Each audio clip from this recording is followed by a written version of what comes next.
managed, safe, and secure. Find out more on the Vestera Turnkey Show, Saturday mornings at 8 on Talk Radio 630 KHOW. This report is sponsored by Jack in the Box. Temperatures today only in the upper 30s. We'll start off with sunshine, increase the clouds as the day goes on, then we'll see a little bit of snow by later on this evening with winter weather advisories in place. I'm Fox 31 Pinpoint Weather Team meteorologist Kylie Burst. Don't like to be told what to eat and when?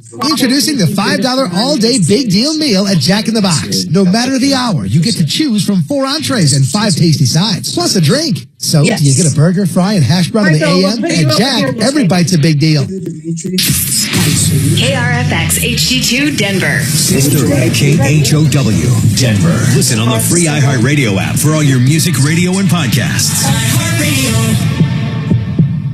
Have you ever met? I don't know that you've ever met. ABC News, I'm Sherry Preston. A big announcement from Canadian Prime Minister Justin Trudeau, who said minutes ago from Ottawa, I intend to resign as party leader, as Prime Minister, after the party selects its next leader through a robust, nationwide, competitive process. Trudeau has been Prime Minister since 2015 and Labour Party leader since 2013. His Liberal Party has been trailing the Conservatives badly in most polls. A major winter blast of snow, ice, and plunging temperatures has led to at least 3 deaths and thousands of cars stranded on highways. Hundreds of car accidents were reported in Virginia, Indiana, Kansas, and Kentucky, and at least 300,000 customers are without power in several states. Members of Congress are trudging through today the snow to officially tally the votes from the 2024 election. This is the 4th anniversary of the violence that took place at the Capitol in 2020. This is ABC News. No, The hunt is on for a gunman in the West Bank after a deadly attack on a bus. ABC's Marcus Morris at the foreign desk. This shooting happening early in the morning in a village. This unfolded right along one of the main routes, east and west, crossing through that area. Officials said that Palestinian shooters opened fire on a bus and a vehicle, killing 3 Israelis and injuring at least 7 others. The victims killed include 2 women in their 60s and a man in his 40s, and we've learned that man was an Israeli police officer. South Korea's anti-corruption agency is now asking the police to detain the country's impeached president. He has repeatedly refused to show up for questioning over his degree last month, putting the country into martial law. Pope Francis today naming the first woman ever to head a major Vatican office. Sister Simona Brambilla will have the department responsible for all of the Catholic Church's religious orders. I'm Sherry Preston, ABC News. Hey, sis. Missed you this morning. Kim told me you weren't feeling well, so I'm just doing a self-care check. Oh, thank you, friend. How you doing? Girl, listen, my energy was so low because I didn't eat breakfast when I got up, so I had to miss virtual yoga with y'all. Trust me, I understand. But I'm doing much better now that I've eaten, so I'm back on track. Great. In that case, let's get some steps in tonight. I'll come over and we can walk around the lake. Sounds good. Appreciate you being in my business, too. Now, let me get in yours. Did you check your blood pressure today? I did that and my squats. Okay? Okay. High blood pressure is not going to be my friend if I can help it. See you at 6? Let's get it. See you then. Now more than ever, it's important that we protect our hearts and the hearts of those we love. Check in on one another and be a part of a healthy blood pressure movement. Rally your squad to take the online. KHOW News Time, 10:03. The Army has confirmed that the Colorado Springs soldier involved in the recent Cybertruck explosion in Las Vegas had sought and received mental health assistance. According to officials, Master Sergeant Matthew Livelsberger had access to and used the U.S. Special Operation Command's Preservation of the Force and Family Program. It provides care resources as appropriate to each individual. Livelsberger reportedly displayed no concerning behavior and was granted personal leave before the New Year's Day bombing. Are you familiar, Bob? Winter weather is returning to the Front Range beginning tonight. Winter weather advisories go into place tonight for the Front Range from 11 p.m. until noon tomorrow. We're looking at about 2 to 5 inches of snow, so it certainly could have an impact to your Tuesday morning drive. We'll see things wrap up by late morning, and temperatures are going to stay pretty cold on Tuesday, only in the mid-20s. Another chance for snow on Thursday. That's Fox 31 meteorologist Kylie Burst. That's the latest. I'm Chad Bauer. Now, Impact Traffic. This report is sponsored by Rapid Radios. Yeah, we're pretty good on the freeway drive out here. Really not much in 10 with slight slowing southbound I-25 coming down through downtown itself around Spear. Penya's wide open heading to and from the airport. 225 looks good through Aurora, even E470. No construction right now near Pena. We typically see some delays there. There's an accident on Hampton at River Point. This is just a little bit west of Santa Fe. Coming into Inglewood, it is backed up. US 6 west of Golden, still some backups also. Here's a look at your drive. Rapid Radios are instant push-to-talk walkie-talkies offering national LTE coverage and no subscription ever. Business owners can now keep in touch with up to 200 staff members at one time. Go to rapidradios.com now for up to 60% off and free shipping. The music we listen to all year long. The anthems that were our soundtrack for 2024. And the stars who made the songs we love will all be celebrated. Let's get it started. March 17th, live from Los Angeles, coming back to Fox. Be here as our 2025 iHeartRadio Music Awards nominees are announced Thursday at 7 a.m. Hi, I'm Dr. Julie with Sound Relief Tinnitus and Hearing Center. Ben Franklin said, an ounce of prevention is worth a pound of cure. If you've enjoyed concerts or other loud activities without hearing protection, you may be among the millions of Americans with noise-induced hearing loss. Make sure these treasured moments don't cause a lifetime of hearing troubles. Come in and see us, and we'll make sure you have what you need to stay safe and prevent issues like tinnitus and hearing loss. Visit us at soundrelief.com. If you're looking for quality service, products, and crazy deals, think Plumline Services and Carrier. If you're staying warm this winter, clearing drains, or other plumbing and electrical issues, depend on Plumline's leadership and excellence in home services, together with quality brands like Carrier. Serving Castle Rock to Fort Collins, Plumline and Carrier. Turn to the experts. Service at home, servants at heart, 25 years strong, PlumlineServices.com. Auto accident? Get the right lawyer on your side. Call Fuller.com. From your radio to your desktop. And when you ask Alexa to play 630 KHOW on iHeartRadio, Denver's talk station is available everywhere. Just download our free iHeartRadio app. 630 KHOW, an iHeartRadio station.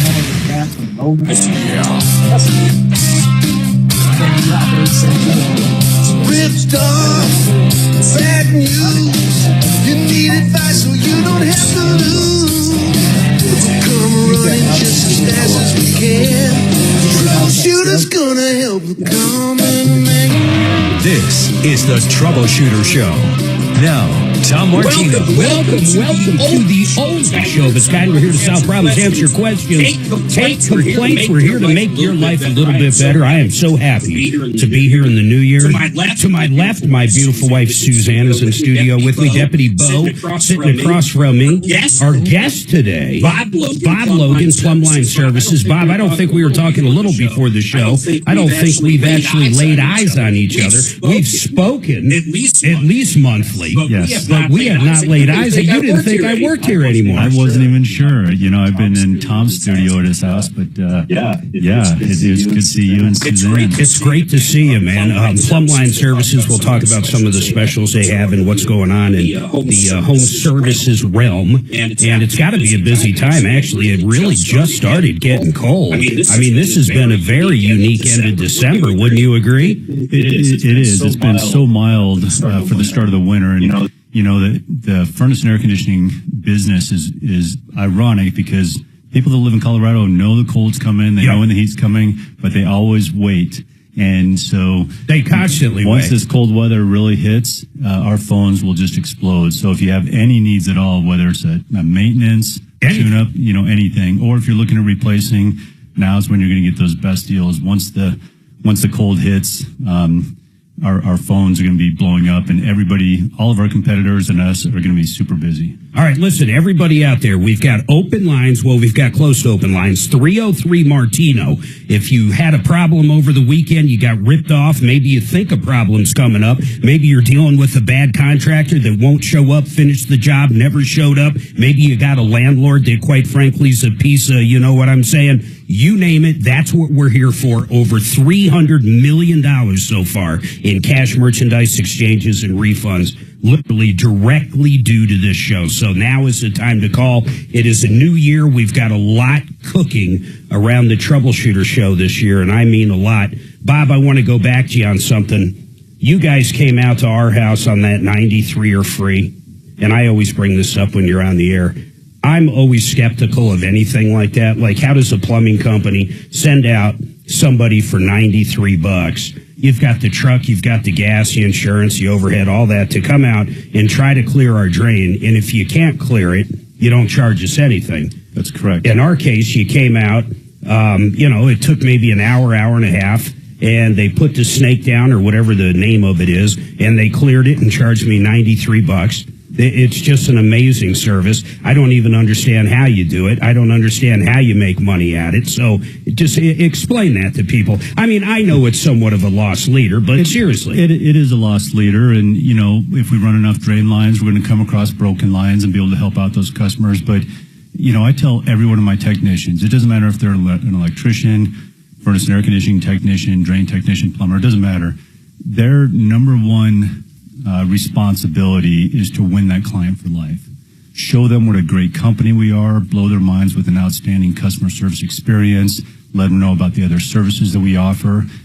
And maybe we charge $21, maybe we charge $93, maybe we do it for free that day. And then if something breaks in the future, even if it's outside of that, like their furnace isn't working or their air conditioner, they go to turn it on in 5 months and it's not working, they know who to call because you just proved to them what kind of company you are. That's the whole goal. I want to just show them what an outstanding customer service oriented company we are, the kind of employees that work here. Do you guys still put stickers on the furnace and stuff? We do. I think I have a plumb line sticker on on my furnace. On furnaces, water heaters, in electrical panels, on valves, because here's the thing. When you're in a panic situation, when your water heater's leaking, you're calling. Or your electricity is going out, you're not thinking about who to call or going online. You want a number right there. And so if you go downstairs and there's water in your basement and you see the plumb line name and our phone number, it makes it easy for our clients. Did you see the report? You and I have talked about this quite a bit. College enrollment's down big time. Have you read some of this stuff? Do you stay on top of that like I do? Probably not as much as you do, but I do stay on top of it, yes. So it's getting to the point where I think people are actually realizing going into a service-oriented business or a trade like plumbing. I mean, let's face it, a good licensed plumber can easily make $200,000 plus. I mean, would you agree with that? Maybe not easily, but they can, yes. No, I mean a good one. That's a master plumber. Certainly 6 figures is not out of the question for most plumbers, electricians, HVAC. So, I mean, literally, if you know how to go and, pull the permits and install properly, you can make some big bucks now. Yes. And you have zero. Does Plumbline pay for that? If someone comes to you as like a journeyman or someone starting off, do you guys actually pay for the school to bring them from zero to hero? Well, not necessarily zero. You know what I mean? We do. And actually, they in many cases, they come with no experience. And depending on whether they want to go down the plumbing path or furnace and air conditioning, HVAC, electricians, we'll take them down that path. We'll pay for their apprenticeship. Everything. They'll earn while they're learning.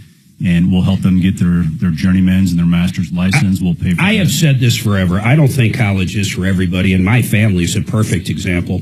I mean, really it is. My daughter is getting ready to graduate law school and take the bar at the age of 23. And, I speak very highly of her, but she will be the youngest ever in Wyoming when she does that. She'll be practicing law here. But that's incredible. But then on the other side of the spectrum, my son's been working at Walmart since he was 16, and he's a store lead in Nebraska. So, I mean, the differences and the different paths are crazy. And the money's crazy. It doesn't matter which one you look at. They're both killing it for their age. It's absolutely unbelievable. But my point is, in my route was never college. It just simply wasn't. I believe you went, but you never used your degree. Well, I never finished college. You never finished. I went about 2.5 years, and college wasn't my thing. I wasn't a good student. I wasn't disciplined at the time. Had a lot of life lessons to learn, but I grew up in a family where both of my parents had master's degrees, and I think it's something with the age. I say this a lot. In fact, Suzanne, you have about Martino, because they're kind of in the same age. Yeah, same generation, Mark. That college was so important to my parents when I didn't go there. Education. Yeah, the formal education was almost like, oh no, he's not going to college. That's horrible. Like a status thing almost. I think it is a status thing. And I think till this day, a lot of people look at it that way, which I find crazy because to me it's nothing but indoctrination. I don't think that having a formal education is that important when it comes to a lot of things. I understand a lawyer or a doctor. Some people have to have it. Yeah, and you do have to learn different things. I mean, your vocabulary will be better. There's a lot of good things about college. There's no doubt about it. But to say that people go the trade route, HVAC or plumbing, talk radio, whatever you want to call it, if they go a different route, I just don't see any issue with it. And a lot of these people, I don't want to use names. I'll just say Brendan, the first name. I mean, he's got loans of what, $150,000, $200,000 coming out of his master's. I mean, we know a kid that's going to be paying that off forever. We have people come in here that are attorneys. I'm not going to say which ones that still have student loans, and they're not going away for another 10 or 15 years. I mean, it's like having a very small mortgage payment each month. Yeah, the price of higher education is unbelievable right now, and I'm all about higher education. I think a formal education is fantastic for the right person and for the right, careers, but there's so many other opportunities outside of that, and not just in our trades, construction but there's so many opportunities outside of college, and so I think we need to celebrate the gifts that everybody has, the uniqueness. I like how you put that. And, everybody's unique. Exactly, and they all have abilities.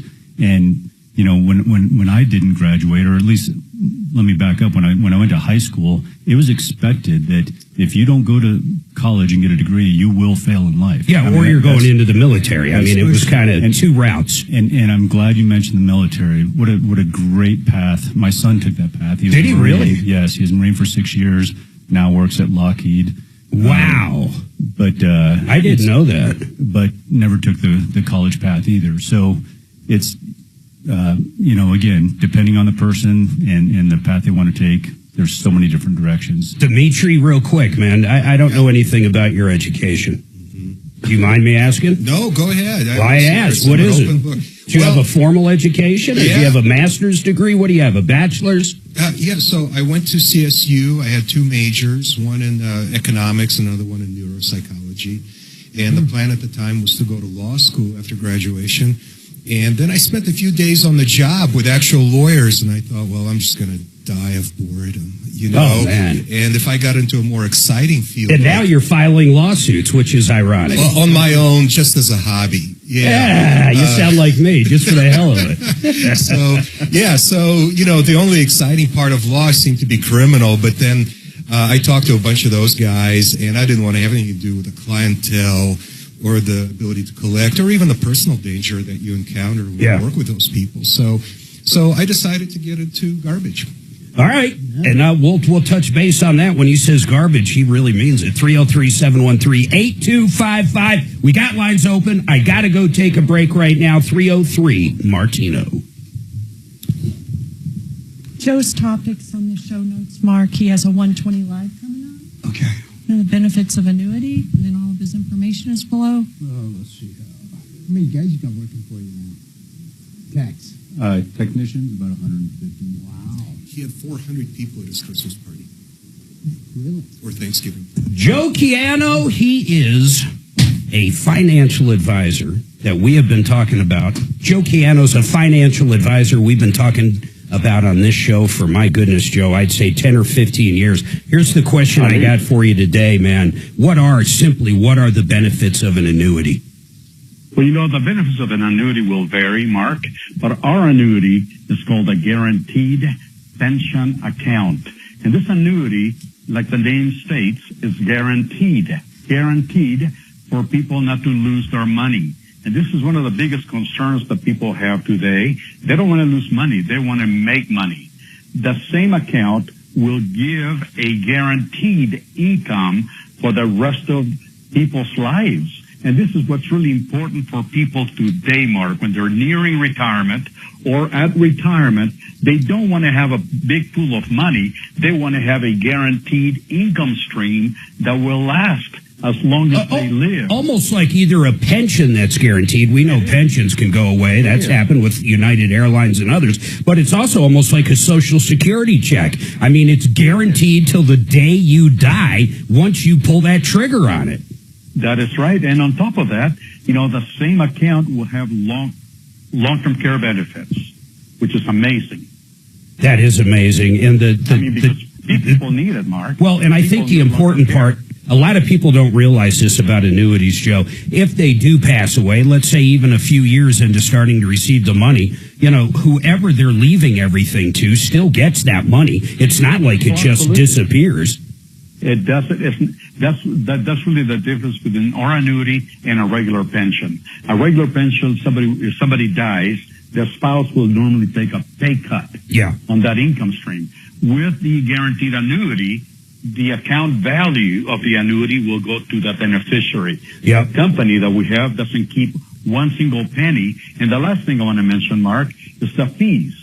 Yours is less than 0.1%. Listen to this, people. 0.1% is the entire fees if you go through Joe Chiano and MyMoneyMyWay.com. Plus, they have a 15% bonus right now on that annuity, and that 15% starts growing from day one. Check them out at MyMoneyMyWay.com. Call them up. Ask them. Say, how much will I get every month till the day I die if I do this? They can help you actually bring over your 401k. They can help you in numerous different ways. Give them a call, 303-779-6600 or MyMoneyMyWay.com. Now let's talk about Gravinas. These guys have great windows. They have a great company here in Colorado. In fact, 1972, Larry Gravina started, and he started working for his father. Gravinas Windows and Siding has been in Denver. You've heard them everywhere. You've heard them on TV, of course, on the radio. We have them in studio all the time. But if you need new windows, doors, these are the guys. Over 100,000 successful projects. And Nick, who's in studio with us all the time, is a great guy. This guy lives and breathes windows. He knows everything about it. Free estimates, of course. I want you to give him a call, 303-472-8462 or GravinaWindows.com. This is really acting up. You need help? I probably need one of these because I got one. my audio just pops. All right.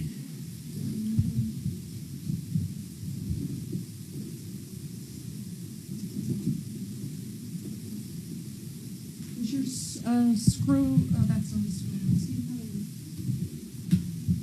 I got a couple other ones. Let's see.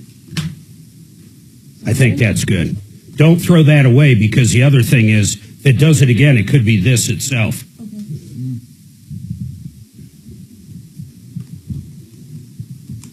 When did you get into the trash business, man? Oh, in the summer of '94.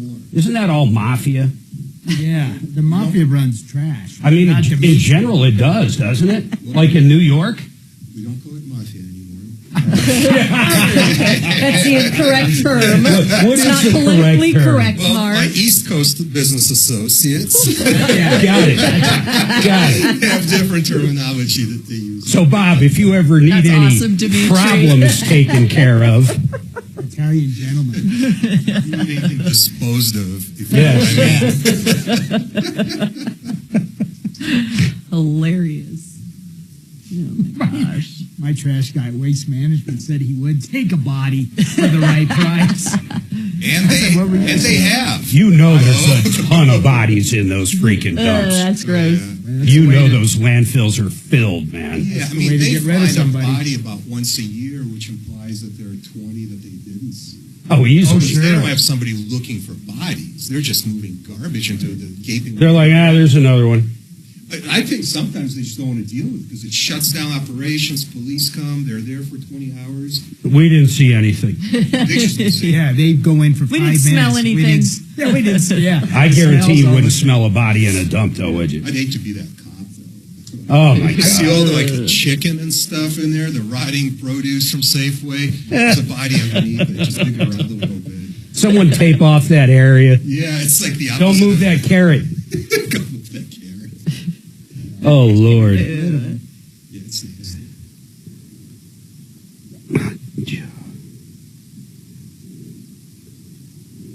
Let's see here. Yeah, Joe's schedule has changed a little, as you can see, Kelly. We have waste. Comprende? We actually have a waste management question holding, Mark. What? Yeah. Or an issue. There you go. Or issue with waste management. Pardon me. Join the club. That's right up Dimitri's alley. Take that one. You're mostly all recycling now, right? I do strictly industrial recycling, so not household stuff. My customers are... Like tires? No. Hello, Mostly You fiber. Cardboard is our specialty. I supply IP mills with fiber, international paper. We also handle some certain plastics, pre-consumer goods. How do you get, like, the Scotch tape or the tape off of the cardboard, or you don't worry about that? Oh, no, it's totally acceptable. We ship it with tape and labels and glue and staples. Got it. The mill, I've been to plenty of mills, and they show me how they do it. It's awesome. It's really impressive. Do they get rid of staples somehow? Oh, yeah, they have a magnetic way of removing those. That's wild. They have chemicals that will cause the glue and the tape to kind of clump together and float to the top, and then they have a machine that skims all this cardboard. How much is it a pound these days? I get about $0.05 a pound. Wow. Which is kind of That's pretty mid-range. good. It was a dime not too long ago. Oh, it was a dime? I mean, it actually fluctuates, huh? Like cash. Wow. A year and a half ago was a penny. Like corn. Oh. In fact, I had to ship a few months at zero revenue. I was lucky that the mills paid the freight. You mean during COVID? No, shortly. It's about What's the best it's ever been? about a dime a pound. Yeah, so when it's a dime, you're rolling, you're banking. I'm like a big baller. Yeah, but you get it I for- buy Cristal and I start looking at Lincoln Navigators.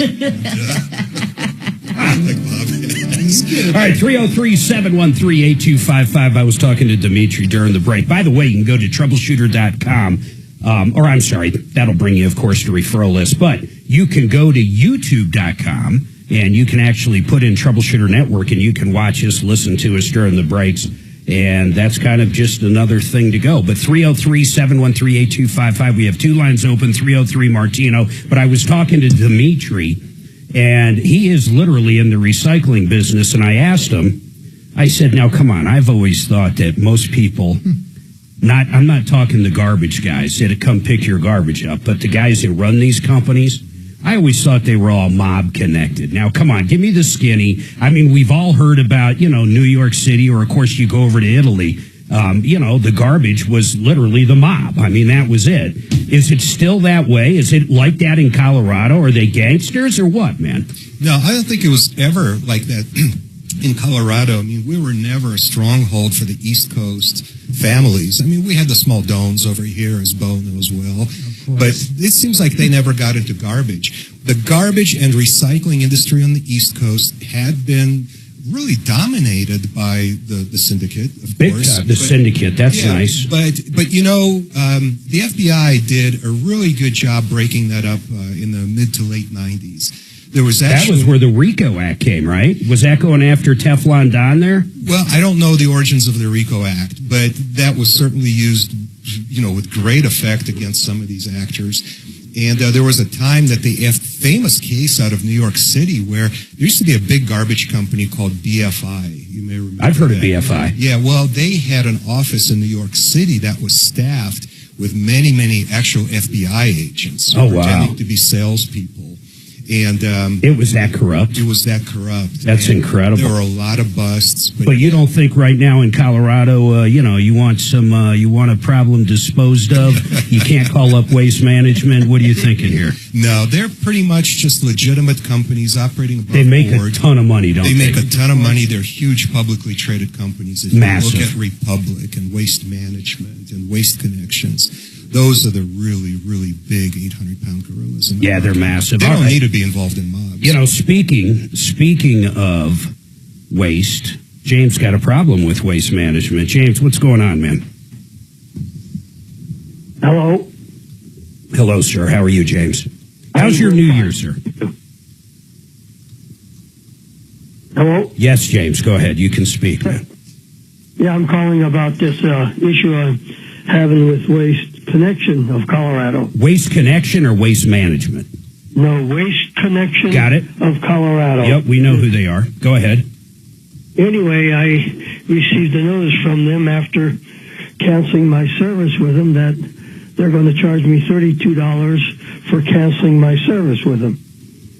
Well, what is the terms? I mean, when you signed up, is there something they're pointing to that you agreed to? Was the original contract? Is that what it said? I asked them for a contract, and they say I don't have a contract with them. I've been with them ever since they've been in Colorado. Well, I wouldn't, if they don't have a contract saying, and you never agreed, do you pay your bills online with them? Do you send them a check? How have you been paying? I'm trying to figure out if you ever agreed to this cancellation fee. And the other part is, bills online with them monthly. I was paid up to date. Yeah. I still had about 4 days left in fact, I canceled on the 23rd to cancel my service starting 1 January of 2005. Hey, do they actually say it's a cancellation fee, or are they saying it's like a pickup fee because they've got to come out and get their trash bins or whatever, whatever equipment you have? They told me it was a cancellation fee. But they couldn't point to anything. See, here's what I'm worried about, and I'm not really worried about it. I think we can probably take care of this for you, but I'm not sure. But here's what I'm thinking. You possibly agreed sometime when you set up to do that bill pay online, terms and conditions that all of us, whether you download an app or you go to a certain website, my God, if you look at Microsoft's or Google's, I mean, it's 8,462 pages. It's absolutely insane what you have agreed to, never knowing if you agreed to or not. But I'm going to ask Dimitri. I mean, we've had this before. Have we had any luck getting rid of the $32 fee? No, we've had calls like this before. I think James was about the third or fourth caller in the past few months that I remember the same exact problem. But, usually other haulers do this too. It's really common. They get these tiny little nuisance fees of $32 bucks. And we've told everybody just to disregard it and go on with their lives. How would you possibly collect on it? It would cost them more to turn it. There's not a collection company in the world that's going to take $32. I agree. And unless they get a judgment against you, James, unless they get a judgment. $32. Yeah, there's nothing. That's what I mean. If they bring you to court, there's no way. It's crazy, man. But here's the problem. Can they automatically bill you? Are you set up on auto payments where they've already taken the money? No, I have a setup where I have a one-time payment every time I go online. They have Excellent. to send so they can't take it, and I have to do the payment. So there's no way they can take it from you. Withdraw it. Yeah, there's no way they can take it from you as far as you know that. Oh.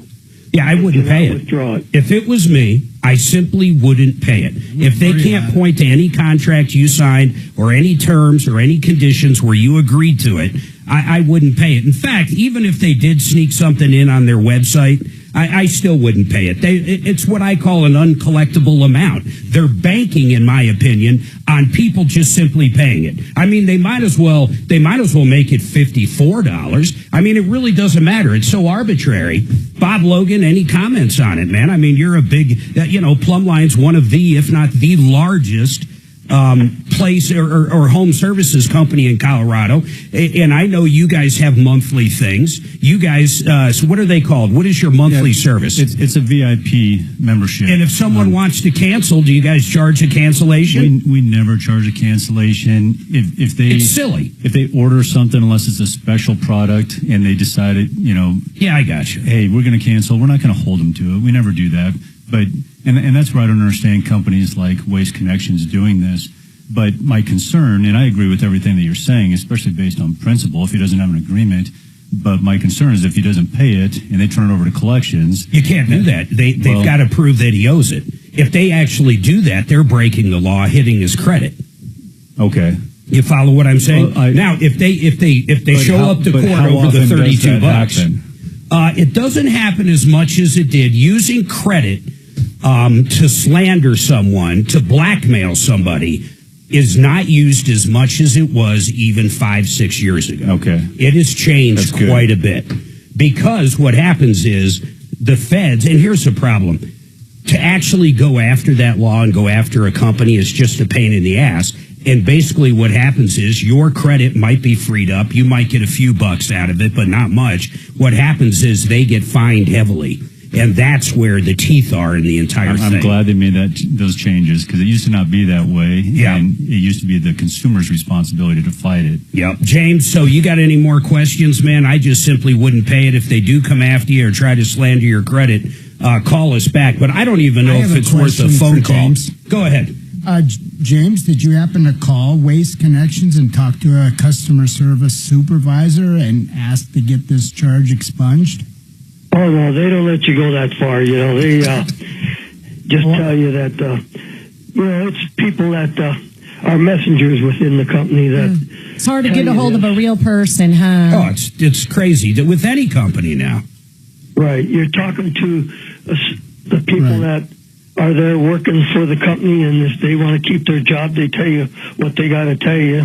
And then they trying to charge you this little fee just because you're canceling. But what I threw at them was I wanted to see my contract when I signed it, because... And they can't even show it to you. One, and they told me I didn't have one. So I said, well, I don't have one with you, so I'm going to leave it at that. And I just want to make a comment about Plumline. Yeah. They're one of the greatest companies out there. Okay, now I'm starting to think Bob paid you. I mean, what a great company. What have you used them for? Just real quick, and I got to take a break. AC and heating. Excellent, man. Thank you. I love that. Your business. It's worked like and Carrier couldn't do better. Is that your main brand, Bob? Carrier's our main brand. Yeah, we can sell or service any brand, but Carrier's our main brand. Awesome. Hey, man, I appreciate it. Thank you for the call. 303-713-8255. Coming up, we have got a question on a medical question about their son. I'm not sure where that's going to lead. Got a couple lines open. 303-713-8255. Give me something to sink my teeth in. That's good. You came in for that call, huh, Bob? Stera.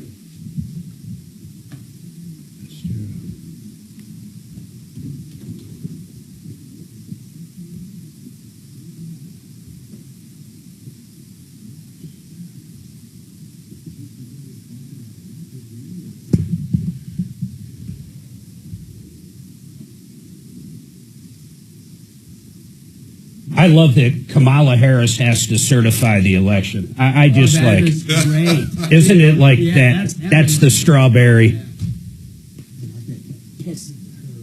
I'm going to grab a water. No, thank you, Bo. It's very nice. Thank you. Appreciate it.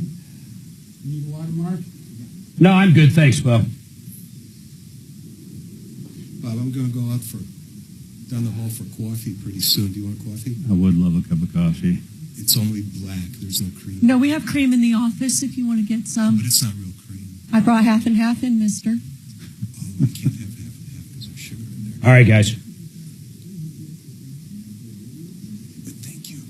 Boy, I sure hope you didn't get into any legal trouble over the break, maybe a DUI, maybe anything, maybe domestic violence.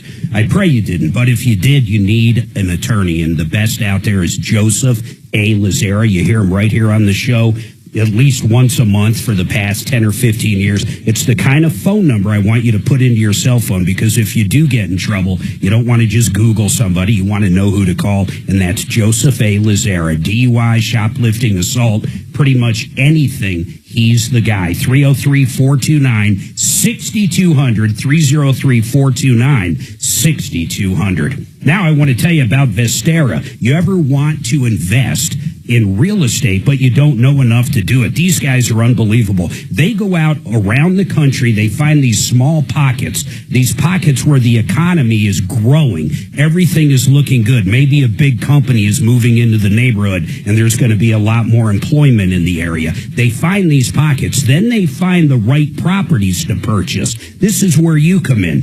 you basically buy the property. You can pay cash for it if you have that kind of money, or you can get it financed like you would any kind of investment property. But they're going to manage it. They're going to find the right property that's going to have that growth. So when you sell it, you'll make a lot. And also, while it's growing and becoming more valuable, what happens is they rent it out and manage that part, or find a management company to do it. You can invest. You can make a lot of money. We have listeners that have invested $200,000-$300,000 and it's turned into over $1 million. But I want you to call these guys, 303-888-3788. Call, find out. It's a wealth building strategy that's been around. VesteraTurnkey.com. Sweet and low would be great. And cream. That'd be fantastic. Susan, it's very nice we offer the half and half. I quit carbs. I know you drink it black, but I knew Bob had cream in his. That's what I was saying. It's like a heavy whipping cream. Yeah, I know. I love heavy whipping cream. This much cream and this much coffee. So it's more like coffee flavored cream. No, it's more of a, yeah, exactly. Real sugar, you said? What's up, Kelly? Anything fake. Anything fake. Okay. That is insane because they don't have 120s. I know. That's it, but it's in the log, and I tried to get Brendan on his clients. Yeah. So, what do you want me to do? Well, he doesn't have 120s, so that's a traffic problem. I'll reach out to traffic. I mean, it's 150 people.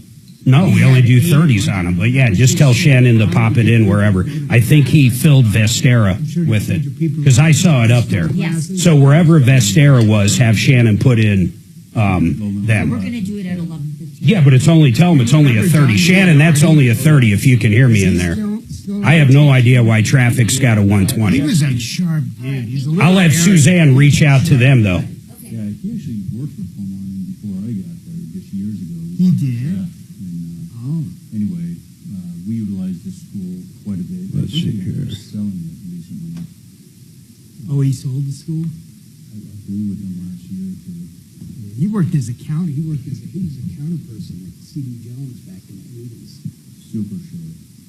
Yeah, we sent him out on a couple jobs that we just couldn't.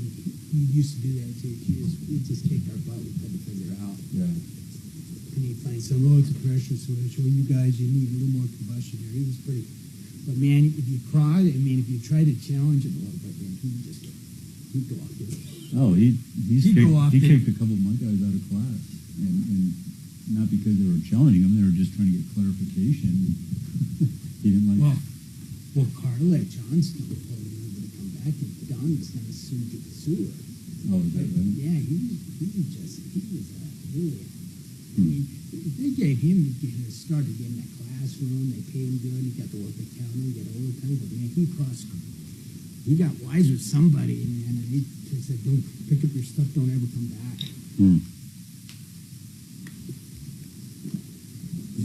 So when I heard that story, I just stayed the fuck away. Yeah. You hear those stories so often. People have so much talent, and they just can't help themselves. But well, he's an arrogant cuss, but he kind of he earned to be a little arrogant because the guy knew everything, but he just didn't know how to. He didn't know how to handle people well. Right. You know, if they're not as sharp, or you have to repeat the question several times. You just have to do it. There's a fine line between confidence and arrogance. Yeah. One's a gift. Yep. One's a detriment. Right. Has this year been pretty normal, Bob? 2025, yeah. 2024, actually. No, it's been nothing but. Nothing. The weather's been crazy as hell, hasn't it? It's November was a monster. Plumbing did great.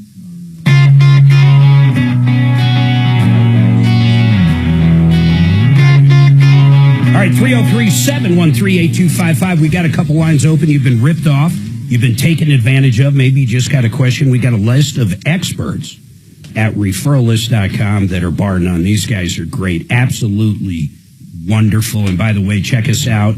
Go to youtube.com, of course, and type in Troubleshooter Network. You'll see us live, hear us live during the breaks.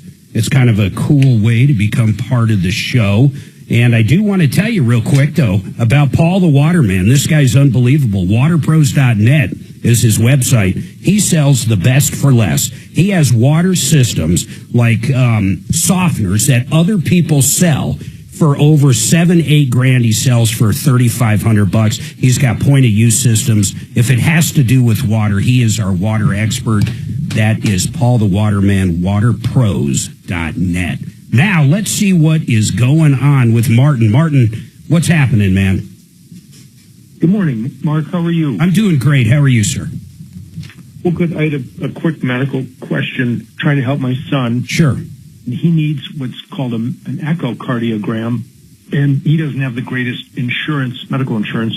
And I wondered if there was a place on the Front Range, a clinic, a location that could do that, where he could pay cash. Yeah, I know. I personally don't know who, but I know who would know the answer to that. And I say that because, Suzanne, what is that thing we're going to have done you scheduled for You're putting us? me on the spot, Mark. That's more of a heart scan. Yeah, but it's what- mobile. Yeah, it's a mobile heart scan you pay I can cash look for. into that. Yeah, but the person that gave me that information, Dr. Joel, I bet could answer this question. Kelly, can we try to get Dr. Joel on so I can ask him where he would go? Because I bet he would know the answer.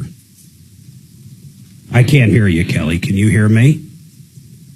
All right, awesome, cool. Hey, by the way, while I got you up there, Martin, I'm going to put you on hold. How did Fuller do Thursday, Friday? I heard a little bit of the show. The card day sounded pretty good. What did you guys think in there? I think he did a really good job. Yeah? I mean, there were no technical difficulties, no echoes, everyone showed up on time. He did the breaks well. Who came in, Kevin and Jeff? Oh, I was in Thursday with him. So you're talking about Thursday? Thursday, yeah, sorry. And it went real good, huh? It did go good. And it was a little slow, but we were able to have a good discussion. And Cool. I'm going to bring him in next week with us. I really like Fuller. He really is a good guy. He's getting good at it. It's a little, first time you sit down here, it's a little nerve-wracking. For me, it was 30. I'll tell this real quick. So, first time I filled in for Tom, did you ever hear this, Bob? I don't. So, we're downtown, 13th and Lawrence. This building was non-existent. I'm going to guess it was what, Suzanne? Probably like 1995? 6, something like that. Yeah. So we, instead of Car Friday, he would have Computer Day because remember, the year 2000 was coming up. And I would go in every Friday, just like Kevin and Jeff come in and talk cars. We would do computers. And I was sitting there one day. I'd probably been in maybe 3 or 4 times. That was it. It kind of just started. I sold him a bunch of computers for his house and other stuff. That's kind of how I met Tom. But anyhow, I'm sitting in there doing it. And he turns around mid-sentence, and projectile vomits into the trash can behind him and says, "You're going to have to finish the show. I'm sick as hell," and got up and left. And there was about 45 minutes left in the show. Father John was sitting to my right, and both of us are looking at each other like, I don't think I've ever seen anybody projectile vomit like that. And then I think it was Sister Lori. Does that sound right? Yeah, that does sound right. I think it was Sister Lori, and that was the first time I ever filled in for Tom. And talk about nerve-wracking. Did he take the trash can with him? No. He was definitely really sick, man. If I recall, I think what happened is maybe I've done this before. Have you ever taken a multivitamin in the morning without any kind of food? Yes. Oh, my gosh. And like everything's fine for like 15 minutes. And then all of a sudden. Surprise. Yeah, it was something along those lines.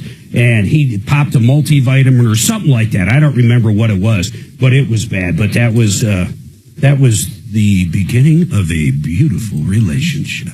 Everybody hold tight. 303 Martino. that's a good story. I've never heard that. Yeah, that is good. Yeah, that was crazy, man. So I was just sitting there, and he's like, there was no conversation. I mean, literally, he threw up, and he was going to be throwing up a lot more. It was evident. And he was gone, man. Did they have a producer back then, Mark? Or was it just you Sister and Father? Lori. Sister Lori. Oh, okay. You have Gravinas and Home Vesters. Oh, shoot. Pay attention. I'm keeping him on track. Yeah, bar stores.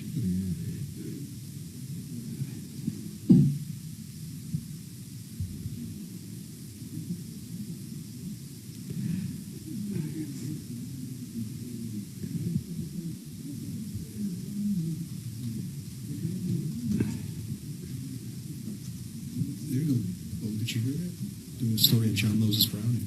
Nick Gravina. You know what? He started with his dad. His dad, Larry Gravina, started Gravina Windows in 1972. That was the year I was born. It's unbelievable what they've done with this company. In fact, they treat every single home as if it was their own when they install new windows or doors, and they also do siding. But over 100,000 successful projects. I love the fact they have windows for everybody. They have stuff that is low cost. They have stuff for, $3, $4, $5, $10 million homes. You pretty much name it, they have it. And it's just a great company. You've heard of them before. If you're looking for windows, I want you to call. Free quotes, of course, 303-472-8462. A good friend of mine's actually using them right now. 303-472-8462. Now I want to tell you about ugly homes. Yep. Ugly. Maybe someone passed away and they were a hoarder and you're left to deal with it, and you walk in and you're like, my goodness, I don't even know where to start. I'll tell you where you start. You go and Google or go to the website WeBuyUglyHomes.com. These guys will come out and make you a cash offer. They will take it in any condition it's in, and they'll give you a fair price. It's really crazy. If you don't want to have to deal with the mess or deal with the broken walls or needing a new roof or any of that stuff, WeBuyUglyHomes.com.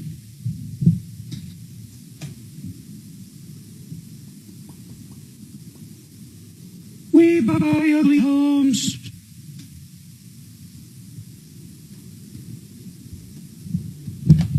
Neil says, Neil. Pueblo was well known in the 20s for the mafia, known as the Black Handers. I never heard that. Body disposal with pig farms. It's a nice way to start your Monday. Italians. There was one of the biggest serial killers, if not the biggest in Canada, but maybe one of the biggest serial killers, was a pig farmer, and the hogs would just eat bodies. And there's like nothing left of them. Yeah, that's straight out of Unintended Consequences. Yeah. Famous book from the 90s. Canadians have some wacky criminals. I mean, that Barbie How about and Ken one. was that the couple that killed the sister? I mean, a lot of crazy stories come out of good old Canada. Do you like stories like that, Logan? I love those Netflix on these crazies, man. They get sucked into them, yes. Yeah. Yes, I get sucked in. Like, get out the popcorn. What's going to happen? Do the pigs eat the bones, too? Yeah. They nibble on the bones. They eat everything. I don't think they eat the teeth, or if they do eat the teeth pass. Pass through and become part of it. In that book, that's how people dealt with renegade federal agents. Oh, really? Feed them to the pig? IRS. Yeah.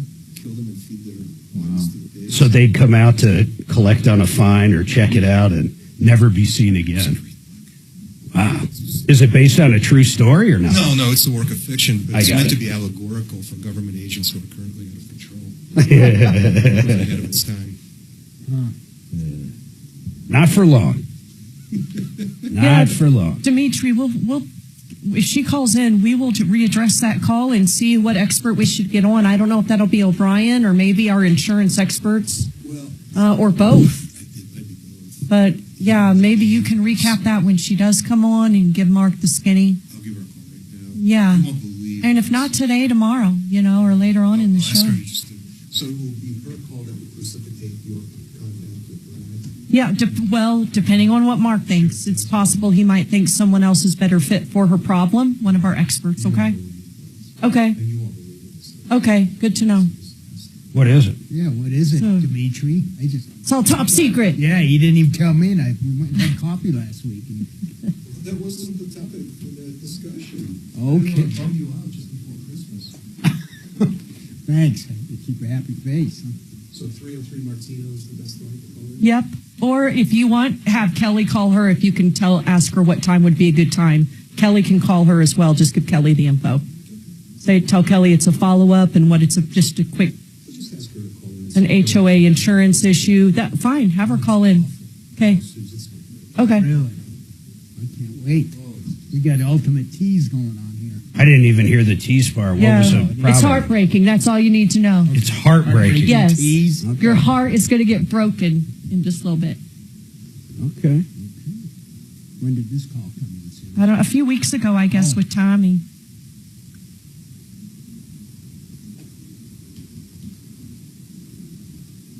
And then I have a question for Bob. Whenever you want to put that in. Okay. You can ask me right now. Just jump in.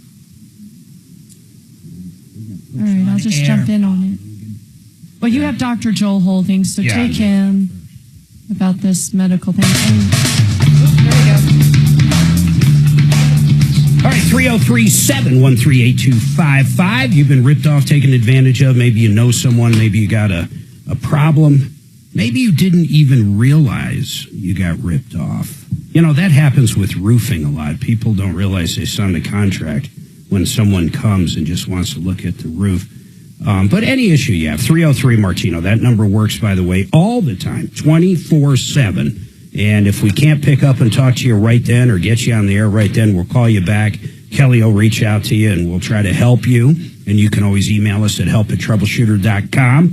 Now, Martin called in. He said, hey, my son does not have the best insurance in the world. And if I believe what you said is he needs a echocardiogram or wants one.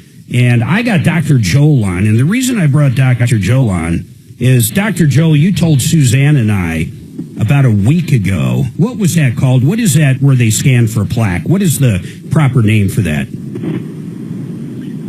It's a carotid artery ultrasound. Yeah, and you gave us the name of a company, and we got it scheduled, and it was so reasonable. But this guy, his son, wants to basically pay cash for an echocardiogram. Do you know any company that does that? And I know nothing about it. I don't even know. I would assume you don't need a prescription for that. Is that correct? Or do you? No, I don't. Obviously, if it was going to be paid for by insurance, you would need a medical doctor to order it. Yeah. Which is sort of the same thing. But, long story short, Mark, if it were me, there's a company here in town called Boone Heart Institute. Boone, as in like Daniel Boone, who? Correct. Boone. Boone Heart Institute. Got it. They specialize in treating cardiovascular situations. They're more preventative than they are interventionalists. And they take good old-fashioned greenbacks.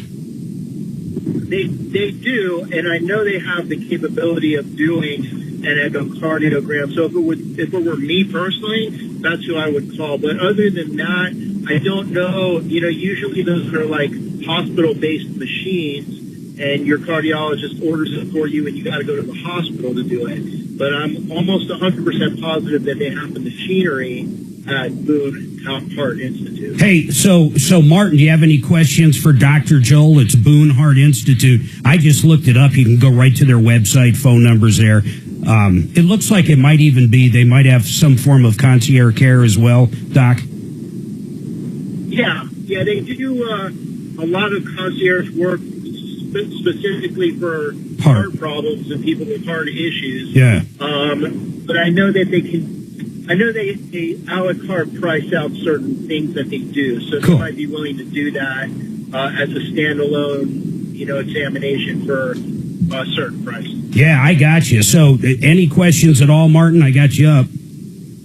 I don't, and I'll go to that website, and I appreciate your help. Yeah, call them up, ask them how much, man. Hey, Doc, I appreciate it, and I think we're going to see you soon this week, right? Tomorrow. Oh, is it tomorrow, Suzanne? Already. Wow, do you think I should tell everybody what I'm doing? Ooh. I'll think about it. I will think about it. Doc, I'll see you tomorrow. I didn't know you were in that quick. That's Dr. Joel, DenverRegen.com, 720-583-1648. Suzanne, you said you had a question for Bob Logan. By the way, we got another hour coming up. You've been ripped off, taken advantage of, just need some help. That last call is a perfect example. We've got experts everywhere in every field, but what I really love is going after bad contractors. Suzanne? Well, I was just going to ask Bob, it might have to wait till the next hour, but just on this whole ban on natural gas-fired water heaters, what that means for the consumer coming up. Yeah, so I guess Biden just signed this. Yeah, it's not going into effect, I guess, until 2029, but I don't know, was it an executive order? That I'm not sure, Mark. I got to look it up, too, because if it was an executive order, I mean, Trump can basically rip it up. But, Bob, I mean, to the question, have you, well, let's look at it over the break and go back, because, I mean, there's a lot of money if you have to get a high efficiency compared to a low efficiency, and some people simply can't afford it. Everybody hold on, 303 Martino. Frank Duran, the real estate man. I hate that law coming up. You hate what? I hate this law coming up. We're getting rid of natural gas, or not be able to sell natural gas water heaters. So it's all natural gas water heaters? I believe it is. Why would they do that? Natural gas is so clean. But it's not as clean as electricity, according to them. And they're which is an It's the absurdity. same thing with furnace and air conditioning systems. You know, that's why everything's going to heat pumps and everything's going to electrification of everything. They don't see the unintended consequences. But you need the natural gas. But to I make did the wonder electricity, so if Trump can reverse it or whatever. That's a good He found point, it. Suze, about the executive. Who brought that up? If it's an executive order. You know what's wild is Biden admin. I got a little apartment building. Most of these, unless if it's nuclear, I mean, most is either coal. Most isn't clean to create the electricity, I guess is what I'm saying, compared to natural gas. Or coal, Mark. That's the only way I guess some water power somewhere. I've read numerous times that to charge an electric car in New York City because, they're using coal for the most part for their electrical grid and their electrical needs actually is worse than regular gasoline cars. It's not even close. And it's a coal-powered car. Yeah, it is a coal-powered car at that point. Literally. And electricity is like 3 times the price of natural gas because electricity comes from natural gas, for lack of better words. Yeah. And a lot of these old buildings, like in Capitol Hill, Bob, people don't have it. Like in one of my buildings, I don't have it, and I don't even have 220 power going into it built. I'd have to change all the electrical. I got a building that has 30 gas stoves. Oh my God. And they talked about I have to convert the gas stoves to electric. There's no fucking way. Right. I mean, I'd have to spend probably $100,000 and just updating the power. Oh, probably $100,000 per unit. Yeah, it's not happening. So I'm buying little gas stoves here and there and stockpiling because I think as long as I can afford gas supplies. Yeah, Well, hey, shops at Hoarded Freon. They made a fortune. I had like 30 jugs of R12 back in the day. Yeah, R12. But then my freaking employees ended up stealing it, so that was a bad investment. A lot of like, what, $80 a pound? Now it's like $1,200 a pound. We used to buy it at the Goodyear, so like around 93, 94, that R12 would come in I would assume that's 5 pound like this. For automobiles, it's a little 5 pounds. Yeah, they were 5 pounders. They were like $50. I mean, all day long. It was not even that big of an expense. AC service was $39. Now you can't even. I think now you got to an automotive. You've got to switch them over if you get a car that old, which is good for the shop, but it's not good for the consumer. Yeah, I think the evaporator coil needs to be enlarged too for it to really work. Yeah, they have a kit. I mean, but to change the evap coil, it's in the dashboard. It's hard. What do they run off now? What's an AC unit run off? Or what? Automobiles, 130. No. I'm talking your HVAC. It's 410, but they're changing to 454. So if you go out to work, if you've got to do an evac and recharge on that, do you have to do a kit to convert it? No. You don't. So they'll allow you to work on them. Yeah, you can. Yeah, as long as the refrigerant's available. And the same thing happened with R22 when they phased R22 out. And again, it went from $90 a jug to $1,000 a jug. Yeah, it's like close $1,500 a 30-pound cylinder. Eventually, it's cost prohibitive. But then, I mean, most of our competitors are breaking the law anyway because they just go in and add a pound of Freon or two and never check for leaks. You cannot by law add refrigerant without fixing the leak. Yeah. You do have to sniff it out. And if it's low on refrigerant, either it was low when it was put in, or you got a leak. Well, of course. Refrigerant doesn't just disappear. But what's interesting is with automotive, same thing.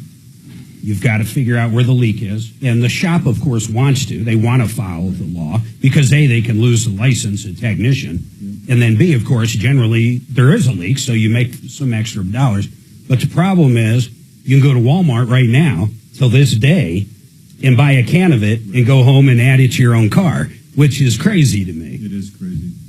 So I don't understand why they can do that. But you couldn't use that for a home unit. No. Yeah, okay.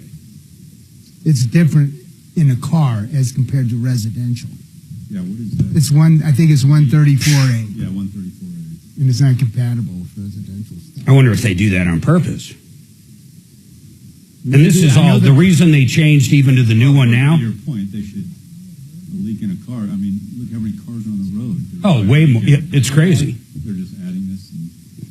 Well, even more than homes by far, because a lot of people don't own a home. Right. And then, no, it's crazy. It's probably 10, 20 times. Because most households have more than one car. Right. Most households don't have multiple units of AC or AC compressors.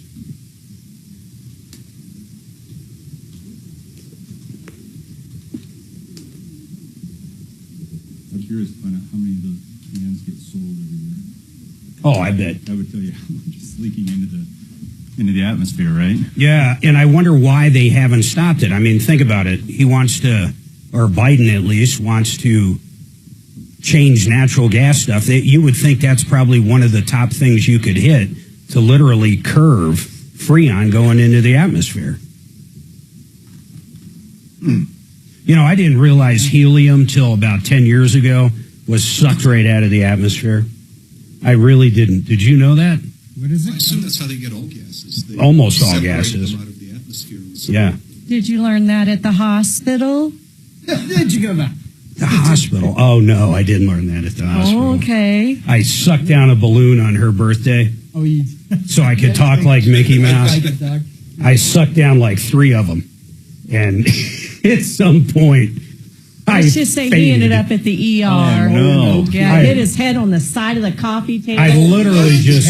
They had to question him if I ate him or not. Like, they made me leave the room. They made her leave the room. They made her leave the room, and they're like, Mr. Major, we've got a serious question to ask you. Did your wife do this to you? I swear to God, man. Yeah, she's trying to get rid of me. All I remember was I sucked down at least 3 balloons, and at one point I just went to talk. Next thing I remember, I'm in the car and she's driving me. There was like 15 minutes where I was up. It's not like she carried me to the car, but I had like no recollection, and my head hurt like hell, but I didn't know why. And when I fell, I hit the table, the coffee table. I didn't know helium could knock you out. Oh, it knocked me the Ripped Yeah, you hold your breath long enough. bad news. You need advice and you don't have to lose. Hi, I'm Mickey Mouse. We're running just as fast as we can. Troubleshooter's gonna help the common man. This is the Troubleshooter Show. Now, Tom Martino. All right, welcome to the show, the only show of its kind. We're here to solve problems, answer questions, take complaints. The phone number's easy. We got open lines right now. You've been ripped off or taken advantage of. And by the way, make sure to tell your friends, your neighbors, anybody that has a problem. We love going after bad guys. We love exposing people.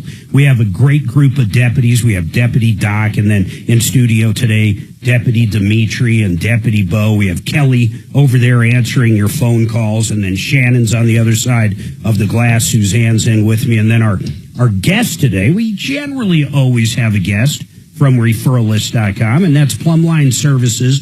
Bob Logan, friend of the show, friend of mine for, 15 years? At least 15, or pretty close to 15, Bob. And you've been with, now you're one of the owners of Plumline, but you've been with Plumline for what? 16 years. 16 years. Yes. That's remarkable. You guys, I see a lot of TV ads you guys do. Yeah, we do a lot of TV, radio, whatever we can to get the name out. Yeah. It's curious. How much digital do you do? Do you guys do that kind of advertising now? Is that a big thing? Oh yeah, it's been a big thing for a long time. Do you do like Google AdWords? I like asking you these questions. Google AdWords. We do pretty much everything digital. Print, any way to TV, get radio. your message out. Yes. Yeah, that's pretty cool, man. I like that. Hey, 303-713-8255. I was going to ask everybody here about something, but hold on here. And are we going to talk about the ban on the water heaters, Mark? Yeah, did you look that up while I'm looking up what I wanted to bring up? Yeah, so this was a ruling that just happened last month.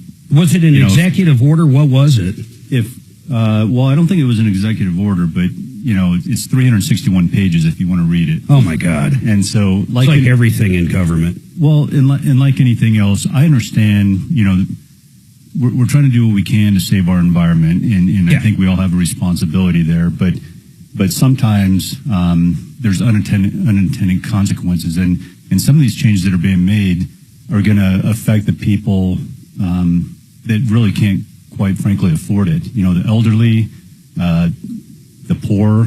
They're going to be forced to buy these more expensive water heaters. Well, give me an idea of that, though. So, if this doesn't take effect for a while, but just like any of these crazy rules, I mean, the Biden administration wanted, and same with California, wanted like every car to be electric.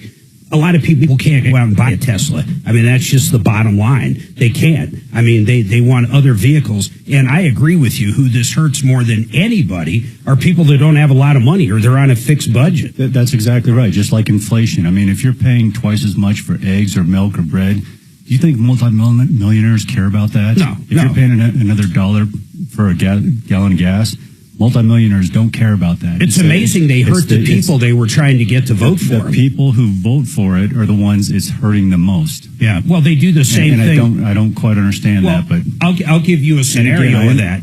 Go ahead. Right here in Colorado, and the biggest one is this. I mean, they changed all these landlord-tenant laws to where a lot of people simply, Bo's one of them, simply do not want to be landlords in Denver or Colorado in general anymore. It's to the point where even when the lease is up, you can't get rid of the person living in your property, even when the lease is up. So ultimately what happens is there's going to be less places for rent because they can go to other markets and not have to worry about any of this stuff. So what does that do? When you have less places to rent, the ones you can rent, it raises the prices. It raises the prices, and all those legal fees and everything else that landlords have to go through, those ultimately get passed on to their tenants. Oh, 100% passed on. Now you have to register. Bo, you know about this. You have a bunch of rentals. Didn't you have to register like every single rental now? It's a pain in the butt in Denver. I have 4 or 5 properties. I had to get a real estate license with the city and county of Denver. That's crazy. And then I had to pay for it. I couldn't get a group, a consolidated license. It had to be a license for each property. And then someone from the city comes in and inspects the property, so I have to make sure the properties are available. Did you get hit with anything from the inspections? Anything that you thought was simply silly? No, my properties are pretty well kept. Okay. I think I had a fire extinguisher issue, but it's just more government interference. And now, do you pass that on? You have to. Absolutely. The fees are like $100 a unit. And now they're talking about one of my units have natural gas stoves we were talking about during the break, and the city and county of Denver wants those converted to electricity. Oh, my God. I don't have 220 power going to the building. It would cost well over $150,000 just to try to convert it for the electric stoves. And if they did force you to do that, then what happens? You increase the rent. Yep, and it's going to the tenant. It's just so insane, Bob. I mean, you deal with it every day because of, HVAC. You can't sell this now and you can sell this, or they give rebates on stuff that, certain people just don't want. Hey, a lot of people want to cook with gas. Suzanne's favorite way of cooking is gas. You don't like electric stoves. No. We've tried induction. We've tried regular electric. You name it. We've tried it. Everybody likes gas. It's instant. You're not waiting for it to warm up. Yeah, and this covers so many different industries, but ours in particular, our products over the last 3-4 years have skyrocketed. compared to where they were.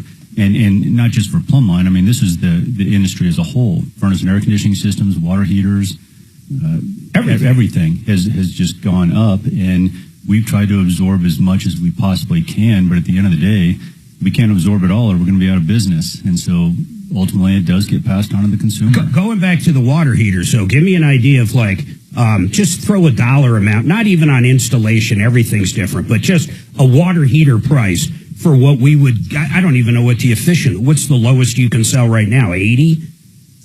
I believe it's 70 right now. So right now on a 70% lowest brand that you can imagine, I mean, just give me an idea, $1,000 just for the part?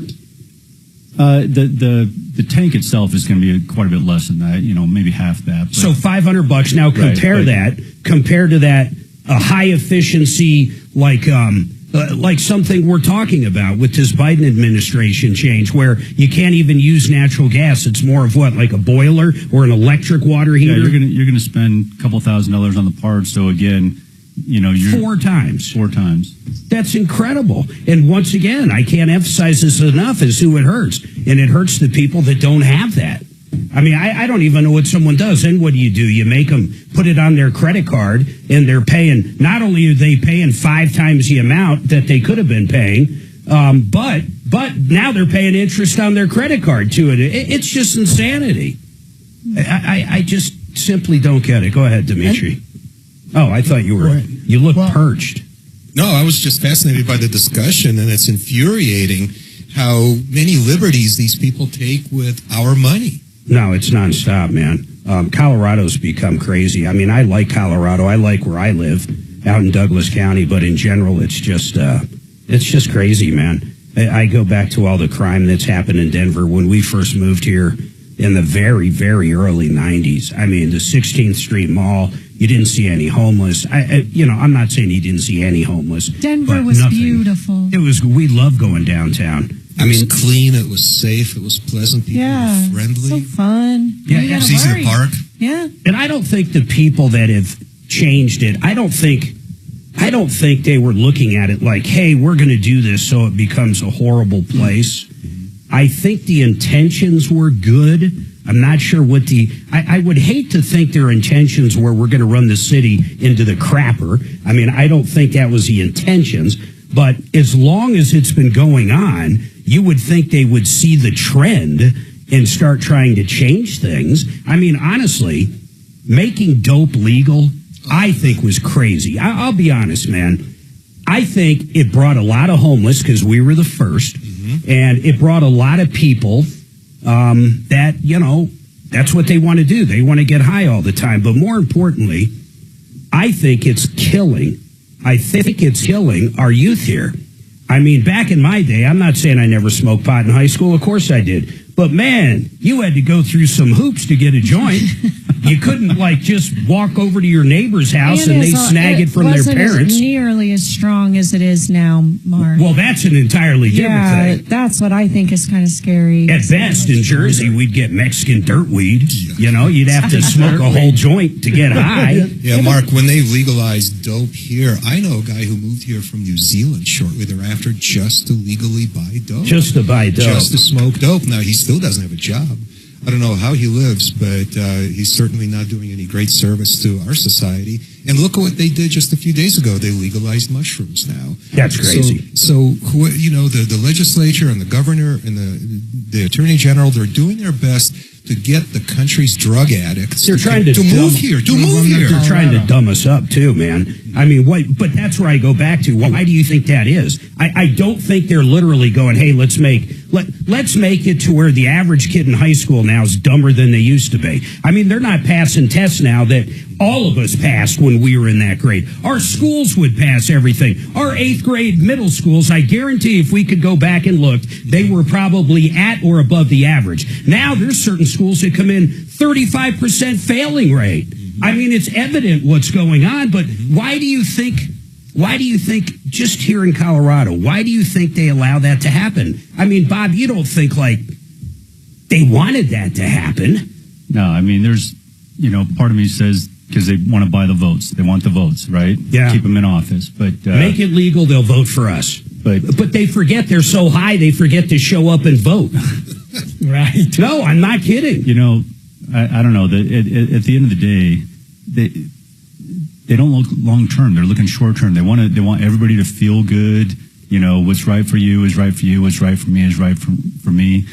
What's right for me is not necessarily right for society. No, not at all. And they're trust me, there's plenty of things in my nature that I want to do, but it's not good for me. It's not good for society. It's not good for my employees or my marriage. So it's like sometimes you gotta say stop. Enough is enough. I just think the whole marijuana thing just went way overboard. All right, 303-713-8255. I want to hear from you, 303 Martino. Yeah, I think that mushroom law is crazy. I didn't even know it passed. Or I guess I knew it passed, but Everybody's going to be walking around hallucinating. Yeah, I guess mushrooms kind of... yeah, man. In Oregon, everything, if it's for personal use, is legal. Cocaine. Really? Yep. Jeez, what? Done. Yeah. If it's for Done. personal use. Maybe somebody. Love you too. We should start advertising that. Hey, don't come to Denver. Yeah, go to Oregon, please. Portland. All right, I got to tell everybody out there, Made in the Shade, these guys are just wonderful. You will hear a lot of commercials for companies that sell blinds and shades and shutters and drapes and everything. That's what these guys do. But the difference is two things. One, the price. These guys have the best pricing out there. And it doesn't matter if you're looking for something for a rental you have or a fix and flip, something cheap. I'll use that word, cheap. But good quality, but cheap. Then you might have a $10 million home that you want fully automated, high-tech roller shades for inside or outside or for anywhere. They got everything. They have room darkeners, of course, shutters, shades. You name it. If it covers a window, these guys have it. Better price. They also are the ones that will come right to your house, do all the measuring, do all the installation at a better price than the people that make you do everything. You hear them advertised right here. These are the best guys. Made in the Shade. I promise you, call them up. They'll come out. They'll help with coverings and choices and everything else. 720-458-6566 or denvershades.co. I talk about Vestera all the time. These guys can help you actually rent out property. They can help you find the correct property if you want to be kind of a landlord, but they basically do all the work for you. They go out around the country. They find pockets that have a hot economy. They find the proper house to buy. You buy it. You own the deed. You can sell it whenever you want. They find a local management company to handle everything. So while the property is appreciating in value, you can sit back and be the landlord and collect rent every month. They make wealth building easy. He's been doing it over 30 years. His name is Barry. Check him out at VesteraTurnkey.com. We have listeners that have invested $200,000-$300,000 and have well over $1 million in real estate now. VesteraTurnkey.com.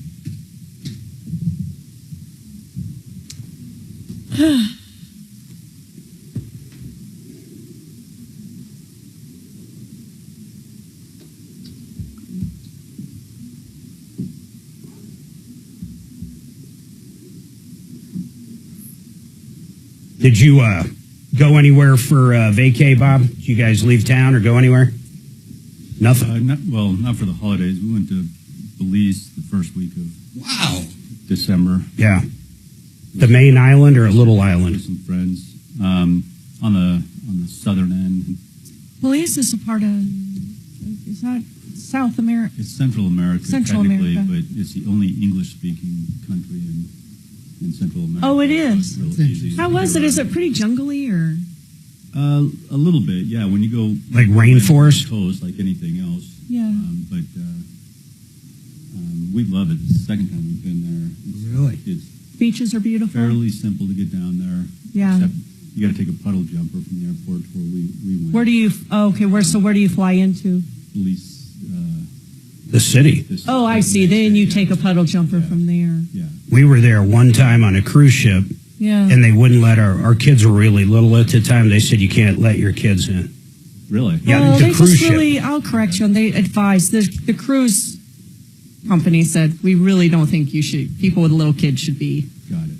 like kidnapped. Really? Oh. But that was back in the early 2000s. That was 20 years ago. And that's anywhere in Central or South America, right? That's true.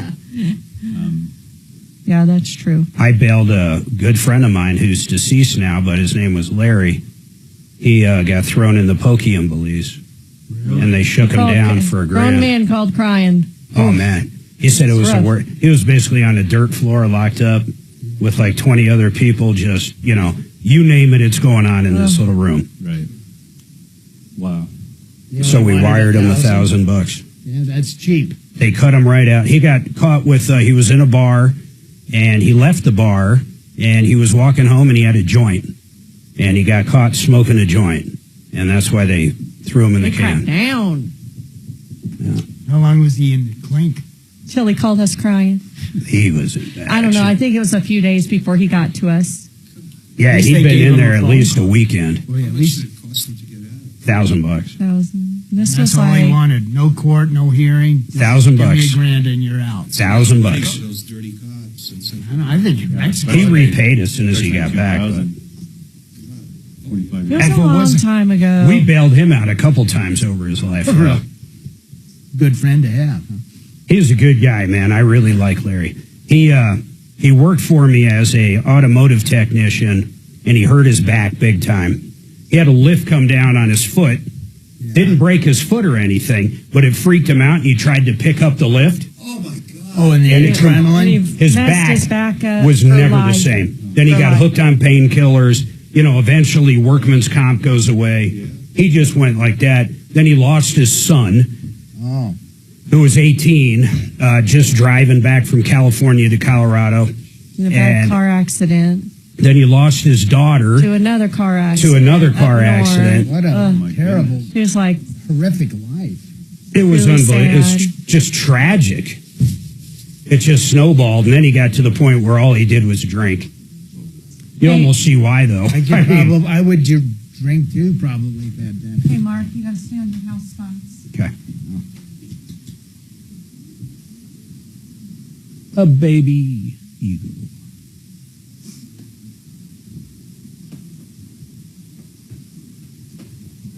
And you got a couple calls too. House spot. House spot. All right, folks, 303-713-8255. Two lines open, 303. Martino, we make it easy. You've been ripped off. Let's call up. Let's get some help so you can call back and say, yeah, they recovered X amount for us. And I'll tell you why. Because so far, over $300 million. That's a lot of dough. $300 million in cash, merchandise, exchanges, and refunds directly due to this show. By the way, one of our experts I want to tell you about real quick, he's our realtor. He's Tom's realtor. He's a lot of listeners' realtor. In fact, Frank Duran, the real estate man, sells more homes. Listen to this. More homes in 1 month. In 1 month than most realtors sell in a year. In fact, I'd say he probably sells double in 1 month than most sell in a year. He's an incredible man. He's one of the best negotiators I've ever seen. The best. He saved us so much money on the house we bought in Franktown, and he made us more than I could have imagined on our house in Castle Rock. Check him out at FrankDuranHomes.com, FrankDuranHomes.com. Now, we've got a follow-up on this 20K, but I'm going to go to Mike first. Mike, you've got a comment on the current discussion. What part of the discussion? The water heaters, what?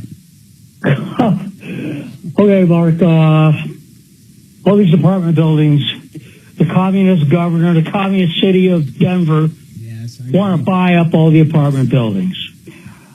Okay, last year they stated that they will have first crack at buying apartment buildings that landlords sell.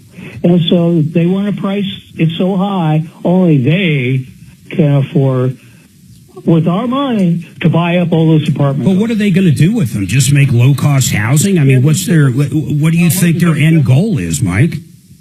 They're going to give them to the bums, all the bums. But they already know that doesn't work. They've tried the mini house communities. They've tried the hotel rooms. They've tried this. A lot of people, when it comes to the homeless, don't realize most of these people want to be homeless. I'm not saying they're not mentally ill and they don't have a drug addiction, but it doesn't matter. They want to be homeless. Yeah, that's true. But are you saying they're so stupid, Mike, that they don't realize that? Yeah, they are pretty damn stupid, these bastards.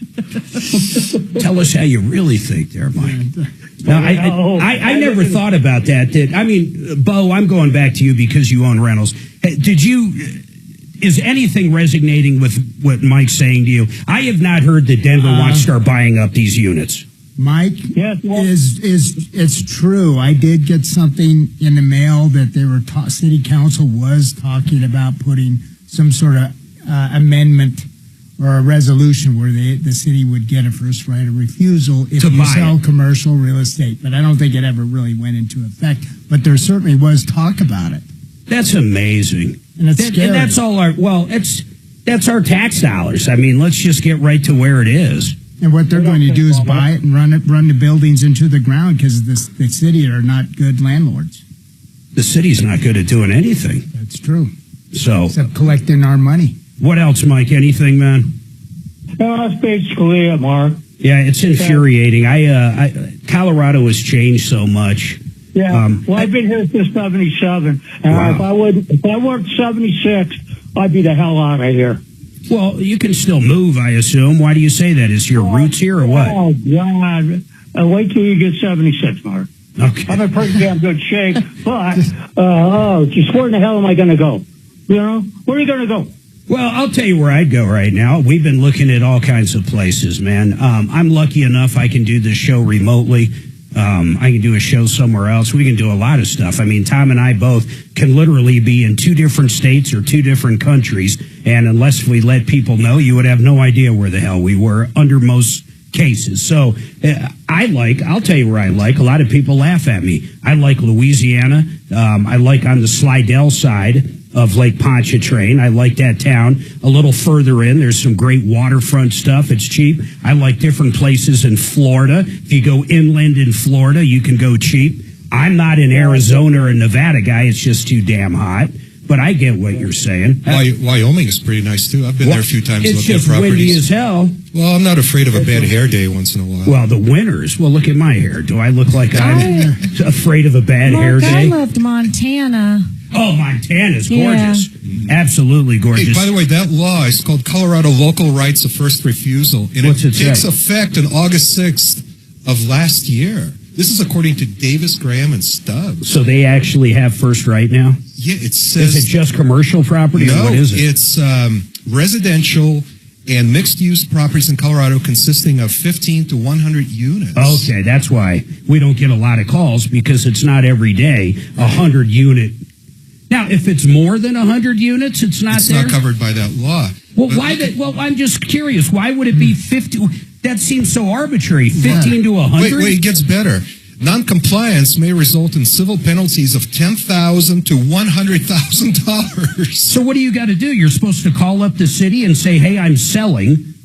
You would hope your realtor understands all this. So seller obligations, according to Davis, Graham, and Stubbs, provide notice of intent to sell before entering into a listing agreement with a broker or otherwise listing of the property on MLS. See, this is crazy. Following that, the government may within 7 days either waive their right, they gave themselves this right, either waive their right or request due diligence from the seller if the government's request due diligence. That's insane. The seller has 5 days to provide required property information.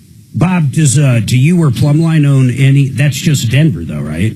No, that's a state law. That's a state law. It's a state law, and so it's for but it's only resident. I got it. It's residential units. 15 to 100. Do they get to name their price? No way. To pay? I would think they just. Can you imagine if that was the case? It's eminent domain, Mark.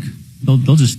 Well, they'll take it. They took one of my properties by eminent domain. Well, there you go. In fact, what's sitting there right now is the last stop in Montbello, heading out. Peoria Station. Yeah, it's called Peoria Station. That used to be one of my good years. What's Peoria Station? So RTD, light rail. It's basically the last stop, or I think the next to last now, between Denver Metro and the airport. Mark, it's your first stop for weed when you're getting off the airport. Yeah, that's true. You can fly into DIA, and you can hop on the train, and you can get off in Montbello, and there's lots of recreational dope there you can buy. Hop back on the train and go back to wherever the hell you came from. What was that process like? Do you feel like you were paid a fair market value, or could you have done better selling to someone else? Well, it was a nightmare. It was good and bad. That's a great question. So Oh, man, it was Hancock. In fact, at one point, I'll tell you how bad it got at one point, them dealing with me. And it was probably mostly me, I'll be honest. I mean, they're going to do what they do. And at one point on the ribbon-cutting ceremony, they knew I was going to show up. You know, they had the cameras out there and everything. So they knew who I was when I walked up, and it was pretty bad. I mean, nothing happened. I did talk to the press and talk to other people out there, and I wanted to go meet Hancock because ultimately he was the guy doing this to me. It was the city and county of Denver. That was him. You were the resistance. I was part of the resistance, and he didn't want to come over and talk to me, so that didn't go great. But, you know, it was what it was. And here was the bottom line. Ultimately, it worked out very well for us. Yeah. In fact, something happens in your life, Bob, maybe this has happened to you. Something happens, and at the time, I almost call it unanswered prayers. At the time, you want to do anything in your life to change whatever's going on. It doesn't matter what it is. It doesn't matter. Maybe something happened with one of your kids, and you want them to go a certain direction, and they fight you, and they don't go that direction. Or in your own life, you get fired from a job, or the company goes out of business, something, and you just pray, I want this changed. I want this. And you do everything in your power, but nothing happens. Nothing changes. Then all of a sudden, a year later, because of that thing that you never wanted it to happen, some really good things happen. And if you look back on it, they never would have. I like the way you said that, unanswered prayers. It's the reason I'm at Plumline, to be quite honest. That's remarkable. The company I worked for before was a concrete construction, residential foundations, SED Corp. I love the company, love the owners. I thought I was going to be there for the rest of my career. And then the recession hit. Oof. And we went, our business dropped by 90% overnight. You're talking 08, 10. Exactly. Yep. And I went to Plumline in 2009. Quite frankly, I thought it was going to be a temporary situation. I told the old owner, I said, I'll be back in a year or two when this recession blows over. And it was the darkest time, one of the darkest times of my life. And sure as heck, here I am 15, 16 years later. An owner of one of the largest, if not the largest. And I love it. And it would have never happened had it not been for the recession. Yeah, that's crazy. So at the time, I was going through this eminent domain with Hancock and those goons down there. And what they do is they hire people to handle all this for them. You don't deal with the city. I think the company was called HC Peck, and I think they're still here. They were pretty good. I mean, once again, a lot of it was my attitude, of course. You're coming in, you're taking something that I'm cash flowing on and making money, and you're telling me, okay, I'll pay you to move, I'll do this, I'll do all that. But most businesses that are taken by eminent domain, in the case of Peoria Crossing, I think it was 36 businesses. I think there was, like, for an example, there was liquor stores, there was Kentucky Fried Chicken, or Church's. Was it Church's? Church's Chicken. There was a Waffle House. There was all these things. I think 0 are there now. 0. They tried to relocate. It didn't work.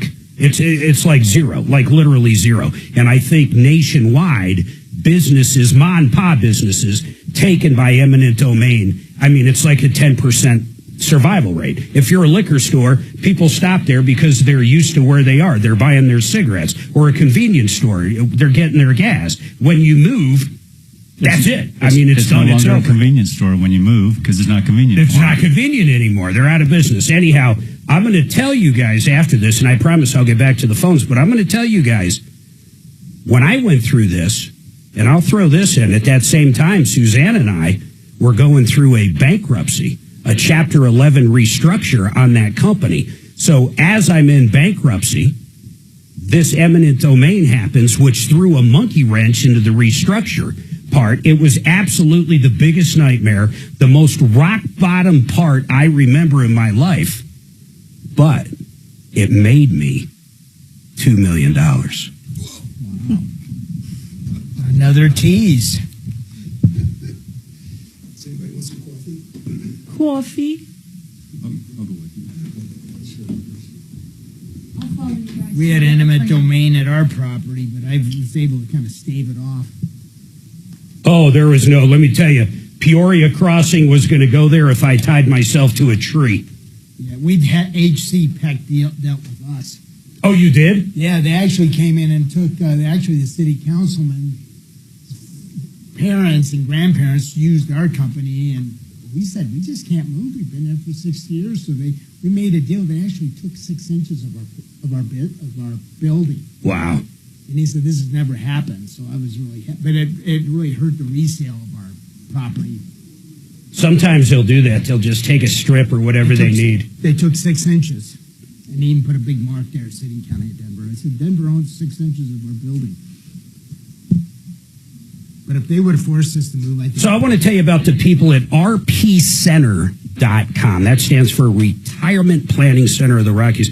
Unlike a lot of people that help you with your investments, help you with your retirement, these guys actually get way more involved than, say, just a broker trying to tell you what investments to buy or sell you an annuity or something like that. In fact, they've had over 40 years of helping people. They call it the 5 pillars. There's a lot more to retirement than just what to invest in. First of all, they're going to talk about diversifying whatever you got going in order to make sure you have that cash flow after you do pull the trigger and start retiring and not working anymore. They're going to try to replace that income with your retirement assets that you've built up. They're going to help you with the tax ramifications, the health care part, of course, the legacy aspect. Maybe you have a small business or you're a contractor and you want to pass it along to your kids. They'll help you with that. And then I think the most important part, though, is that income. They're going to try to show you how to take what you have and live the lifestyle you want when you retire. They're great people. They've been helping people in Colorado forever.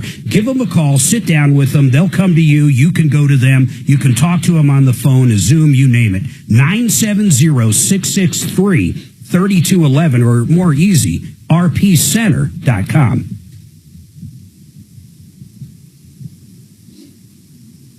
Yeah, are you going to Vesterabo? Are you have you dug more into it?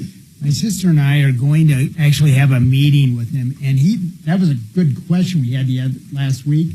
I can sell in 1031 my properties, so that is really good. And then look for other stuff. I'll let him find it. Yeah, that's true. I do love if you just look at his philosophy, and I quiz the hell out of him. And his track record's great. But more importantly, he's not looking just for that property. He's looking for that right area. And that's the part that kind of grasps my interest. He finds that little pocket somewhere. Where it's a growing economy. Like that Castle Rock 10 years ago. Right. Or like whatever it happens to be. I don't know how he finds it. Personally, I think he's got some researchers. I know that, but I think he's probably got that formula. I think they research big businesses coming into an area, like an Anheuser-Busch or an Apple or anybody big. Amazon, and then the property. SpaceX. Yeah. I'm really thinking. Anything bringing in a shitload of jobs. Yeah. It's like I said the other day, is in addition to the regulations, I got to be an attorney now to do. I used to do all my evictions. I did all my 3-day notices. I did all the leases. Fuck, I can't do it now because the laws change, like every 30, 60 days. I can't keep up with it. Hey, Kelly, can you hear me? I'm going to send this outbound to her. Do you want it to help or do you want it to Kelly? I'll send it to help. Okay. I got it in through Referral List is why you don't see it. Shannon, how are you doing, man? Bob, what did you start at Plum Line? What was your... Not entirely horrible. I mean, obviously you didn't do it. How was your time off, if you took any? You're generally the guy that never takes any. Yep. Left about 80 hours on the table. What'd you think of that last CU game? Logistically, the whole trip, 90% horrible. Oh, that sucks, dude. If they'd won, it would have been 60% horrible. Oh, man, so it was bad in every aspect. So bad. So bad. The game sucked. The game was absolutely horrid. Yeah, but that's typical. I've been with them since 2002.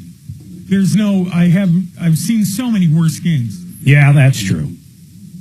Well, we've seen so many worse seasons for so long. I've been on the plane for worse seasons, much worse seasons. Do you need anything? Coffee, water? No, thanks, man. The Broncos yesterday, though. Yeah. I mean, talk about a blowout. In fact, CBS pulled the game. Do you see that? Well, I was asleep, but yeah. They pulled the game, which is, I've never seen that done before. They said, this game's so boring, we're going to switch the Broncos game to something else in every state except here because the Broncos play here. So it was the nationwide game.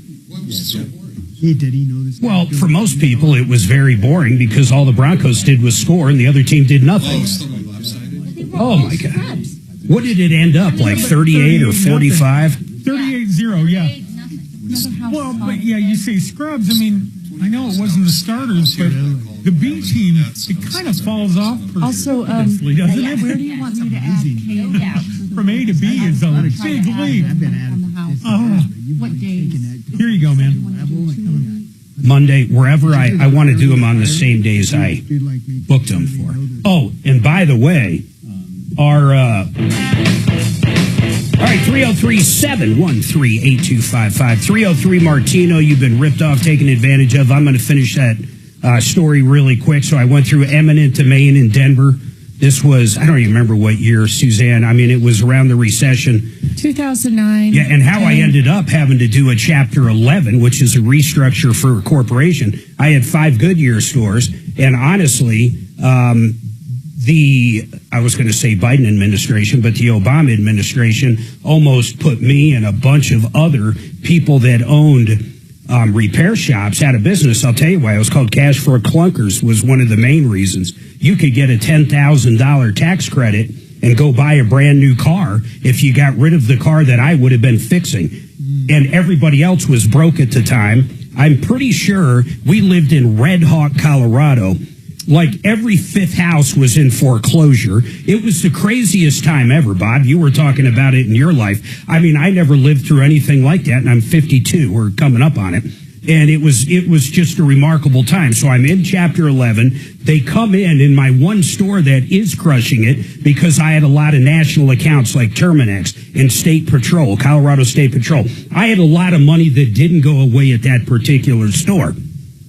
They're going to take my cash flow away, which totally threw a monkey wrench into the entire plan that we had to represent to the trustee doing the Chapter 11. So it was horrible. But ultimately, I'm at a meeting for eminent domain, and I meet a guy who has a building that happens to be right behind my Goodyear that's not getting affected. But the problem was his tenant was moving out because he would have no more traffic. So his tenant's lease was coming up, and this was a 20,000 square foot building. 20,000. Huge building. It's still there right now. So I talked to him. He lives in Florida. He doesn't want to have to try to rent it out. This is a huge monkey wrench for him because this whole Peoria Crossing project is going to last years. They're building a bridge, putting in a parking lot, putting in the light rail. They're doing all this. So his building is like in bad shape. He's not going to be able to rent it out because it's hard to get there at this point. I convinced him to sell it to me on payments. I gave him whatever, maybe 10% down. And I'm not going to get into numbers, but I paid a lot for it.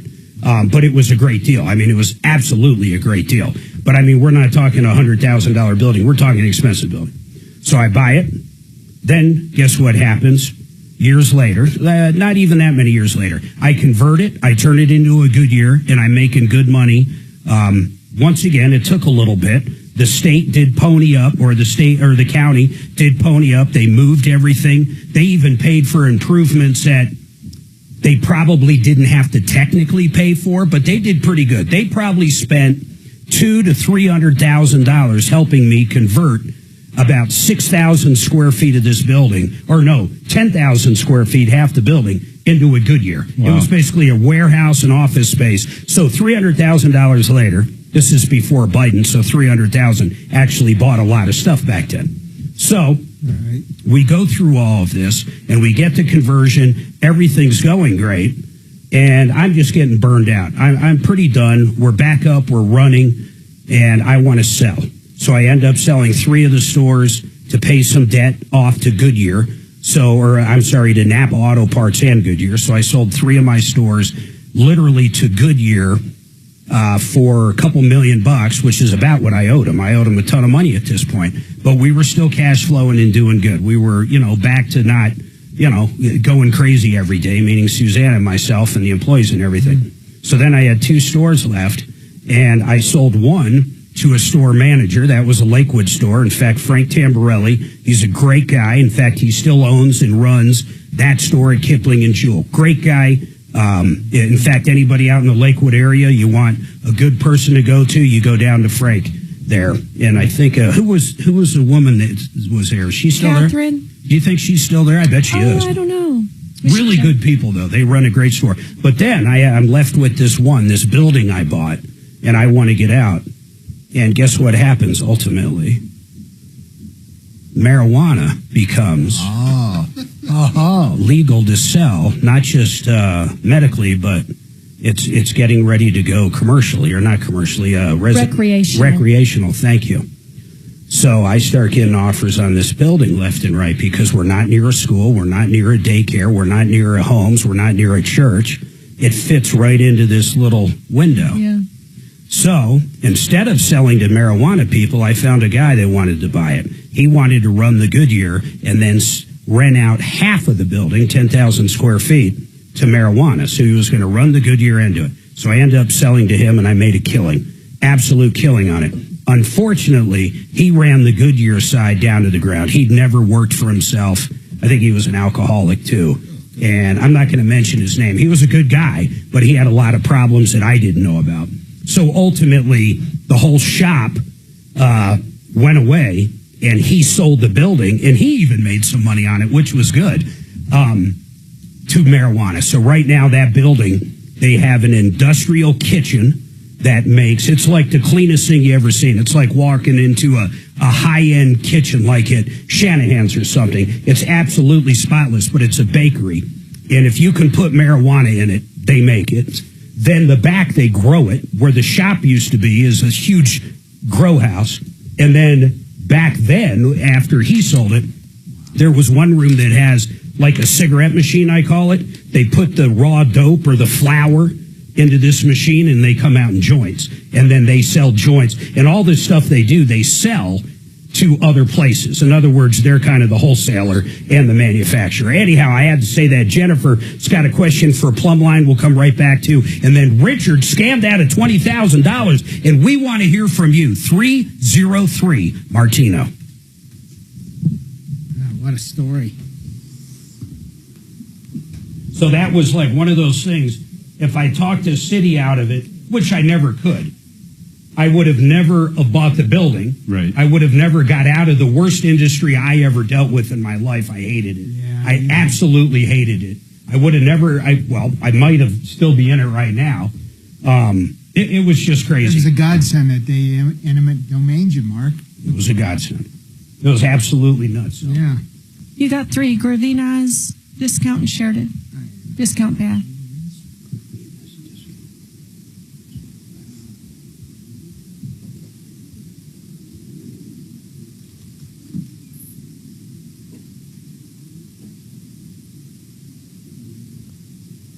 Gravina Windows and Siding. These guys are great. I love Nick.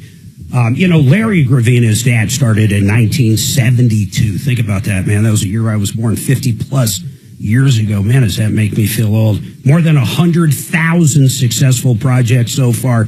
These guys know how to install Windows. They stand behind their product like nobody else out there. They're absolutely great guys. I want you to put them on the list if you want to bid. I'm not saying you just call them and nobody else, but I'm telling you, if they come out and talk to you, they're going to love their product. You're going to love their price. They're good people. GravinaWindows.com. That's GravinaWindows.com, or call them at 303-472-8462. Now I want to tell you about another company. And by the way, when I talk about companies, most of them I've used, like Sheridan Auto Tech. I have personally used Uncle Kevin on numerous different vehicles, but he's a great guy. Anything the dealership does, he can do, and honestly, he can do better, and he's got a better warranty. You realize his warranty is nationwide, 3 years, 36,000 miles, whether it's a brake job, an alternator, anything he does is covered nationwide. Check him out at SheridanAutotech.com. Check out Uncle Kevin. You're going to love him. From maintenance to full engine replacements, transmission replacements, you name it, they do it. SheridanAutotech.com. Discount Bath. You know, there's a lot of companies out there that don't have the cojones to put the word discount into their name.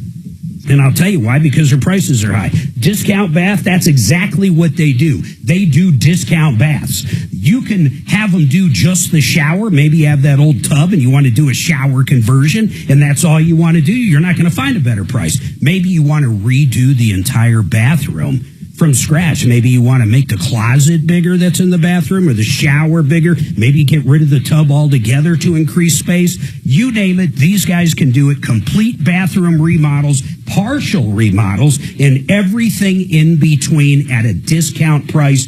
Call these guys up. Discount Bath. That's right, discountbath.com.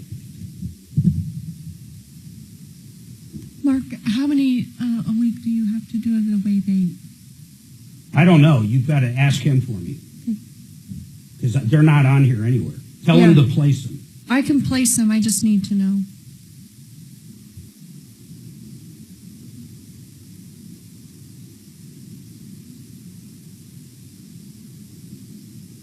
I'm going to do Compass coming back. Compass? Okay.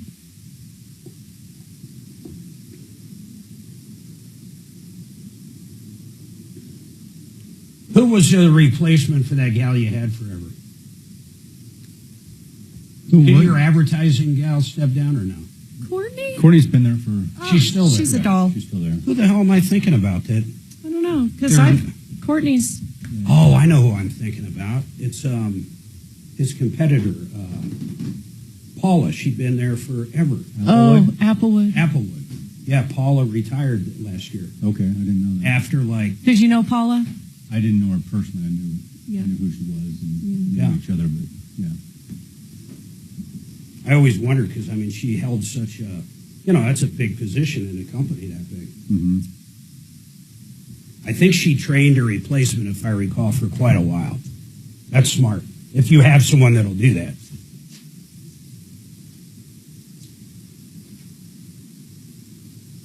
What's the hardest employee to lose for you? Is it more on the management side or a technician? You know, honestly, it's the person. Even if I left here and got hit by a banana truck, Plum Line would continue to kick butt. I mean, I don't want to say we're bulletproof, but Plum Line's bigger than any one employee. Yeah, okay. It's a machine.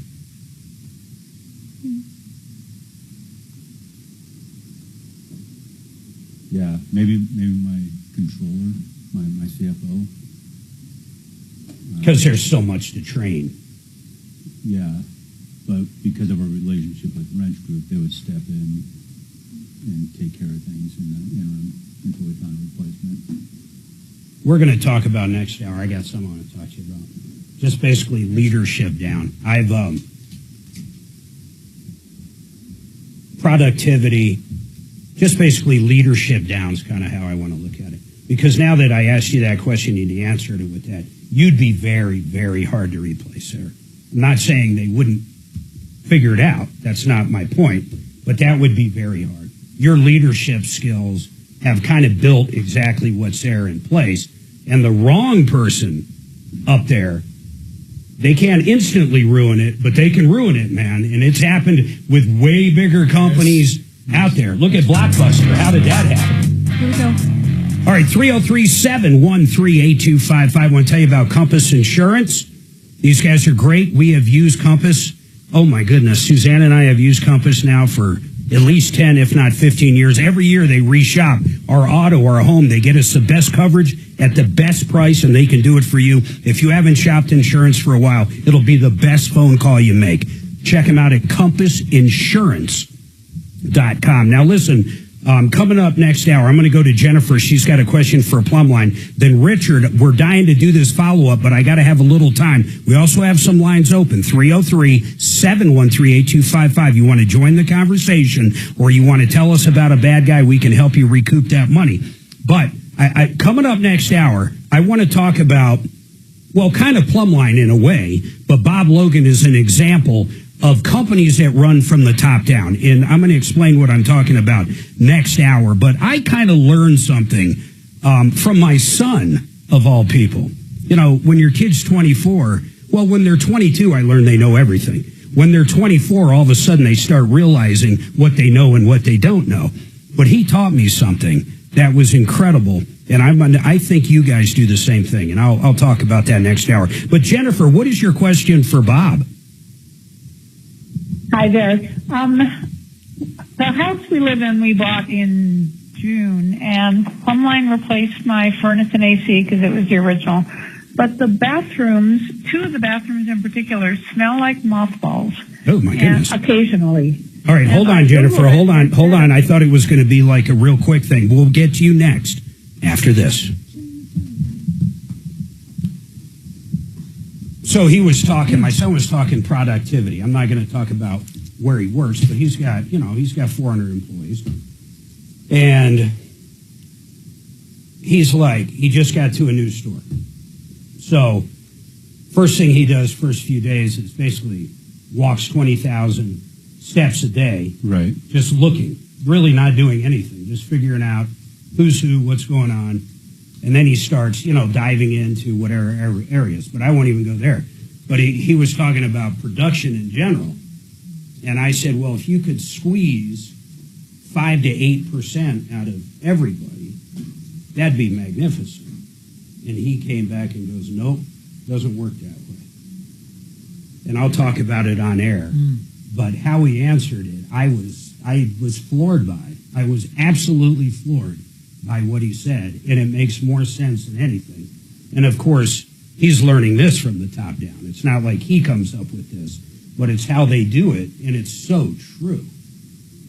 But it's, I just want to have the conversation on air because it's so, I want to see if you agree with it. Did you talk about squeezing more, try to get more sales out of the employees? No, it's usually not. More productivity. The productivity brings up everything. I mean, that's big for any kind of, if everybody produces, you don't have to, the sales will come. If everybody's doing the job they're doing, the sales will come. I mean, it's simple as that.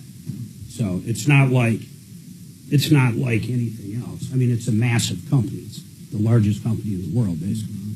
So, but the productivity creates that. If you have all your systems down and everybody's doing their job as they're supposed to, the sales instantly come. But in this circumstance, they come quicker. The quicker you can get stuff off, the quicker you can get stuff on the shelf, the quicker you can get it off the shelf. But the productivity part is what really made me open my eyes. Interesting. Wow. Yeah, I'd like to hear it. Yeah, it's kind of amazing. And then to hear him just talk about, just how he goes in and assesses so many employees, I just can't even imagine. I mean, really. I mean, you do it, but I mean, I've never had, the most employees I've ever had was 50, and each store had about, 4 stores. So. Mark, does Miles actually go out onto the floor and talk to every employee? Oh, my gosh. He does. It's one store, right? Yeah, he does. He lives and breathes it. In fact, Hey, did you say it's 400? Can't be that many. Yeah. I know what store it is, but Yeah. I couldn't believe they'd have that many employees at one location. It's average, man. No kidding. Well, at a big I thought they had like 80 or 90. They do about 150, 200 million. Well, I guess you need to have that many employees. Out of one store? Yeah, one location, Mark. That's hard to believe. That's crazy. That's awesome. It's crazy. And it's all super crazy. Yeah. And it's in a remote area. That's why. It's not in Denver. That's what makes it more challenging, is because they call them, I forget what he calls them. They got farm community. Basket shoppers, because they'll show up once a week and have 3-4 baskets and stuff. Oh, because they really? live an hour away. Bo, your sister sounded adorable on the phone last night. Yeah. Is she a lot of fun to be around? She is funny, man. Oh, she sounds like she'd be fun to be around. I gave her wrenches yesterday. You got to help me put this ski rack on. Is she your younger sis or older sis? Or you Yeah, guys? she's like, I think 7 years younger than me. Were you guys close growing up, or did you No, just we become hated each closer? other. Oh, We hated each other growing up. For real? Growing up, when did yeah. you start getting close? As you became adults, No, or when last year, or I what? do. When I knew she was a great accountant and could keep the business going, she became my best friend. Oh, right. And made sure there was money in the bank and could pay my taxes. Oh. Oh, I love her. I can't hang out without her. Oh. Now, I think when I went off to college and came back, and I don't know, we had our differences. In high school, we just couldn't get along. Oh, yeah. But You said she's 7 years younger? Yeah. Well, if you're She's in high born- school, she was a twerp. she was like a junior. No, freshman or just coming into high school. Then Maybe you're it's- not 7 years apart. maybe You're like it's 6 3 years. Well, she was born in 68, and I was born in 59. Then you guys were in the high school? What, did you fail? Well, we went to the same high school. You're right. I was already in college. I see. We went Okay. to the same school. Oh, Top Yeah. Secret says you're a pain in her. You know what? Oh, she listening in? She is. I couldn't put that ski rack on. Yeah, the ski rack I bought. No tools necessary. Easy assembly. I got We've all been there. Yeah, I looked at the book and it's like, these aren't instructions. These are destructions. There's companies that all they do is put together IKEA furniture for you. I was embarrassed. I went over to her house at 1 o'clock and they didn't finish. We didn't finish till 4:30. Oh. It's easy installation. Are your daughters close to her as well? Yes, Oh, I love that's her. so Yeah. cool. Yeah, to get the ski rack on so they could go skiing today up in Breckenridge. Oh, cute. Right. I was under pressure to get it assembled. Dad. Oh, goodness. Oh, my mother still. You might have to try to call her for me. Figure out when she's checking in, because I got to check her in. She doesn't understand any of this. Okay. She can go I'll up to the call desk her. and get a key. So it's not a huge deal that she has the app. I don't see your mom using an app. It makes life a lot easier, but yeah. Let me see if I can just check her in. I mean, I don't think she knows how to text. She does when she is looking at her text. Oh, she already checked in. This is a nightmare. Now they're charging her card instead of mine. So, I mean, this is just a Okay, well, there's nothing you can do about it right now, and I can't do anything about it because I'm not Marc Mager. So Jesus. just deal with it after the show. It'll be okay.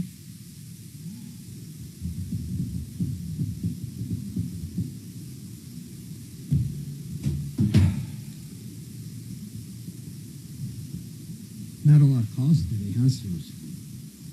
Slow. It's up and down. But go to Jennifer with her plumb line question and the smelly mothball Yeah, stuff. before she hangs up. And she said it's in 2 of her bathrooms occasionally. What do you think? Hey, can you I hear wonder me if, here? if it's a crawl space installation, there might be something open. It's Well, Suze usually listens. What? that area of the dock. You're going to have to ask her, how close is she getting to the moths? That's a good point, Bob. Could be a little mold or. If it was a unit, it'd be all over. The smell would be all over the place. Or change the filter, Bob. Maybe your filter's plugged up.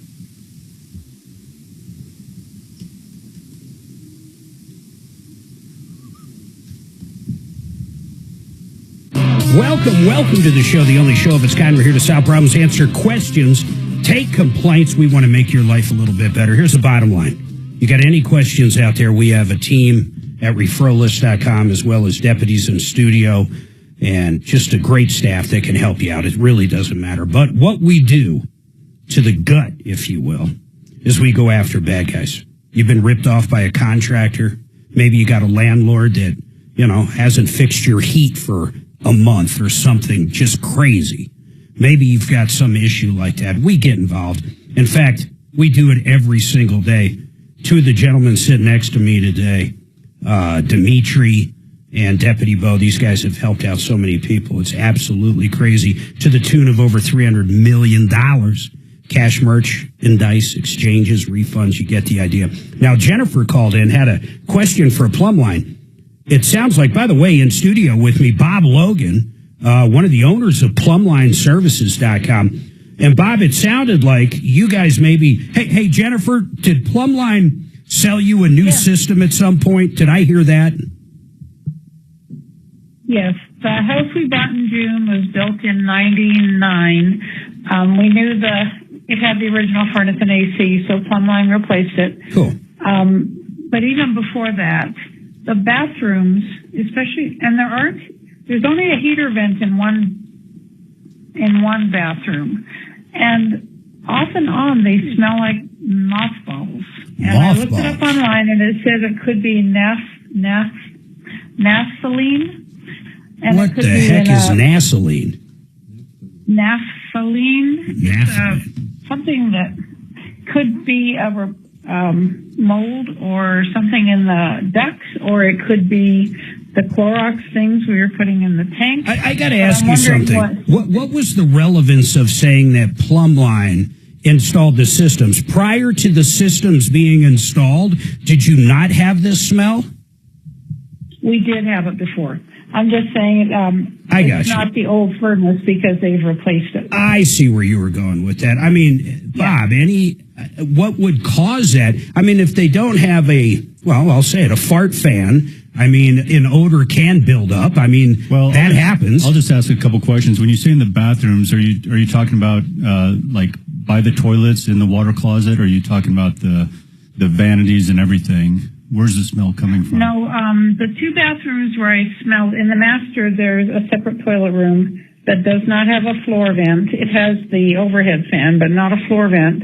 And the guest bathroom has a floor vent, and that's the one that it was smelling this morning, and it didn't yesterday. So okay, I don't know. And you feel like this is definitely coming up through the vent and not maybe originating someplace else? Like the commode itself, the toilet. Right. One of my... Well, new toilets. We had new toilets put in. Okay. So that was going to be one of my suggestions, is pulling the toilets, putting new wax rings in, making sure that there's not some kind of a... Yeah. Did you have the smell prior to that?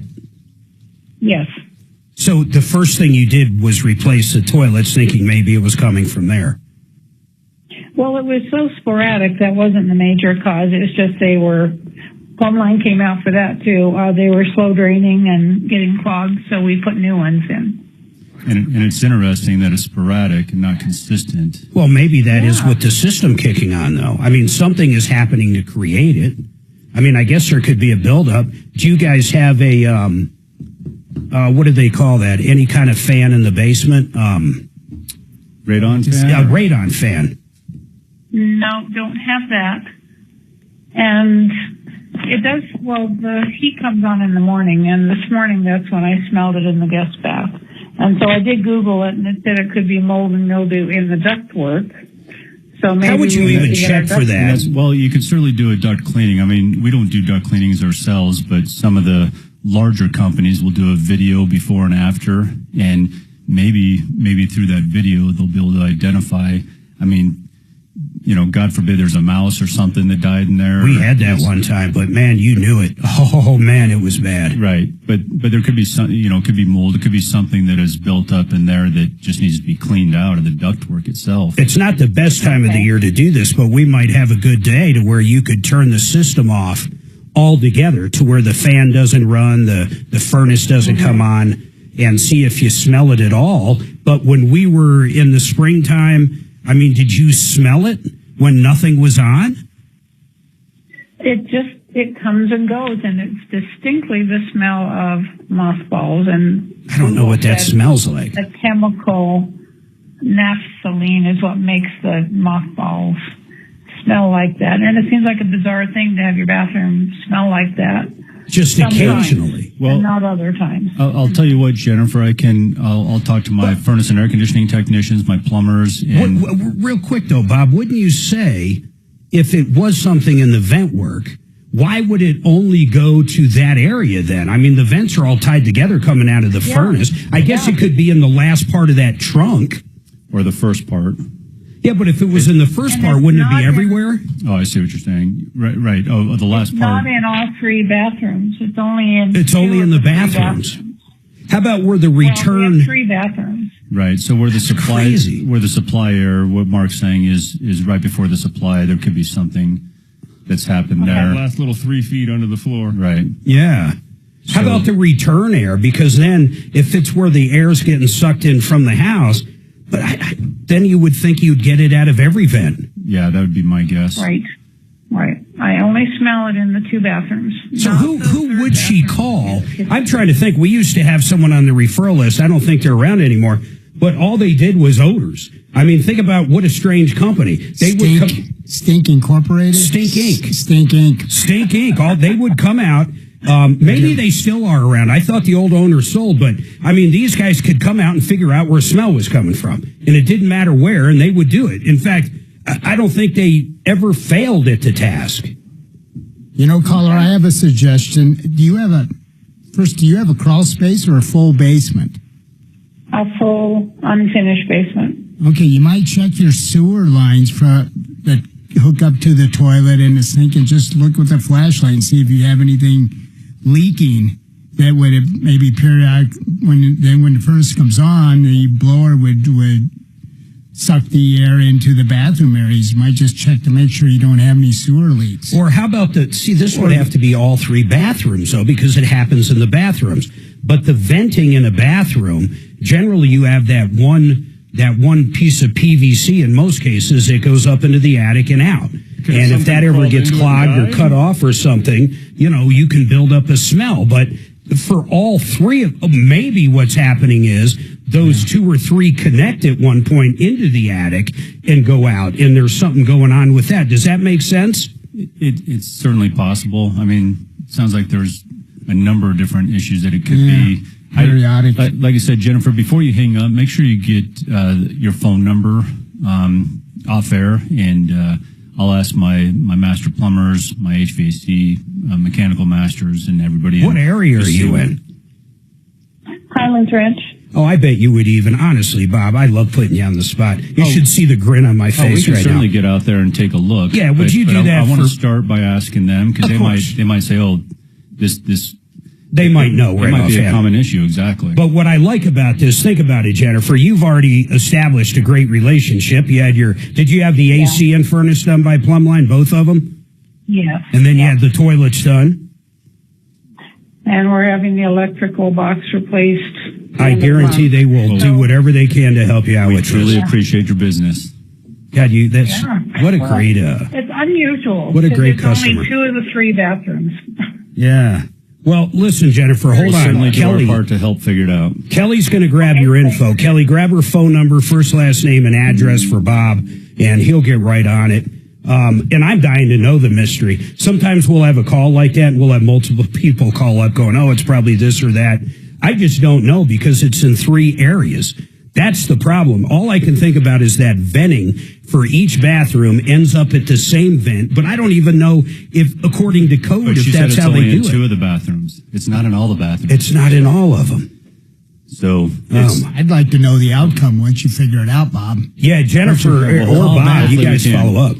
Yeah, I'll start by asking our experts, and maybe they might have a simple solution. If not, we'll get somebody out there to take a look. All right, Richard, you're going to be up next. Richard, this one's crazy. Scammed out of $20,000. Joe has a question on serving interrogatories. Unfortunately, I have done that a lot.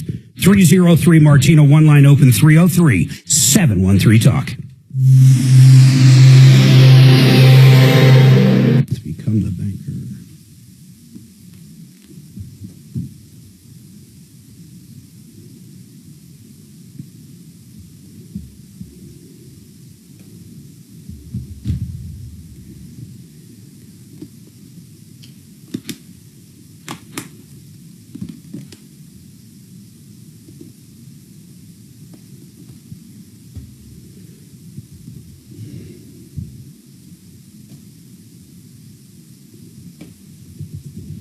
Vestera.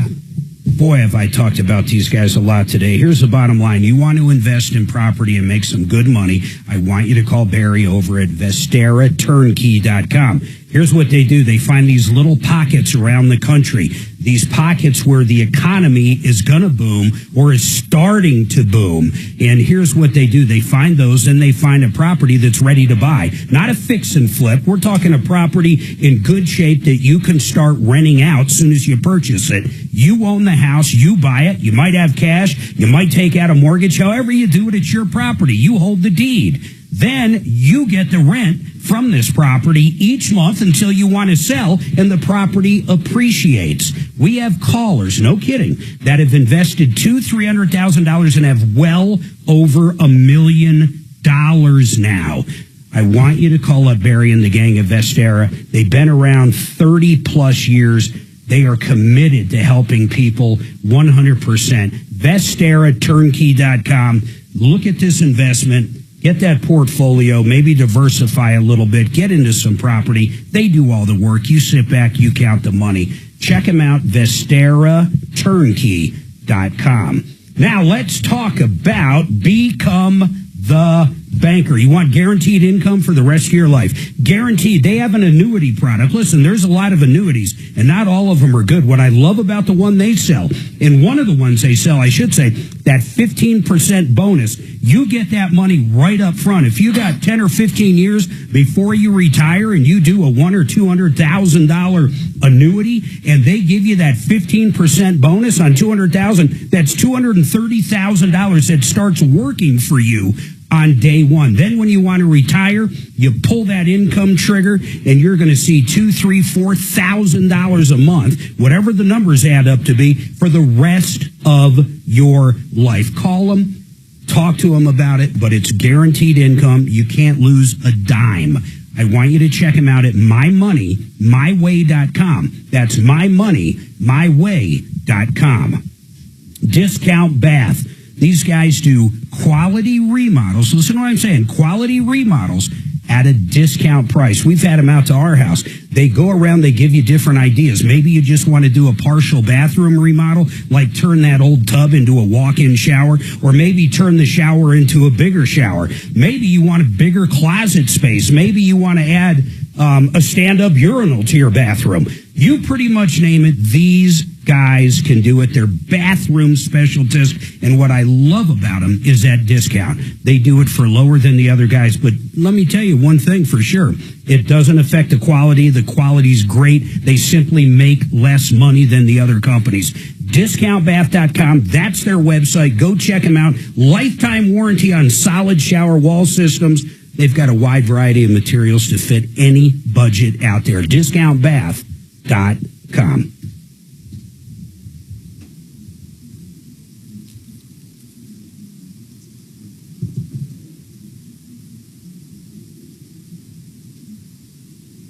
Mark, I added Wave 8 to the in-house spots after texting with Tommy.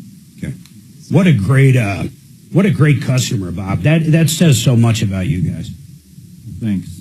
What happened with that call? I got a phone call from the bank. That's why I'm wondering. Kelly's on it. So Kelly's what? Oh, I'm keeping track of the Bob's going to investigate. Bob's going to. Bob Logan's going to investigate. He's going to bring that sniffer of his over there. He's going to be in a... Oh, they are? Yeah, I looked up their website. Stink Inc. Stink Inc. Yeah, what a great name. They're still open, yeah. What a great... Are they still on your list? No, but I looked them up. They're still open. Yeah, they probably got more business than they know what to do with. I don't know, man. I mean, it's such an odd... Have you ever needed to call someone to figure out what smells? No, but I remember referring them out a couple times. Very weird. I've never, called anybody for a smell. It's like, what do you do for a living? Sniff out stink. Yeah, I'm a stink eradicator. It'd be pretty impressive if they could go cat turd. Funny, Mark. Yeah, dead turtle. 20 days old. What'd you say? 20 days old. Yeah, 20 days old. That's right. Dead turtle. 19 and a half days old. Behind the couch. That's funny. Old pizza slice. Oh, dear goodness. Okay. Mushrooms and bacon. We've all been teenagers, and some of us have had teenagers. Have you ever seen old food in the room and just want to kill them? Like how does a bowl of cereal that's a month old end up under the bed? Right. How is that even possible? It's like, It's so why would you possible. put it under your bed? Kicked it under Because the if middle it's of the on night. the nightstand, mom or dad are going to tell me to take it downstairs to the kitchen. Yeah, exactly. I had a boss that had all these old coffee cups. I just hated it when they came back with like a table buster's worth of tub worth God, of it was so dishes. And they go, disgusting. here's And then 4 glasses. Here's 8 spoons. Here's 3 plates. Oh, It's a whole deal. Yeah. When she first moved in with me, I had a roommate. His name was Eric. Oh, we're And going to blame this all on the roommate, are we? we did not believe in doing dishes. And that apartment didn't have a dishwasher. Well, So I moved. yeah, it's probably why I you moved kept in my me. dishwasher. I had a college roommate who wouldn't do dishes, and he would let them stack up in the Oh, I sink, hate that. and some would fall out the window. Oh, So then the sprinklers will wash them. And when he needed a new dish, he'd go outside and get a dish from the lawn Yeah, and and eat it, and then put it back on the my stack. son just bring down 600 glasses. Yeah. On a Sunday. It's like, where's our glasses? It's like, hey, we're missing all of our bowls. Could we get our bowls There back? they are. They're like Walmart glasses. It's not like someone broke in and stole our glasses. Where are they? Why are you Food's ordering caked these on cheap hard ass as a people? Whatever, fine. The sprinkler system. She did that. I love.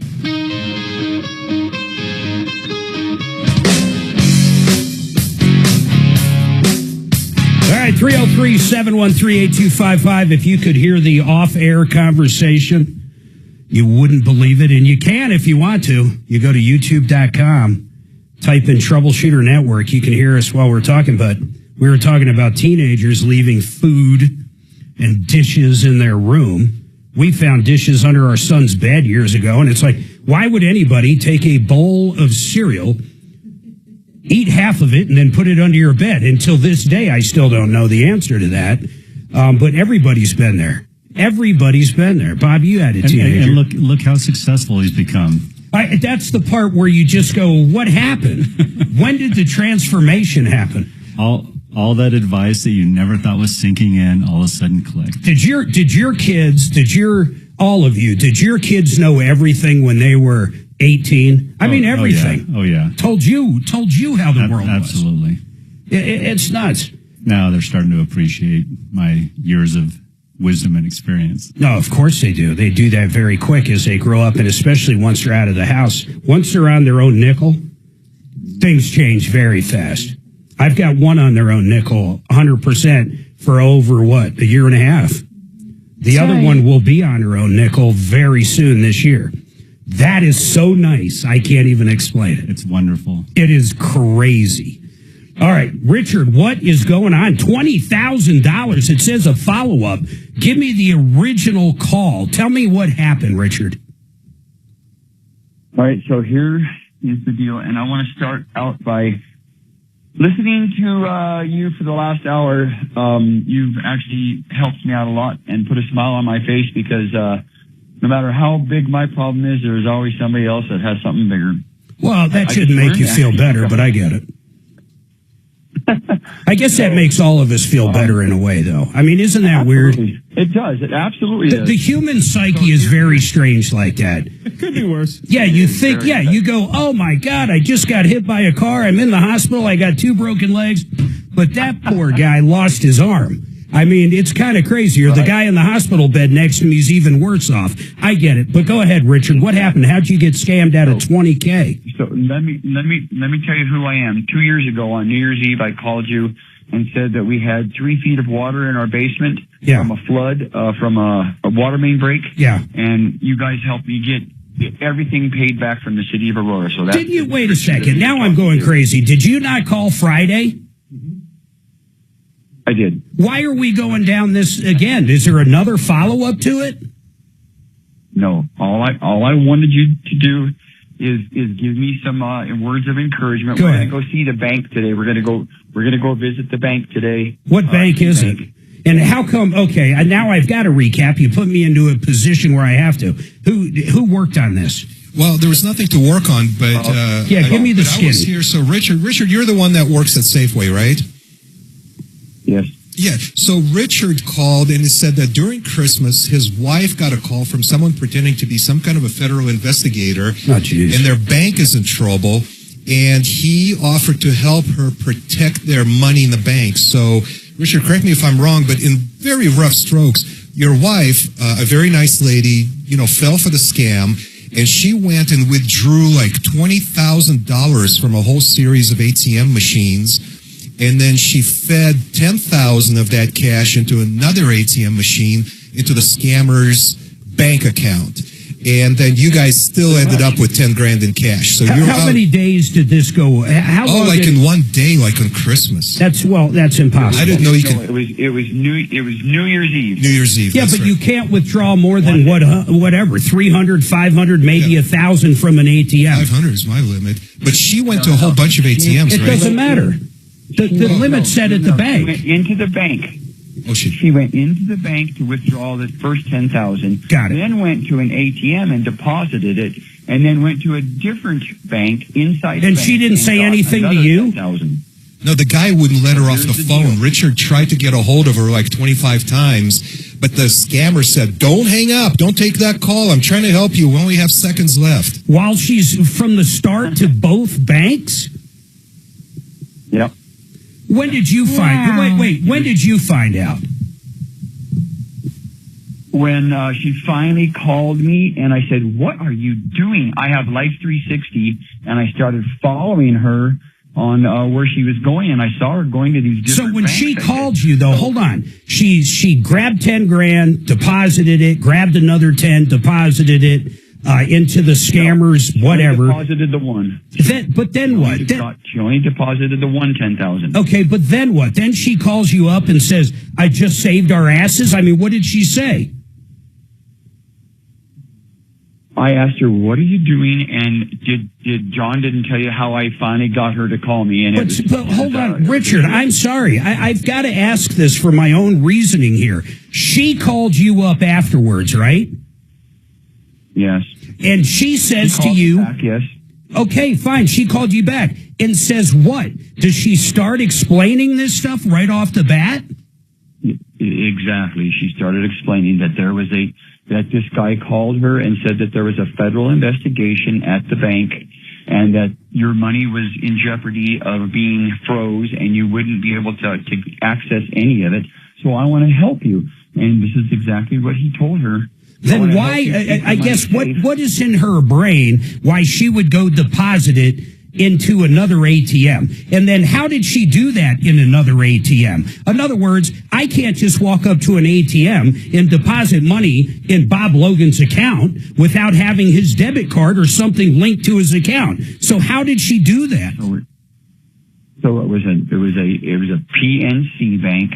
And all you had to do was have the PIN number, and you can put the money in there. So she had to do it in 5,000 increments.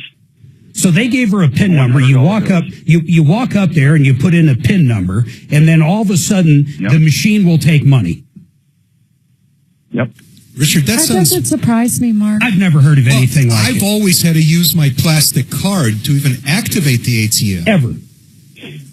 I mean, maybe they're new. I want to say something that's it's not going to be popular, especially with you. First of all, if this actually happened, are you sure she didn't just take the money and give it to her boyfriend or something? And I'm not trying to give you a hard time, Richard. This seems like the most unbelievable thing ever. Are you sure she's not the one He's trying to tell you. Go ahead, Rich. Mark, listen. That exact same thing crossed my head this morning. I can't get this whole thing out of my damn head. And that exact same thing. I want to talk to her. I thought, wait a minute. I got to put you on hold. I want to talk to her. You know what, Kelly? If he wants help, hell, if I can talk to her, I'll go down to the bank with them both. I'll go down to the bank with them both. And I'll do it, and I'll do it live on the air, damn it. We'll do everything we can if this happens. I don't know if we can do anything, but I've got to talk to her at this point. I got to see what I'm dealing with. Talk to your wife? A boyfriend. He said PNC Bank.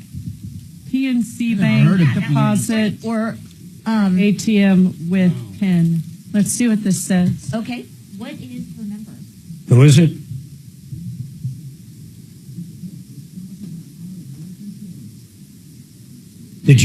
Are you the one that added Wave 8 for Mark? I did. All right, hang on for me, and I'm going to try to call her right now. Okay, I'm going to do something else totally different. Let me see who I have for Aaron House. I'm going to do renew. Just fire off 888. I'm going to do renew.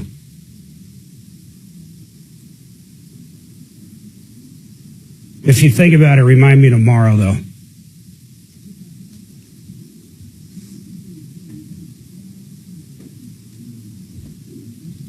We're truly the only people that do our own inventory.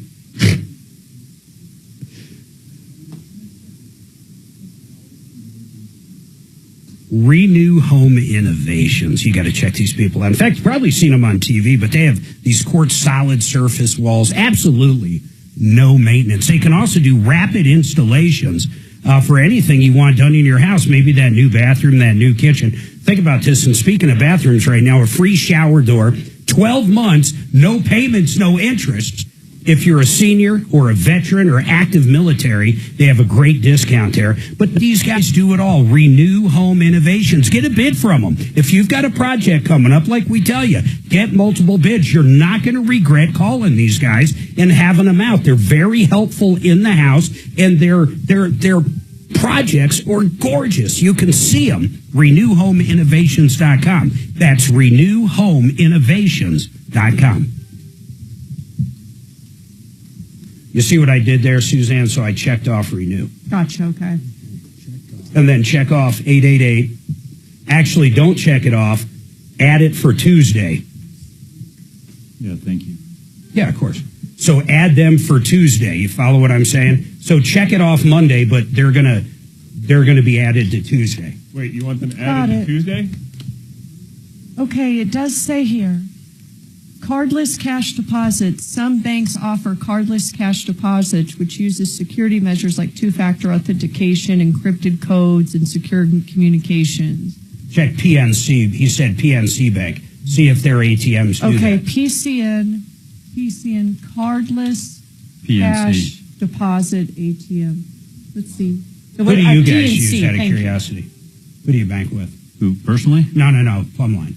Oh, Wells Fargo. Okay. That's who I had for the good years, was actually Wells.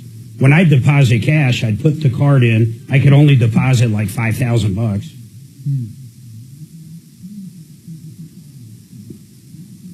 But I never even did that. I used a drop bag, now that I think about it. Cardless cash. I just drop bag a deposit slip in a locked zipper bag into their night cash, their night drop. Yeah. Yeah, I would bring cash. Yeah.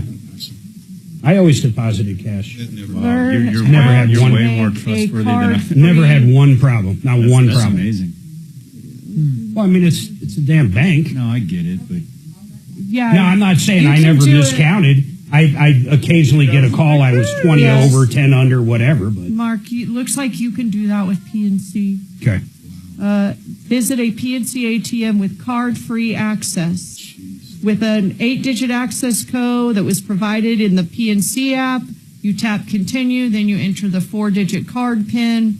So she must have put the app on her phone for this to happen? Or they were doing it from their they app. had the app, and then they gave her And the then PIN. they're giving her all the information. So it's feasible for sure. Hey, Mark? Well, they're going to the bank today, he said. It would be interesting to see. $10,000. Mark? God, my BS detector just won't stop, though. Hey, Suzanne? Can you hear me? Man, there were another 2,000. Can anybody hear me? I can hear you. What does that mean? All right, well. So the other 10 grand she got, she Venmo'd to somebody. No, she deposited the 10 grand in cash, and then in addition to that, they through the ATM again. Yeah, and then separate from that, but part of the same scam, she transferred another $2,000 from her Venmo app to the scam. Did they get 12,000, Dimitri? Yeah. Oh, I didn't know that. Yeah, and they were left with 10,000. He caught it before the other. Thank God he caught it. Yeah, so he's at 12,000. Okay, I'll ask each of you. This just sounds.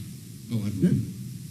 You think there's something weird going on? Oh, I believe it. I was reading the Summit County Crime Blotter this morning. No, you believe it happened to her. Yeah, I believe Oh, you do? There were tons on the crime blotter. There were, just in the past couple of months, there were at least a dozen, maybe 20. How can anybody in this day and age get talked into withdrawing $10,000 and putting it into somebody else's Would that happen account? if that guy all day long that put $62,000 in an ATM? No, it was $40,000. It was 32. Either way, it was a load of money. And they were probably watching across the street as he was jamming it. I didn't think he could put that much money into an ATM. Yeah, I'm impressed. Here's the problem, though. If it did happen, it's all her fault. Oh, yeah, it's authorized transactions. Yeah, the bank How do you get? There's no responsibility in this matter. But the bank can at least help and see where that money went. PNC Bank with the right person, maybe a cop or someone. I'm sure that money's long gone. It was out of the account. It's probably out of the country. It's like the guy with the ATM, the $50,000. You mean the one at the Aurora liquor store? Yeah, you went out there, right? Dollar did. But I had an FBI agent wanting to investigate it, and then her name was Hannah, and she never. 630 KHOW. You know, this one is so unbelievable. I'm talking to the guys around the table, and I might be the only one that think this is so unbelievable that Guys and girl, Mark. Well, of course, but someone gets a phone call. Okay, Suzanne, if you got a phone call and they said, hey, there's some kind of breach in the account. Wow. I need you to go withdraw $10,000 and then deposit it here. But what are you going to do? I can't. I just would never fall for it. But it's crazy. I just can't believe. But then Dimitri saying it happens. I'm not saying it doesn't happen all the time. Generally, with older people, and there's something else going on, like dementia or something. But to me, this sounds absolutely crazy. And then not to call your husband, who's Richard. I guess that's the other part I don't get. If you did have any kind of question, and I'm asking my wife, who's next to me, wouldn't you at least call? Oh yes, for sure. I mean, Richard, is this out of character for her, or she's not that smart? Can I talk to you? Yeah, go ahead, man. All of the points that you've been doing this for too long, Mark. All of the points that you're just now bringing up are exactly the parts that we're going to go through. She's going to go to the doctor and get tested for dementia this Wednesday. I called the actual fraud department, not the fraud department. I called the fraud department at KeyBank, and they told me, we're getting this call more and more and more often. Well, we got one with a different ATM that I believe 100% not long ago, Richard. But, honestly, I don't know about this one. I've got so many. How old is your wife, Richard? 68. Oh, so it's possible, Mark, that there's something going on there. By the way, these scammers are really great at taking psychological control of their victims. Good. This is what they do for a living. He had her scared to death. These are super predators, Suze. They'll take control Look, I'm over not so trying many to people. diss. I'm not trying to diss Richard, but there's people. How many times has he called? Richard, I have you up. I'm not putting you on hold. Twice. But Richard, what is your follow-up today? What's the purpose of today's meeting at your bank? He was looking for words of encouragement, Dimitri. We're going to go. That's exactly right. And we're going to go close out our accounts because they're still froze. We have to go meet with the banker at KeyBank today. And I'm going to get the fraud department online. We filed a police report. I'm going to bring that in and have them. Who'd you file a police report with?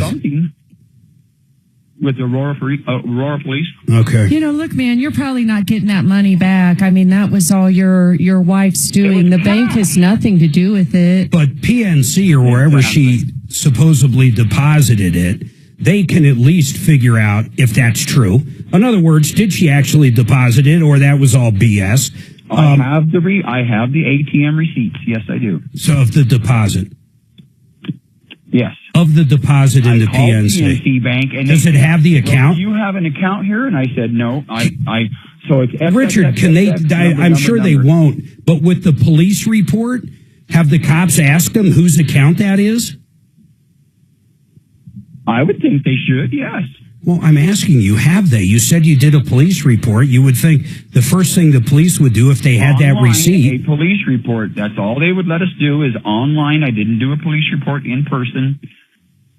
But that's a good question to ask them. Can they investigate who this person is? Absolutely. Well, if you did a police report, you would think they would do that, but, I don't know about Aurora Police. But Mark, it doesn't matter if it's... I mean, trust me, I'm one of the biggest advocates of police. Yeah. But they're so cotton picking busy with all these scams. Not just scams, I mean real crime too. And thefts, and when we get our trucks broken into or anything that goes on, it's real hard to get a follow up. And it doesn't mean they're not doing their job or doing the investigation. And again, I'm the biggest fans of the men and women in blue. But hold on. Now I am putting you on hold for a second. But Bob, I am for the most part too. But when we're talking about Aurora, I do have some issues with Aurora. And I'm talking just about them, and I'm not talking the beat cops working everything. But, man, their city council can't even put someone in there as a permanent head. I mean, it's the craziest thing ever. And once again, I'm not blaming the people that the normal public deal with, but the administration in Aurora, they didn't even, the damn mayor came out and said there was nothing going on in these apartment complexes. Now, that's not the police, the men in blue. Right. But you know what I'm saying. I understand completely. But again, they're as hard as they work, they're overwhelmed with all these things. They do what they can, but it's hard to get follow-ups, not because they don't want to give you the information, but because they haven't gotten the information. So they're probably, I mean, this sounds like a fairly fresh case, and so I'm sure they're working on it, but it's crazy. I feel for Richard. I mean, as far as words of encouragement, and I'll go back to him in a minute, but I want to ask you guys something. Do you believe it happened the way he's telling us? And I'm not asking you which way you think it happened. Here's what I'm asking you. First, you think when I say the call's real, meaning this guy's literally missing $20,000. Do you really think he's missing $20,000? First question. Second question is, do you think the wife, if you do think yes to the first answer, and he is missing the money, it was there, now it's not, do you think the wife was involved? Dimitri? I believe Richard 100%. Now, I do have a correction, though. I believe he's missing $12,000 or 10, right? Yeah, because he was able to put a stop to it while she still had another 10 grand in cash. And I believe it. I hear stories like this. I read about this every day. Bob?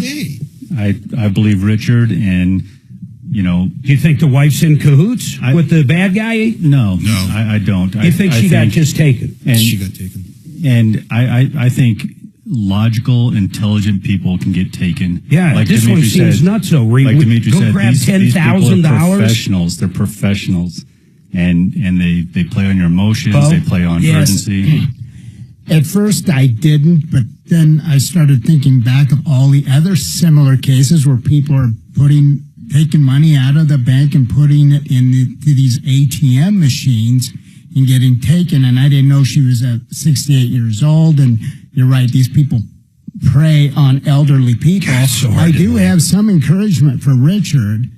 I mean, forget the Aurora or Denver police. They're just, street cops. They don't investigate crimes like this. This was a bank, so it's a federal issue. Yeah, the FBI. He needs to call the FBI office in Denver. I have their number, and he needs to do that this afternoon and get an agent to start working the case like what happened with the Hannah case a few weeks ago. I want to revisit that, but go ahead, Suzanne. Mark, I think you're jumping the gun, making this woman a villain. I think you're lacking compassion on this. She's 68 years old, and maybe 58. I thought he said 68. Hold on. She could be How old is she, Richard? 68. Yeah, she could be confused. Something could be going on with her. You don't know. I just think you're jumping the gun, making her a villain right now. Dragon Kelly? Yes. What do you think? I think he's authentic. I mean, unfortunately, I think she fell for a scam. God, it's so crazy. Dragon? I'm still on the fence of that. I don't think if she is not allowed to get off the phone and call her husband about this kind of thing, that should set off major red flags and alarm bells going, hey. Those are the little details I've been thinking about. It's like, I just don't understand it happens unless she actually has an issue, a continental issue. Possible. Now, going back to what you said, though, Bo, we know that case happened. Here's the frustrating part about it. Bob, listen to this. Older guy goes in, takes out 50, right? 40 or 50? I think it was 40. $40,000, okay? Goes to a Bitcoin ATM in a liquor store, and Deputy Dollar actually went out to the liquor store, got us pictures of everything, the whole bit. And what you do there is you scan a barcode, and then you deposit the cash, and that's it. I mean, your money's gone basically at that point, or at least once the cash machine's emptied. And even prior to that, I don't think you'd get it back. I mean, I don't know how that would work, but it was too late anyhow. His daughter called in. We had an FBI agent ready to dig into it, literally ready to dig into it, and the caller went dark. She went dark. We tried 100% dark. Called on the air twice for her to come back. She may have got some positive results with the, I don't think getting the money back, but to investigate it, to try to put a stop to all of the scamming going on. And they were interested, and she never But the FBI part's great. Richard, I think what happens is you go down, you do everything at the bank today, figure out what you can. With that receipt, you have the account number. No matter what, you got an account number where that money went. And, if the FBI gets involved, or even Aurora or the DA's office gets involved, they're going to be able to petition the bank to get that number. In fact, they'll probably just give it to them. I don't think there has to be anything besides the police officer asking, whose account this is. And then you go from there. But if everything is what you're saying it is, or what you think it is, I should say, and the money really was deposited into that account, my guess is the owner of that account, as quick as that money went in, it went out, and it's not even in the country anymore. But at least there's something there. You're so right. You've nailed every single thing that I've been thinking of. Mark, I've been listening to the Tom Martino show forever, since he started back at Barbitron. See, this is why he just made me think again. I don't even know what to say. I mean, Dragon, you heard that. Do you know what I'm saying here without saying it? Yeah. What is that? I know people are listening out there. I want to hear from other people. Listen, I understand that I get things wrong, but I'll tell you what, this one's a little nuts to me. I don't understand it. Richard, give us a follow-up later on. Or we can do it tomorrow live on the air so people can hear what KeyBank said. I would love to know. Meantime, we're going to get you the number and the information for our contact at the FBI. Lunatic making this up? Or do you Yes, think I think he likes hearing his own voice on do the you air. think his wife stole the money from him? I don't even know if any of it happened. That's what I'm saying. I'm going a whole step beyond. Do we have an FBI? So he's just getting his kicks by making this story up and getting on the I air. think he just called Friday. Number? Because I don't have it. I have no idea what Mark's talking about. I had an FBI agent call me about that. He heard about the Hannah case. And we can't get a hold of the wife. Retirement planning and Fuller. Can you put up Fuller's phone number for Yep, me? 303-597-4500. He wanted to talk to her. Fuller, it's up on the screen for you. But she never called back.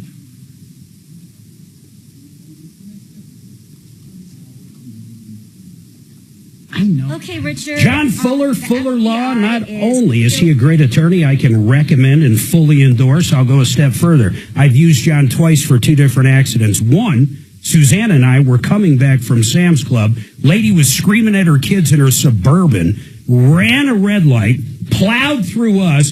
Every airbag goes off. Suzanne had a broken nose. There was blood everywhere. On top of that, she had some back problems. It was absolutely crazy. When everything calmed down, we got back from the ER. That call was made, and that call was made to John Fuller. And he got us every nickel that other insurance company had. Every dollar that policy had, maximum, he cashed it for us. Then, about a year later, our daughter was rear-ended on I-25. Once again, airbags go off, cars totaled. She had some issues. Maximum money. Every nickel that policy had, he got us. But here's what I really love about John. You deal with him. He actually fills in for us when Tom and I are both out. But you deal directly with him. You don't just get passed around between paralegals and secretaries and different attorneys like you would in these big places. You deal with John, and he's fighting for you every nickel. And something he does better than any other attorney in the personal injury realm, listen to this. He'll negotiate those hospital and ER bills, so he'll put more money into your pocket. You want the best? You call John. 303-597-4500. 303-597-4500. Or call retirementplanningfuller.com. Retirement Planning Centers of the Rockies. Here's what's great about these guys. They put everything together when it comes to retirement. They're just not going to tell you, hey, go buy this annuity, invest in these stocks, roll your 401k over into this SEP, or whatever it is. Doesn't matter. Everybody's different, and they know that. They're going to talk to you about you, your family, and your upcoming retirement. They have 40-plus years of helping people retire. They have safety, income, and, of course, growth. They're going to talk about your income you need. What do you need each month, and how to get that with what you have saved up in your life. They are going to talk about the investments, of course. Maybe in your case, they're talking about an annuity. Maybe in another case, because they might need cash really quick, they might not talking about annuity. How about the healthcare aspect of retirement? How about the legacy? Maybe you own a small business, and when you pass away, you want to, leave it to your son or your daughter. And then, of course, the tax ramifications. These guys go over every bit of retirement, and retirement planning, I promise, is more than just managing investments. Give them a call, 970-663-3211, or better yet, go to rpcenter.com. That's rpcenter.com.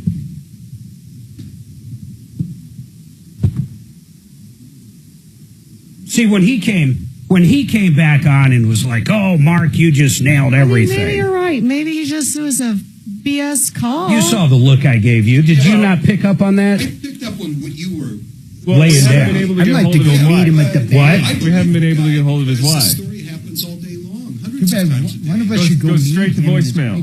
When you call his wife? Yeah. Oh, he gave you the phone number to the wife? Yeah. Or Kelly, leave a number for the wife. I mean, I'm saying she could genuinely have some confusion issues. That's all I'm saying. Hey, there's no doubt this happens all the time. It's his. You were just sort of villainizing her. It's the way he talks. First of all, I heard him Then talk. villainize him. Maybe he's the BSer. That's what I'm saying. I talked to John. I didn't talk to John. I listened to John with this call on Friday. And you thought something was weird with it then? I thought he was being weird as hell Friday. Then he calls again today.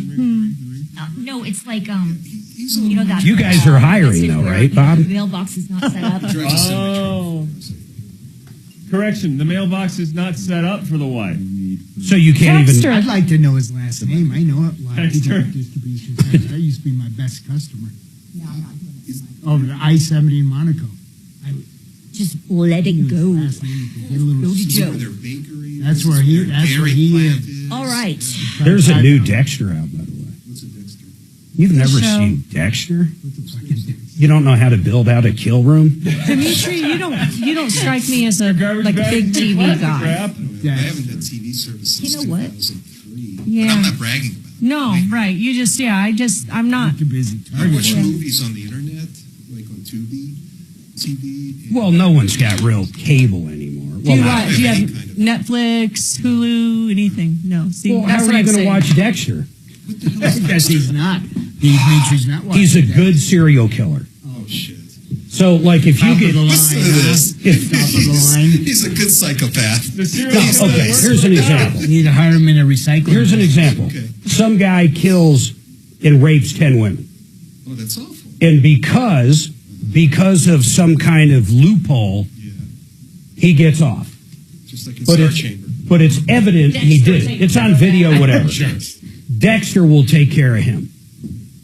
He's a good serial killer. Who's engaged in extrajudicial killings. Exactly. Which is, reminds like me of a Batman. conversation Doc and I briefly Good had kill. about the insurance bro who got whacked in New York. And Doc maintained that there's absolutely no justification for that. My position was, let's hear the details first. Oh, no. You're going to wish you didn't bring that up to me. We're going to talk about No, that. we're not. man. Yeah, we are. No, my microphone is broken. I got to go to the bathroom. Oh, good. We need to get you a better mic, though. That mic is horrible. It is? How can you tell? I can just tell my own headphones right here. But what does it do? Like, you can't hear me? Or It's loud and annoying. That's just annoying. It sounds different. That's your feedback from That's your just microphone. you. That's from that microphone.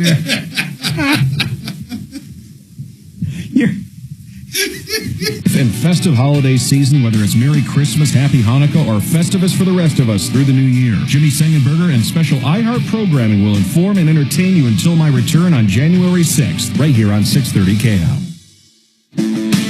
Hey, Joe. Joe's got a question on serving interrogatories. Joe, I promise I'm going to get you first after the break. In fact, maybe I can even help you serve them. I've served a lot of people for a lot of callers, but I wanted to talk about from the top to the bottom. And I'm talking to Bob Logan with Plumline Services. So to increase productivity, this has nothing to do with Plumline. I talk about you in Plumline because I know all the employees you have, how big the company is, and you are at the helm of the company. You run the company. Day-to-day operations and in long-term, right? I mean, you not only ownership, but you run the company. Yes. Now, would you say, is it better to get or try to get 8% more productivity out of every employee, or 5%, take your number, however you want to call it, out of every employee, or is it better to try to go after the ones that are only producing the lowest amount, the bottom 50% of your productivity people, to get them to come up, say, 30, 40%? I don't want you to answer that now. We'll do it after the break. Do you get the question, though? I believe so, yes. Which way do you get more productivity out of the company? By getting everybody up 8%, or by getting, I'll call them the bottom feeders, that's a horrible word, but anyhow, those people up 30, 40%. I'll be curious on what you think about that after this.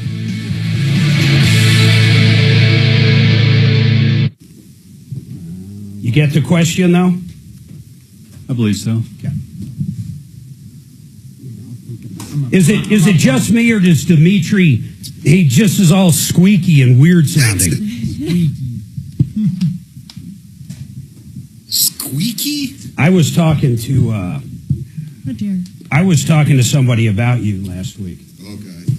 How did that come up? Was it good or bad? I was talking to John Fuller. Oh, great. And I said something curious about Dimitri. I said we were sitting down at a restaurant not long ago, and knowing Christmas party. knowing where he's from, he's basically from Russia. I said, you know what's really weird about this Russian-Ukrainian war? I said, a good friend of mine who I respect, in fact, Tommy's in his 90s, and he's smart as a tack, not just, he's globally smart. In fact, he's traveled the globe everywhere. And I said, something he's been saying from day one is these parts that Russia is invading on, most of them, listen to this, they speak Russian, they want to be Russian. The people that live there, I'm not talking about the Ukrainian government, they wanted back sections of Ukraine that they gave up because they're basically Russians there, like 100% Russians. Like they don't even want to be Ukrainians. And I've always been like, wow, that's such a different way of looking at it compared to everything we hear through the news. So just knowing where he was from, I asked him, and he backed that up, man. Isn't that the craziest thing? Like, have you ever heard that? Have you heard that about this war? Certainly not in the news. No, but you have heard it. Yeah, well, it's probably no different than our Revolutionary War, right? Yeah. And there were sympathizers to the crown, and there was people that wanted to depart. Absolutely. So it's and the ones that wanted to depart were a lot. You should feisty. ask our appliance repair guy today. He'll tell you he's from the region, and he says he loves the Ukrainian people, but But what? About what? supports Russia. He loves the culture of Ukrainians. But supports what Russia's doing. Yes, at least that's how I understood it. He He had a thinks- big accent, so He thinks maybe. he's supporting Russia, trying to get Ukraine back. No, I think they just wanted. What did they What want? was the goal? I mean, the goal wasn't taking all of They just Ukraine wanted- by any Well, they had means. two goals. The primary one was to stop the eastward expansion of NATO, Yeah. which exists only as an aggressor against Russia. Well, because all they do is plant bombs right next to Russia. I mean, I can. Missiles. It's basically like the Cuba deal. It's like the Cuba embargo. 6 minutes away from the Kremlin. Yeah. They'll have nukes. Yeah, but Ukraine's not part of NATO. No, but they came this close. Yeah, but they're not. They can't plant missiles in Ukraine against Russia. They can't. If NATO took over, I don't know why they about to couldn't. move into annex. They have to have a vote on it. They have to have a conglomeration. They have to Well, maybe all that's fair, but it's definitely a step in that direction. Is that what Russia's afraid of? That's To the become- only thing that they were afraid of. Doesn't the president of Ukraine, he doesn't want to be part of NATO. Of course he does. He's begging. clamoring for it. He's begging. Well, I get that. If that happens, that could be a bad thing. Be like our Russian missile crisis. In Canada, it's like having Russian missiles in Canada. Which is crazy. Well, I don't blame Russia for being concerned. pissed. No, they make it, but in the news they make it like Russia just wanted to go in and Get Take the them oil over. or something. Yeah, they take over the grain Some business. trivial minerals. bullshit. Yeah.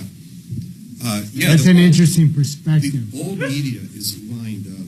But it's crazy how both sides have thrown so many bodies at it. It's amazing. It's more. 1.5 million. It's crazy. 1.5 million souls Oh my God. on this, and none of those people, for the most part, had any call in They it. had no dog in the fight. I'll tell you, it's not my favorite part of the war, but how about the guy that Russia hired? The Oh yeah, from the PMC. yeah, he hired him as a gun, if you will, and he brought all his troops in. Then I don't. Almost won. And then he was going to turn on Russia. He did. They started marching on Moscow. They were starting to go into Moscow, and next thing you know, his plane blows up. Yeah, But Russia had nothing to do No, with it. it's just, Yeah, his that's- Gulfstream that's just You comes gotta out have of the balls sky. to start telling your troops to march towards Russia. And they did. That's crazy. Oh, they were hours away from Moscow. Can you believe it though? And then I couldn't. the guy just blew. Why he even got on a plane was crazy. Oh yeah, that part was freaking weird. He should have stayed on the train. What was his name? He looked like a He badass. was a real badass. He was a former chef. He was Putin's chef. That's right, and that's how he rose to power. Yeah, Yeah, that's how he got- He cooked for Vladimir. Yeah, he cooked Vlad. his Reuben sandwiches. Well, you got to have balls to turn around on a country that hired you. What the hell is this guy's name? He was like the Blackwater of Russia. I think the war will be ended though under Trump, don't you? They'll have some kind of armistice and be done with it. Oh, I think it'll end real quick. I don't think Trump will put up with jack with these guys. He's going to say, hey, you need to give up this, and this. And then we promise Ukraine will never be a part of Prigozhin. He operated owned the Wagner Group. Yeah, Wagner, that was it. The Wagner Group. How many people were asking, how many soldiers in Wagner? I mean, it was a ridiculous amount. It wasn't just soldiers. He went to the prisons to recruit many thousands of prisoners on the premise that they will have freedom after the. I would like one. Thanks, Bo. I remember that, and then all of a sudden his plane blew up, and of course Putin was like, I don't know what Yeah, happened. there's a video of it going right into the ground. Flat spin. I think that'll be over really quick. I think Israel is going to be back to basically the Abraham Accords. Everything's going to get quiet over there. I think Iran's going to be back to the point where they can't afford to, go on vacation at a DoubleTree hotel. Shit, they can make your refrigerator. Those guys. That was amazing, that whole cell phone thing. First the pagers, Oh, then my the goodness. walkie-talkies. That was the best. By the thousands. Isn't that nuts? And then they knew who they were going after. If you're walking down the street and have a hole in your side, you're not a good guy. That was brilliant. They got right in their supply chain. They set up a fake company That is, using a real brand name. yep. That is. Do you know how much forethought that Oh, my takes? How much planning? How much flawless execution? The execution is the part that's amazing. Many, many years. You got to wonder how long they were in that supply chain. Like you said, it could be a long time. And they could be in a bunch of other ones. Oh, yeah. Oh, yeah. Yeah, why not refrigerate? God, it'd be funny if... And to trigger it, I know they said there was a backup, but to trigger it, they were supposed to have like both hands on the phone in front of their face. Oh my God! Like somehow is reading their thumbprints. And then boom. And yeah. And then if that didn't happen, and if they that didn't remote happen within like seconds, it boomed anyway. But they wanted to blow their both hands off and their eye. Tap that little microphone while listening to Denver's talk station, 630 KHOW. Ripped off, bad news. You need advice so you don't have to lose. We'll come running just as fast as we can. Troubleshooters go. common man. This is the Troubleshooter Show. Now, Tom Martino. Welcome to the only show of its kind. We're here to solve problems, answer questions, take complaints, try to make your life just a little bit better. In studio with me, Bob Logan, the owner of Plumline Services. Of course, my beautiful wife, Suzanne's here. We got Dragon now on the other side of the window. Kelly answering the phones. Deputy Dimitri helping solve problems, answer questions. And Deputy Bo just got up and went somewhere, but he's in studio with us too. So the bottom line is, you got a problem? We want to hear from you. 303-713-8255. 303 Martino. By the way, that number works on and off the air. You can call at any time. If we don't answer, we'll get back to you, I promise. Now, I wanted to go back to Bob Logan. Bob, I want to ask you this, man. So we're talking any company, not just Plumline. But one of the biggest problems with any company, and the bigger the company, the harder, is productivity. A good example of this, a lot of tech companies like Google and Microsoft, during the pandemic, they went remote. A lot of these companies finally realized the productivity went down so much, it's crazy, and they got to bring them back. I mean, there's one way of upping productivity. You have daily meetings, or everybody gathers in one place like an office. You have management around them.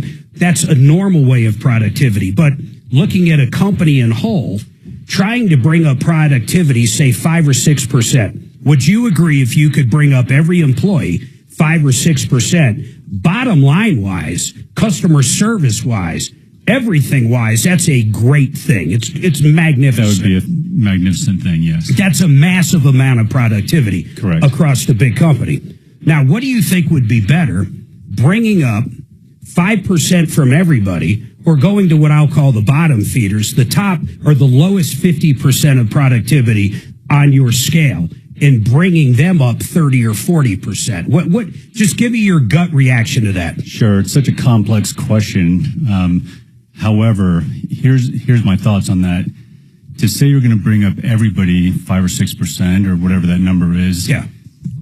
If that is your goal, then chances are your systems and your processes are broken, because the people at the top are given everything they possibly can within the systems and processes you developed in the culture. Not only that, that's one. I agree with you 100%. Keep going.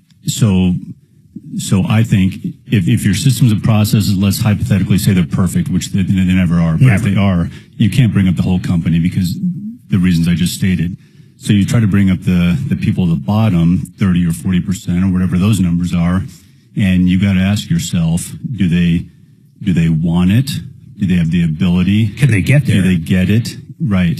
If they have those things, then it's probably just a matter of coaching and training and spending time with them to increase their productivity, and you can get another 30, 40, 50% out of somebody. And if they don't, you replace them. If they don't, you replace them with somebody that does. So everybody starts at different levels, and just because they are not productive doesn't mean they cannot be productive. And so you just have to identify, are they the right person for the culture? Do they have the work ethic? Do they have everything we're looking for? In that case, I'm going to invest my time and money into making sure that that person is successful, because if I can help them succeed, then the company succeeds. But if they don't get it, they don't want it, they don't have the capability to do it, time to find another gig. It's time to find another person. So the interesting part is no one's ever going to give 100% of the time. It's impossible. We're humans. Right. So, like in retail, when you come up Thanksgiving to Christmas, that's where you go nuts. I mean, really, that's where you make your money. These big superstores. Yes. That's where they make their money. So people work harder then. I mean, they simply do. You can't work at that type of efficiency all the time. You'll burn out. I mean, you just can't do it.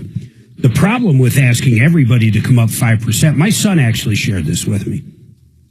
Let's say you're a super hard worker like you are, but I want a little more out of you, and I saw you in December, and damn it, I know you can give me a little more because I seen you do it.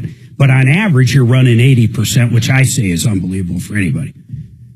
The problem with trying to get up everybody now you're running at 85%, and you're looking at this guy, that's only running now instead of 40% at 45. Eventually, that's going to really irritate you because you're still doing double the job the other person's doing. Exactly. So you have to bring up the bottom feeders because if you don't and you expect more out of the people that already produce, what's going to ultimately happen with them? They're going to leave. They're going to leave. It's kind of like the goose and the golden egg, right? You're looking at those top producers, and they're the goose laying the golden eggs, and you try to get more and more out of them to where you end up killing them. And you end up killing them. That's exactly right. Metaphorically speaking. No, I mean, but it's really insane looking at it that way.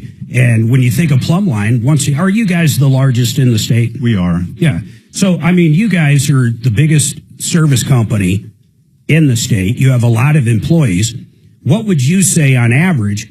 You know what? And if you don't want to answer this stuff, you don't have to, but you know me enough. I throw this stuff out. I mean, I think this is good information for people. What kind of rate would you say is industry standard compared to Plumline when it comes to turnover? And I'm not talking seasoned technicians. I'm talking of newer people because you guys will take new people. In fact, we had a neighbor kid work for you guys for a while. And that didn't work out. I'm not going to get into who or anything, but I mean, I understand what happened. I mean, it just wasn't what it is.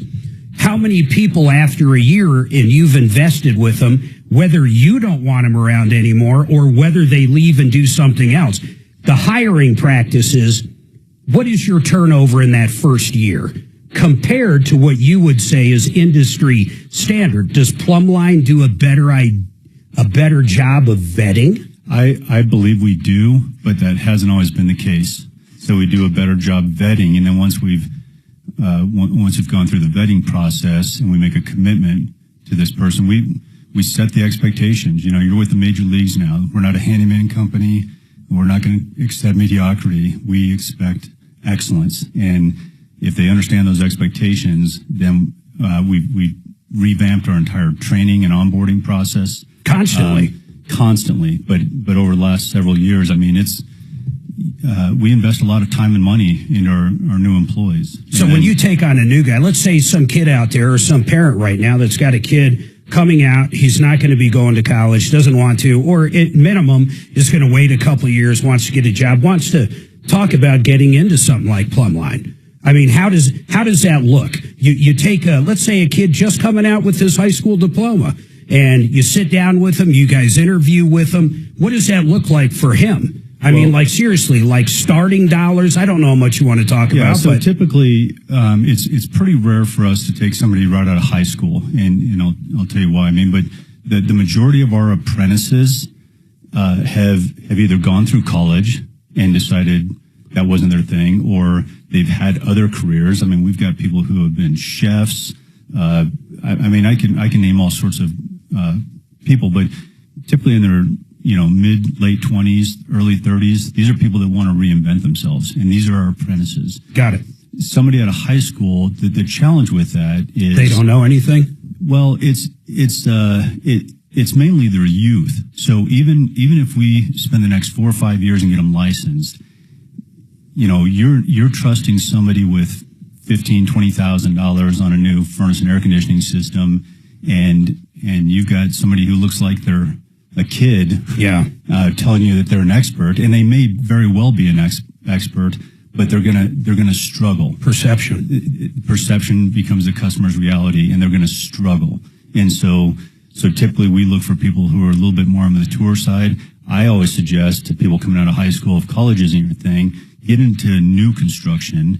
You're going to get a lot of hands-on experience. A lot of it. A lot, yes. And then once you get that hands-on experience, come back to us. We'll help you get your licensing. We'll teach you the service side of the business. Plus not only going back to the equipment they're dealing with, and the perception of the customer. Here's a 19-year-old, whatever. But the other thing is, over that 4 or 5 years, a lot of people just coming out of high school, they're going to change what they want to do. I mean, that's just the nature of being that age. Sure. I don't know many people. I mean, my son would be one who's basically had the same thing from 16. But in general, that just doesn't happen. You change. But the money you invest in that person over 4 or 5 years is massive. Yes. I mean, if 4 or 5 years in training and certifications and whatever you guys do, I would assume is $10,000 or $20,000 or $50,000, if not more. If you look at the training side, people spending time with them, it's just crazy amounts of money. And then you add in the payroll because we're paying them along the way. It's well over 100,000. Yeah, easily. And then they turn around and go, I don't like home services anymore. I think I'm going to go be a cook or a chef. And you're like, my God, I just laid all that money out. And that certainly happens. It happens in every I'd industry. rather invest in them and train them and give the best customer service experience we can. And if they leave, they leave. Yeah. I would love to see everybody stay at Plumline for their entire career, but that's naive to think that that's going to happen. All right, 303-713-8255. Joe, what is going on? What is your question? And Joe, I mean this, man. Thank you for holding. Sure. Is there a standard? How many times did a process server attempt to deliver an interrogatory? Well, are you talking like a sheriff's office? No, I'm talking about just a personal process server. There really is no standard. I mean, if I was going out and trying to serve somebody, I mean, I would most likely try to find them and serve them if I knew where they were. You only have a certain amount of time, right, Mark? Oh, are you talking about clock time? I'm talking about, do they make one attempt at the address? Well, see, that's what I thought he was saying. No, that's all in who you hire, man. I mean, like the sheriff might charge you per visit out there. So it's not like if the sheriff shows up or if somebody you hired, a process server, shows up and they're not there. It's not like you don't pay them until they actually get served, although you might make a deal with someone like that. But there is no amount of times. I mean, that's all up to the person you hired. It's something okay, that and then how do I have proof that they even showed up? Well, the service that you hire will tell you how many attempts their personnel will make at service. And then the proof is called affidavit of service. So if they succeed in serving the defendant. No. What he's saying, though, is how do they prove to him they even attempted to serve? Oh, yeah, there's no way for you to know. You just need to see if you feel like the people you're dealing with are straight with you or if they're kind of shady. All right, I think I got scammed because I got nothing. I got no email. Who are you trying to serve? Joe, give us a little more than this. Who are you trying to serve? Let's hear about the scam, too. This is fascinating. Well, I got ripped off from a guy with a hot tub company. And I've called you numerous times about the guy. This is a neighbor guy. People off. Yes, and he's still ripping people off. Yeah, but does he still live in the neighborhood? How do you know where he's at? No. I just found out today, and I drove to the location, and his car's there, and I watched him walk across the parking lot. Hold on a second. Do I owe you a break?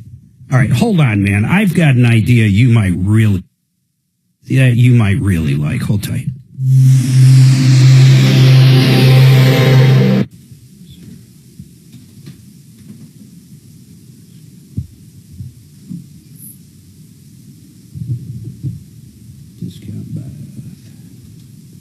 Isn't Discount Bath Chris, right, Beb? Chris Consul.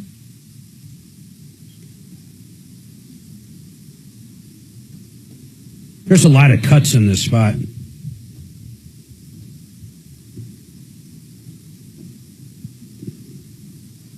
You hear all those cuts? Joseph A. Lazara. Man, we just got out of New Year's, Christmas, all the holidays. Maybe you found yourself in a little trouble. Possibly you got cited with a DUI or maybe an assault charge or domestic violence, anything criminal. You need a good attorney. We've been talking about Joseph A. Lazara, and he is our expert right here on the Troubleshooter Show for 5, 10, 15 years plus. This guy, if you find yourself in trouble, he knows the judges. He knows the DAs. Now, when I say that, I'm not kidding. They respect him. If you are guilty, he can get you the best deal out there. You know, less jail time, less fines, whatever it happens to be compared to the other guys. And if you're innocent, he can get in front of a jury and prove it. This guy is unbelievable. Please write this number down. This is one of the numbers I want in your phone. So if you ever need Joe, you can call him directly. 303-429-6200. 303-429-6200. Joseph A. Lazara. Discount Bath. I've talked about them all day. Here's the bottom line. Quality remodels at a discount price. Okay, and their pricing's up front. We had them out to the house. You can say, hey, I want some different ideas. How much would it be just to convert this bathtub into a walk-in shower? Or how about this? And we did ask them this.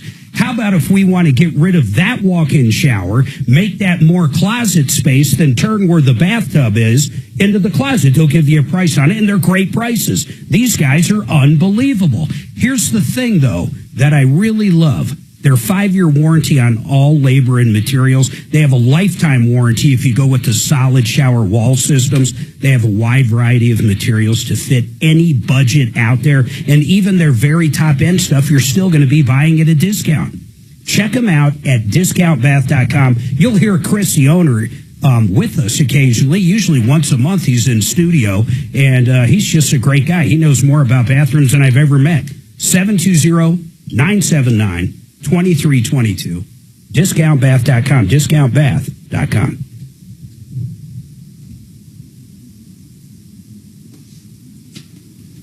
Ooh, here we go. Bathroom sink backing up.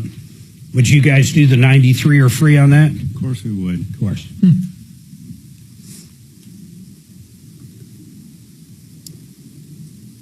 How many times? Probably all the hair and gunk stuff. I'm going to ask you the strangest thing your folks have ever found in a drain or toilet, because I know there's got to be some weird stuff.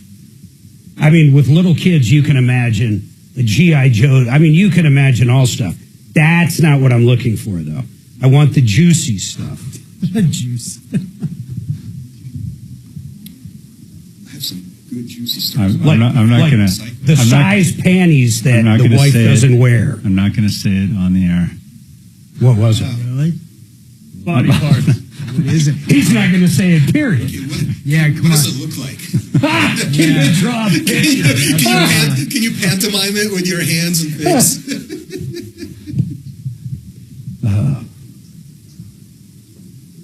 Yeah, serving interrogatories. I had to do that in the spring, and it worked out really well for me.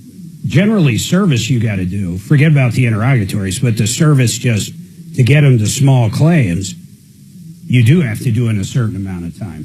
So you file the suit. Some people, though, actually go out, create the lawsuit, do the service, then file the case.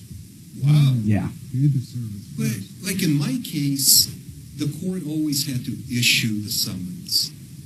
I file, and then the clerk gives me a summons that I have served. So in district court in Denver, however, that's exactly how it's done. What you just said. Yeah, generally. You serve them first, and then you file. I think in small claims you can do that. Wow. I never heard of that. Serving them first before you file That's the in Denver action? District Court. Well, a lot of collection agencies will do that because they have no idea if they don't want to spend the money filing the case if they can't find the deadbeat. Yeah, but don't you have to have a court case assigned to the service? Yeah, but if you have access to like LexisNexis and everything, you get a court case basically. Yeah, that makes sense. See, I can't do it electronically, unlike a lawyer. Yeah, you can't. I can't either. You can't do it. You can't do. I think you're right. The more I think about it, I don't think you can with small claims court. And then the subpoenas were always issued by the court clerk to me. That's after you file for sure. I don't even know who I'd ask that actually. That's correct. On small claims, because I know in any other court you can definitely serve first. Collection agencies almost always do it. Serve first. And you ask any attorney about small claims, they know nothing. Yeah, I was really surprised when I started to dip my toe in that water. I got absolutely. How many cases have you filed? So last year I filed 3 small claims, and I'm currently the lead plaintiff in a federal court. Yeah, I know that one. Suit. That's going to be. I've got at least 40 under my belt. Holy crap, Mark! Wow. You had to teach There's a limit on 2 per month. No, yeah, the limit's Denver, like 2 per month. it's yearly too. I mean, it's like 18 per year or 2 per month. 630 KHOW, an iHeart radio station.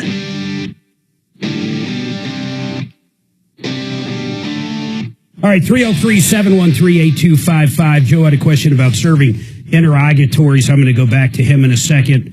I do want to tell you, though, about One Clear Choice garage doors. Man, if you still have that old chain-driven garage door opener that's noisy, when we lived in Red Hawk in Castle Rock, every time that garage would open because our bedroom was over it, oh my God, it was so loud. Do you guys ever have one of those garage door openers with the chain? Man, when I had One Clear Choice garages out, they replaced it. Back then it was only like $300. Now I think it's under $400. That was the labor, everything. Brand new, but it was belt driven. Couldn't hear it anymore. Wouldn't wake you up. Dogs wouldn't start barking. God, I love those guys. But any problem with the garage door, or maybe you need new garage doors. Maybe you're upgrading that house. You got new siding, new windows. You want a beautiful new door. One Clear Choice Doors.com. Chappie's the owner. Great guy. We've been talking about him for, God, ever and a day. He's just absolutely great. Okay, I was talking to Bob, and then I'm going to go back to the interrogatories question. And then we have another call, 303-713-8255, with the bathroom sink backing up. But during the break, we were talking about 93 or free, and we're going to see what her question is. But 93 or free, Suzanne and I actually used Plumline for it. They came out. Our sink just stopped working, our kitchen sink. The water would just back up. I mean, it went from a slow drain, which I think a lot of people do the same mistake we did. It was slow, got a little slower, like it's going to get better on itself, right? Right. Yeah, like it's just going to fix itself. And then all of a sudden, problem. And you guys came out, you spent about an hour and a half doing whatever, put the booties on, laid out everything, protected everything. It's pretty cool. And sure enough, they cleaned it. They said it was just basically food grease over time. I mean, that was very common. Yeah, it wasn't like a sock or anything strange or a chicken bone. It was literally just grease building up over whatever amount of years. And you guys cleared it. I paid $93. I was so happy, I think I called Joe. You know, when I schedule with you guys, we just call the regular number and schedule it. But sure enough, I was like, I'll be damned, $93. You're going to go out of business soon, sir. There's no way you can do that for $93. But anyhow, but then I asked you over break. I said, thinking about that, and I looked at Dimitri, and he had that same look. He's like, yeah, that's a good question, Mark. And Bo was looking at me, too, and Suzanne. They're like, yeah, that's a great question. I said, what's the strangest thing that your guys have ever found in, say, a toilet or a sink? And I started thinking when our kids were little, I remember my G.I. Joe floating around our toilet. It didn't go down. But I can imagine all the things little kids put down there. But that's not the stuff I'm talking about, Bob. People that have had little kids have all dealt with that. I'm talking about different things. The weirdo adult. I'm talking the weirdo stuff. What's the strangest thing you guys at Plumline, that you know of at least, have pulled out of some form of drain? Dear, do we want to know? I have no idea, Mark. Now, wait, Bob. Wait a second. No, there was an instance, it's probably been 6 or 7 years, where a small handgun was pulled out of a toilet. A gun? That is strange. A gun? Yes. Oh, my God. I can't even imagine a gun in there. But I'm going to push a little harder. Nope. I'm going to just push a little harder. We'll let your listeners use their imagination. I'm talking about the times I'm sure you've seen it all. Like possibly a pair of panties. Anything you can possibly think was of pulled out, but they're not the wife's size or the girlfriend's size, and it creates an issue. I'm looking for the insider look into what people flush down the toilet. Maybe you can tell us just what it rhymes with. Bob's keeping it classy today and every day. Yeah, what would it rhyme with? You know what, Dimitri, I love that. I dropped my knees and said my prayers before I came in here. I said, please don't let them influence me. Bob, was it battery operated? Please do not let them influence me. Was it waterproof? You got three callers. You got 3 callers on the line waiting. Was it battery operated, Bob? I don't think I've ever seen Bob blush. This is a new one. Remember, every time he's dragging, can you, Kelly, write down in the notes, Suzanne, make sure every time he's in, we go back to that same question for the rest of his poor life. Kim, what is going on with this sink? Joe, hold on still. Joe, or Kim, what's going on? Hi. So I moved into my townhouse 2 years ago, And everything was fine up until a couple months ago. I started noticing my master bathroom sink backing up. Well, what it came down to was, this is kind of weird, is that it would back up if it was under hot water, but not cold water. So I started using the BioClean. Why would that happen? I used it for... Yeah, I don't know. I used Well, hold on. Just that within itself. Kim, hold on one second. Just that within itself, Bob, and of course, Deputy Bo, you were in the business. What is that possibly? Hot water drains, but cold water doesn't? Or did I have that reversed, Kim? No, hot water does not drain. Cold water does. How's that possible? It seems impossible because it's only one pipe for the hot and the cold water. Unless there was two, but I've never seen that. Unless there's a different pressure, if they got single handles for each, different pressure coming out of the hot. That's a good point. But anyway, Kim. No. I would say it's the same. Okay. Well, finish what you were going to say before Mark so rudely interrupted. I worked for a plumbing company years ago up in Canada, and so I know about the stuff you can put down. Well, I couldn't find mine from Canada, so I bought some off of Amazon, which is that BioClean. I used it for 5 days straight. Last night was the 5th day, and it's still doing the same thing. This was a rental before I bought it. That's all I know. Okay. Well, so again, I'm at a loss as to why it would back up with hot water and. Well, I don't even think I'm going to put her on hold because I got to take a break, but I don't even think it matters. And you'll understand what I'm saying when we come back from this break. But I mean, once again, the 93 or it's free. She said it's an apartment or a condo, I believe. Service commercial. I'm gonna bring that up. I'm gonna bring that up as well after this break. And Joe and Jake, hold on, and we'll let Bob kind of think about her question. I've just never heard anything like it, man, ever.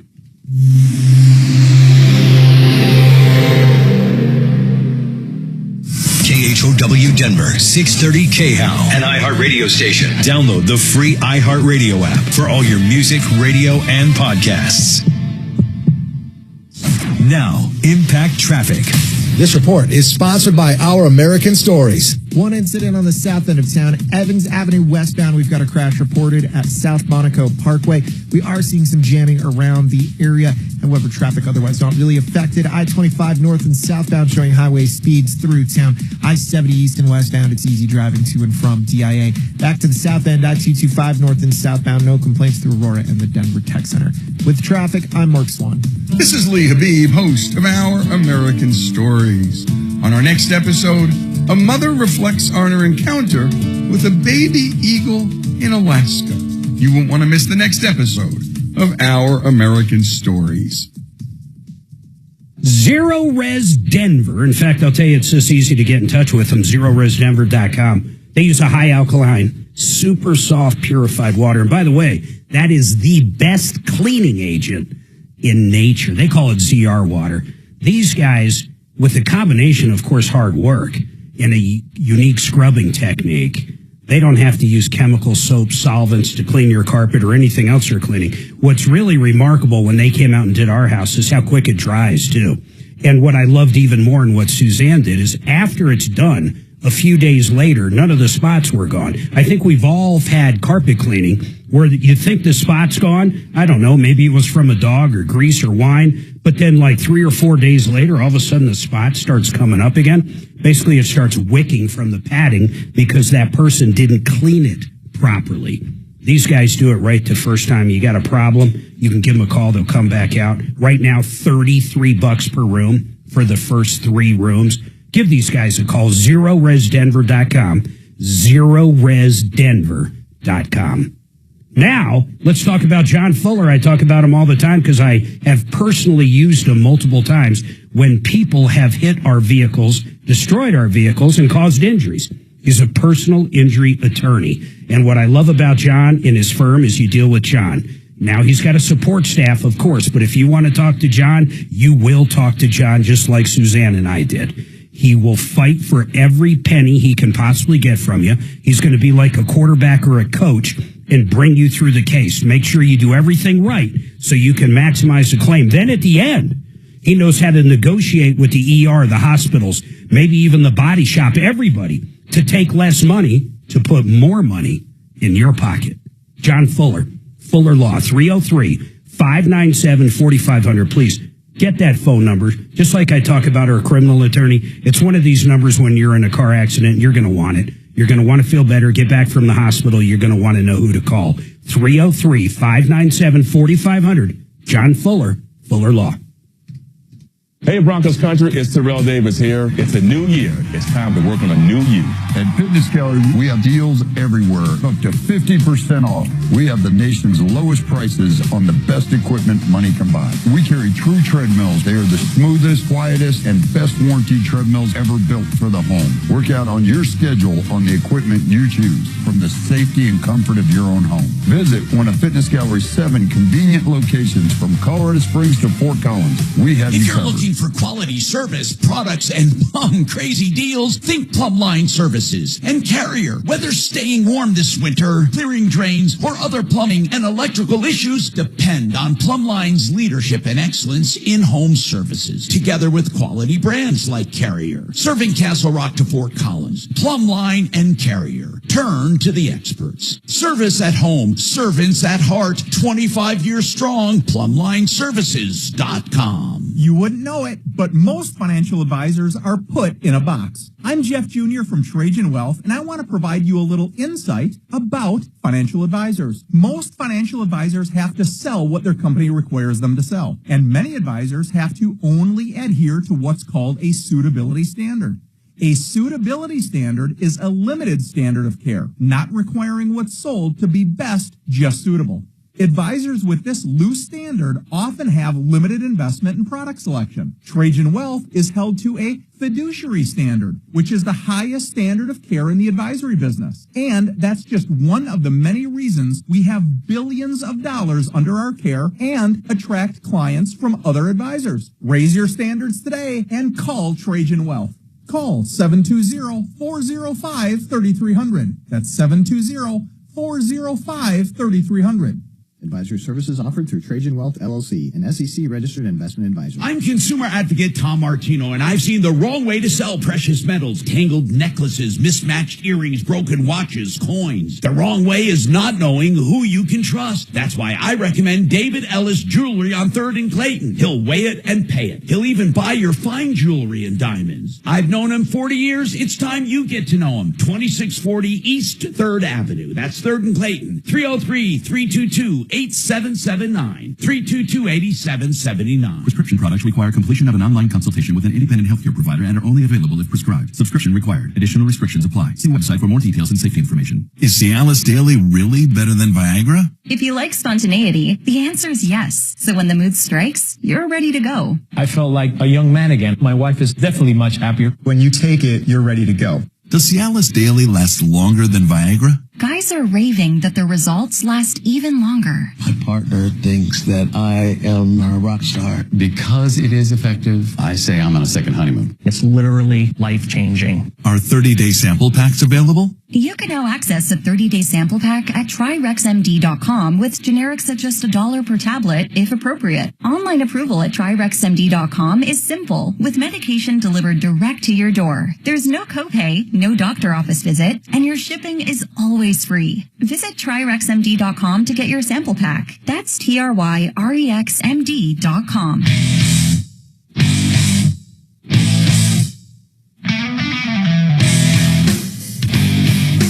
All right, 303-713-8255. By the way, this hour brought to you by Wave 8. That's Tom. That's Tom Martino. He decided to start his own investment company, investment advisory firm. I'll tell you why he did it, too. And I've known Tom, my God, almost 30 years now. He got sick and tired. You know, Tom makes a lot of money. He really does. I mean, what else can I say? He's grown his wealth over 40, 50 years. Not just in media, but in property and a million other ways. But what's really remarkable is he got sick and tired of paying what he refers to as a middleman. Most, not all, but most financial advisors are nothing but a middleman. They take your money, they take a commission on it, and then they pass it off to someone that is actually the investment broker. When you deal with Wave 8, guess who you're dealing with? Well, not, of course, you're dealing with Tom, but on top of that, you're dealing with Wave 8. You're dealing with the actual investment company. There is no middleman. He's basically changing the way people are looking at investing. He's 100% committed to helping others, and that's what he's done his entire career. So I'm going to give you the phone number. It's real easy to remember. But call up, ask the questions. I mean, this is a real deal. 303-771-HELP. I love that. 303-771-HELP. Or you can check him out at Invest with Martino. That's investwithmartino.com. Now, 303-713-8255. We're going to go back to Kim. Kim's got a very strange question. Well, she's got a strange issue. Basically, in a particular sink, it's only one sink, right, Kim? Correct. The hot water will go down, but the cold water won't. Vice versa. Vice versa. Reverse. I mean, what do you do on something like this, Bob, honestly? And I say this not jokingly. Would 93 or free come in here? Well, normally, but again, we don't do condominiums or apartments, townhomes. I'll get into that in a second, but let's forget about that. If she wasn't in a townhome or a condo. Yes, 93 or free, any drain. It's for any reason. You don't care. For any reason, $93. We're going to get it cleared, running again. Or it's free. If we can't, it's free. Yeah, you can't beat that. Now, it's not just Plumline. Kim, I swear, I get this call all the time. I called up Plumline. I called up Fix It. I called up 888. I called up Applewood. And they won't come to my place.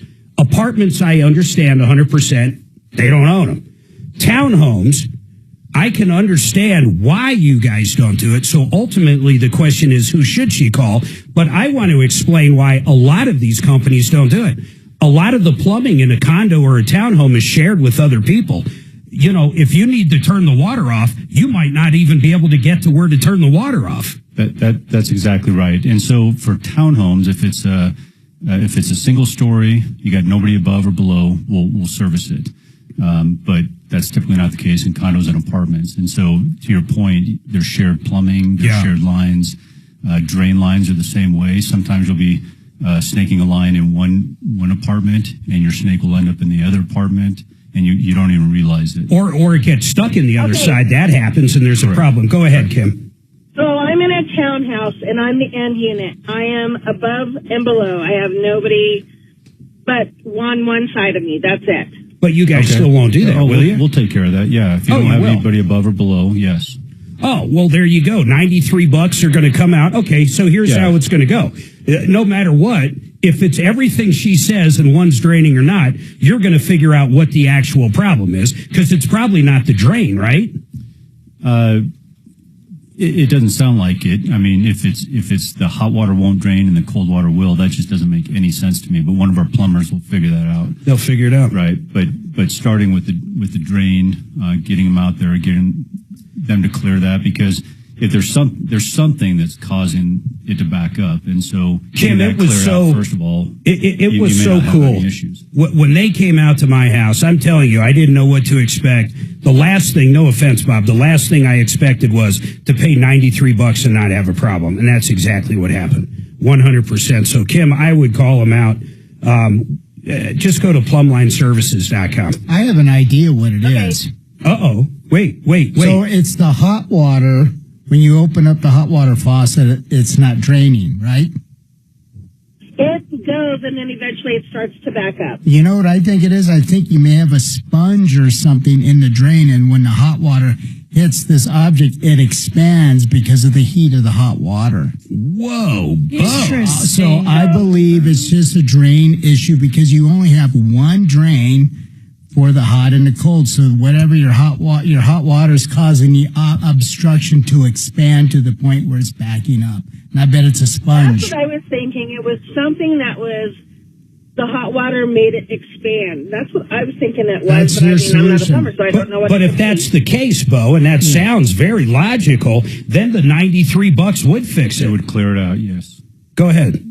Line 2 has a comment on Kim. Hold on 1 second. Man, Bo, that was ingenious. Jay, go ahead. What's your comment on Kim's issue? Hey, brothers. In my million years of this stuff, I've seen this. It's crazy. You know what it is? No. It's probably a vessel sink, this for starters, but it may not be.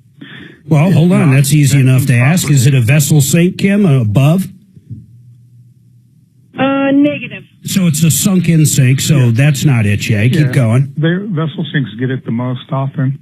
What it is, it doesn't vent well. You see it in sinks that don't have the overflow. You see it in vessel sinks. You'll see it in sinks. They're not venting well. And when you get the hot water in there, the heat creates a little bit of an air pocket and some air pressure. And the hotter it gets, the more difficult time it has venting and draining. And you can test it pretty easy. So that's a design issue, basically. Yeah, you need to get it vented much better. Okay, now I think, hey. So just off that real quick, my sink is all one. Like I bought it from Lowe's. It's all one piece. Yep. Yeah. But it is the worst sunk in, but it's not above the. No. We get it. 100%. I understand what Jay's saying. If it has an overflow and you get one of those little kind of rat tail cleaner outer things and poke the heck out of it and really clean the overflow, it may solve it for you because it'll create a vent for you. But that is the problem. It's not venting well. It creates tension inside. And that's the reason it's hot water, though, too, because it creates that pocket you were saying. Yeah. Well, there's a couple different things it could be, Kim, but I'd go back to what I said. I'd call up Plumline. And for $93, they're going to figure out what it is and fix it for the 93, or else you're not going to have to pay them anything. In that case, let's say it's something crazy like the plumber didn't install the sink properly. I'm just totally making stuff up here. And you guys would have to reroute the drain line. Of course, that's not $93, but what you would do is give her an estimate right then and there on fixing it. And she would either fix it or she would say, no, I'm not going to do it. And then she doesn't owe you anything. That's exactly right. Anytime we get out to a home, we want to give the client as many options as possible. So especially in a case like that, if we couldn't clear it, then the next step is, well, let's figure out what the issue truly is and give her some options to fix it. But Jay is probably exactly right. And as you know, I'm not a technician. I'm not a licensed plumber. Yeah. But that makes perfect sense. Even though his pants are always halfway down. So, Jay, thank you for the call. Appreciate it. Yeah, appreciate that, Jay. Hey, Kim, I appreciate that as well. We got to take a break. 303-713-8255. By the way, seriously, Plumline Services, Bob Logan, that 93 are free. But then talking really quick, Bob, your HVAC deal right now is crazy. During the show, we've had people call up saying they bought them. But you buy the furnace, you get the AC free, or I have it reversed? Opposite. If you buy an air conditioner, you get a matching furnace for free. So it could be, a budget unit. It could be a high efficiency unit, Wi-Fi, whatever you want. Whatever air conditioning system you buy, we'll give you the furnace for free. If people call up, can you tell them if there's rebates on high efficiency stuff too in their area? Our technicians or the design consultants that go to your home can share all that information. They'll have all that. On the phone, they're not going to be able to answer that. No. Okay, well, fair enough. That's kind of what I meant when they go out. Yes. And then if people do just want to shop, and there are some excellent rebates right now. Some big time, big rebates. So now is actually a great time to do it because in addition to the free furnace, you get all the great rebates. Yeah, these guys are great. I've used Plumline numerous times. PlumlineServices.com. 303-586-1086. 303-586-1086.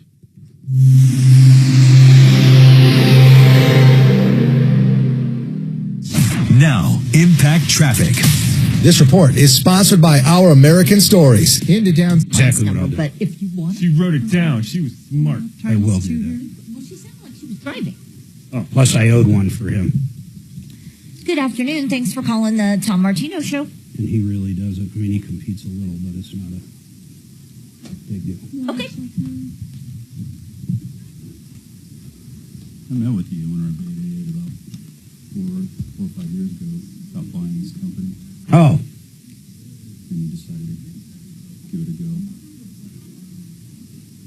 I didn't know that. Garrett? Where is it? Garrett's a Oh, nice guy. 888. Yeah. Garrett. All right. I thought you were talking, I was thinking of Paul the Waterman. Uh-huh. Waterpros.net. You know what they specialize in? In fact, all they do is water systems, a softener. maybe a point of view system at your site. These guys have it all. In fact, Suzanne and I had them come out and they put in a softener sometime last year. She loves it. She says the water's a lot better for her hair. I thought it would actually make the water taste different. It tastes the exact same. I know you were really concerned about that, but it can't tell a difference at all. No, and what I like about Paul, we got bids from other people, and some companies came in, I'm not going to say Culligan, came in at a much, much higher price, almost double that what Paul could do. He's a great guy. He knows more about water than I think humans should know. But you can reach him at waterpros.net. That's waterpros.net.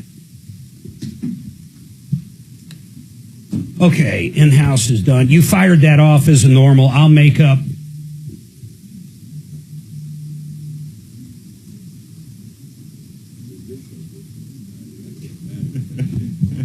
Oh, yeah. It's a mess. Have you ever done Martino before?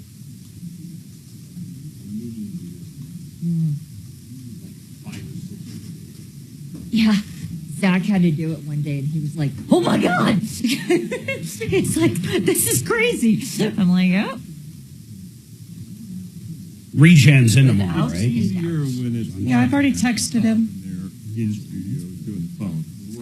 Yeah, but with Tom remote or when Mark's remote and we have deputies in.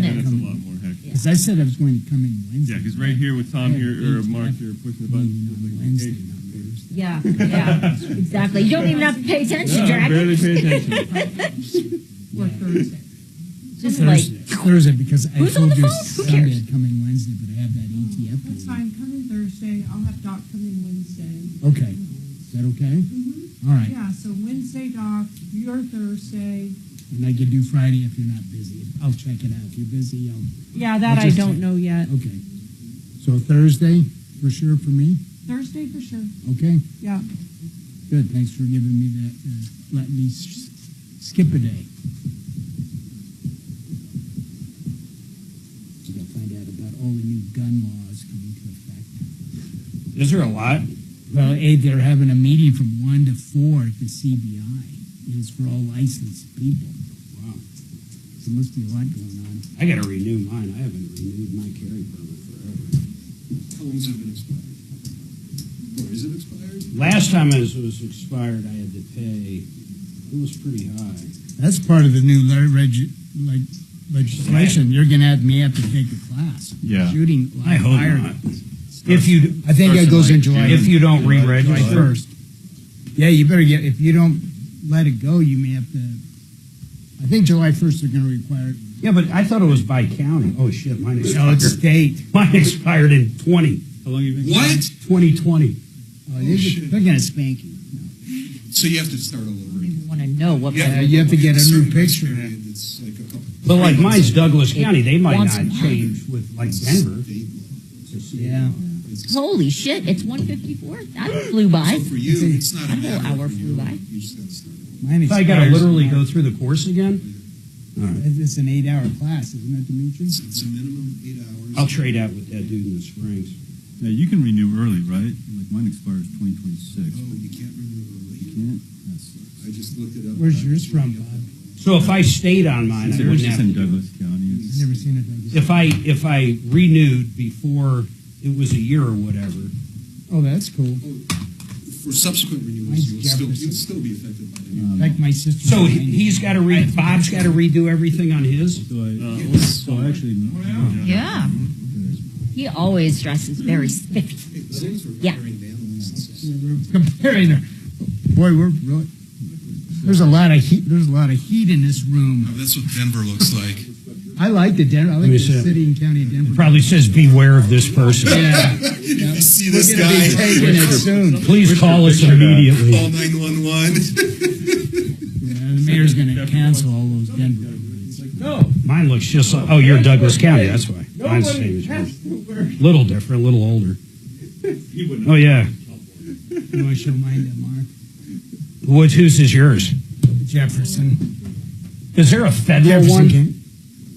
I think retired military. Wow, yours looks, out of all of them, oh, you're a retired police, though. Wait, who's retired police? Oh, it says Monterey. Denver police. No, flip it over, Mark. Oh, my God, I'm going, what the hell am I looking at? Wow, that looks like a Colorado's driver's license. Yeah.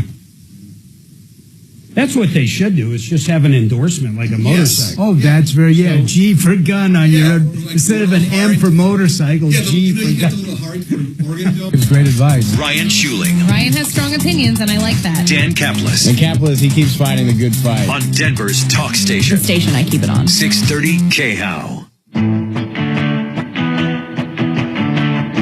All right, 303-713-8255. We've got a lot cooking. I hope you join us tomorrow. Please don't forget 303 Martino. This is called housekeeping, by the way. 303 Martino. That number works on or off the air. So if you think you got a problem, you want to get on the air with us tomorrow, we'd love to have you. Absolutely love to have you. 303 Martino. You can email us at any time at help@troubleshooter.com. That's help@troubleshooter.com. I want to thank, of course, all of our deputies, Suzanne, Kelly, Dragon, but especially Bob Logan, owner of PlumlineServices.com. I love when you come in. It was good seeing you again. It's been a while, Bob. It has been too long. I appreciate you having me. Thanks. Yeah, and I love the specials you guys have. I got to push it again. That 93 are free. You're not going to get a better deal. It's not some kind of setup to try to sell you something you don't need. It's the real deal. $93 on drain cleaning, or it's free. If it's something big, they'll give you, of course, an estimate, and then you don't have to pay them a nickel if you don't get it clean. The other thing is, right now, they have that unbelievable deal. When it comes to you buy a new air conditioning unit, you get the furnace for free. So if you've been waiting, now's the time of year to do it. 303-586-1086, PlumlineServices.com. Follow Tom Martino at Real Tom Martino. And stay connected with all of us at 630 KHOW, KHOW.com, and on the iHeartRadio app. This is Denver's talk station, 630 KHOW. Dan Cicchini here. If you're going to do it right or don't bother. The Our Done Right family can help your family. Call us. Kitchens, baths, counters, and floors, and even replacement windows and doors. You have our word for future right at Done Right. 800-362-8370 or drhi.com. The best New Year's celebration sale ever from ZeroResDenver.com. Carpets, area rugs, tile, upholstery, any surface, even duct cleaning. Zero Resified with purified water. I'm Tom Martino. Zero Res does my cleaning because I believe in a healthy clean. Clean 2 rooms. They'll do 2 rooms free and $75 off duct cleaning. Alleviate allergens, pathogens, better indoor air quality. 303-471-5150. Ask for the K-House special. 471-5150. Dan Cicchini here. If you're going to do it right or don't bother. The Our Done Right family can help your family. Call us. Kitchens, baths, counters, and floors, and even replacement windows and doors. You have our word for future right at Done Right. 800-362-8370 or drhi.com. The word emergency. It means something unexpected has gone terribly wrong. Normal ways of doing things are not working. The fastest way to turn an emergency into a full disaster is to lose communications. Ham radio people understand emergencies. For over 70 years, they have provided free emergency communications for organizations. Ham radio. When normal ways of communications fail or get overloaded. The Amateur Radio Emergency Service. We'll be there. KRFX HD2 Denver. 630 KHOW Denver. Listen on the free iHeartRadio app for all your music, radio, and podcasts. ABC News, I'm Michelle Franzen. Congress carried out its duty to formalize the 2024 election results today, the final step before President-elect Trump takes office in 2 weeks. Vice President Kamala Harris, who lost to Trump, presided over the tally, told reporters today marked a return to order after the U.S. riots at the Capitol 4 years ago. Was about what should be the norm and what the American people should be able to take for granted, which is that one of the most important pillars of our democracy is that there will be a peaceful transfer of power. The death toll rising from the latest winter storm that stretches from the Midwest and South to the Northeast. Officials say 2 died in Missouri, 2 others in Kansas. Canadian Prime Minister Justin Trudeau formally announced today he'll step down in March, he says, in hopes of ending the stalemate in Parliament. An attack in the West Bank today killed 3 Israelis. Authorities say gunmen opened fire on a bus carrying Israelis. 3 others were injured in that attack. This is ABC News. President Biden met with Venezuelan opposition leader Edmundo Gonzalez at the White House today. The U.S. has supported Gonzalez's claims that he defeated President Nicolas Maduro in last July's elections. Maduro's government refusing to release voting counts to prove that he won. Maduro will be sworn in for his third term as president on Friday. With recent warnings about alcohol consumption, some are wondering if a dry January is enough. Abstaining from alcohol for a month seems like a good idea, but Dr. Elizabeth Coleman, a medical oncologist at NYU Langone Health, isn't convinced it's the best way to keep a check on your drinking. My concern about Dry January is what happens February 1st. We need to be honest about the lifestyle changes we can realistically make. And if we go cold turkey on something, what happens for the rest of the months of the year? Because of its link to several types of cancer, the Surgeon General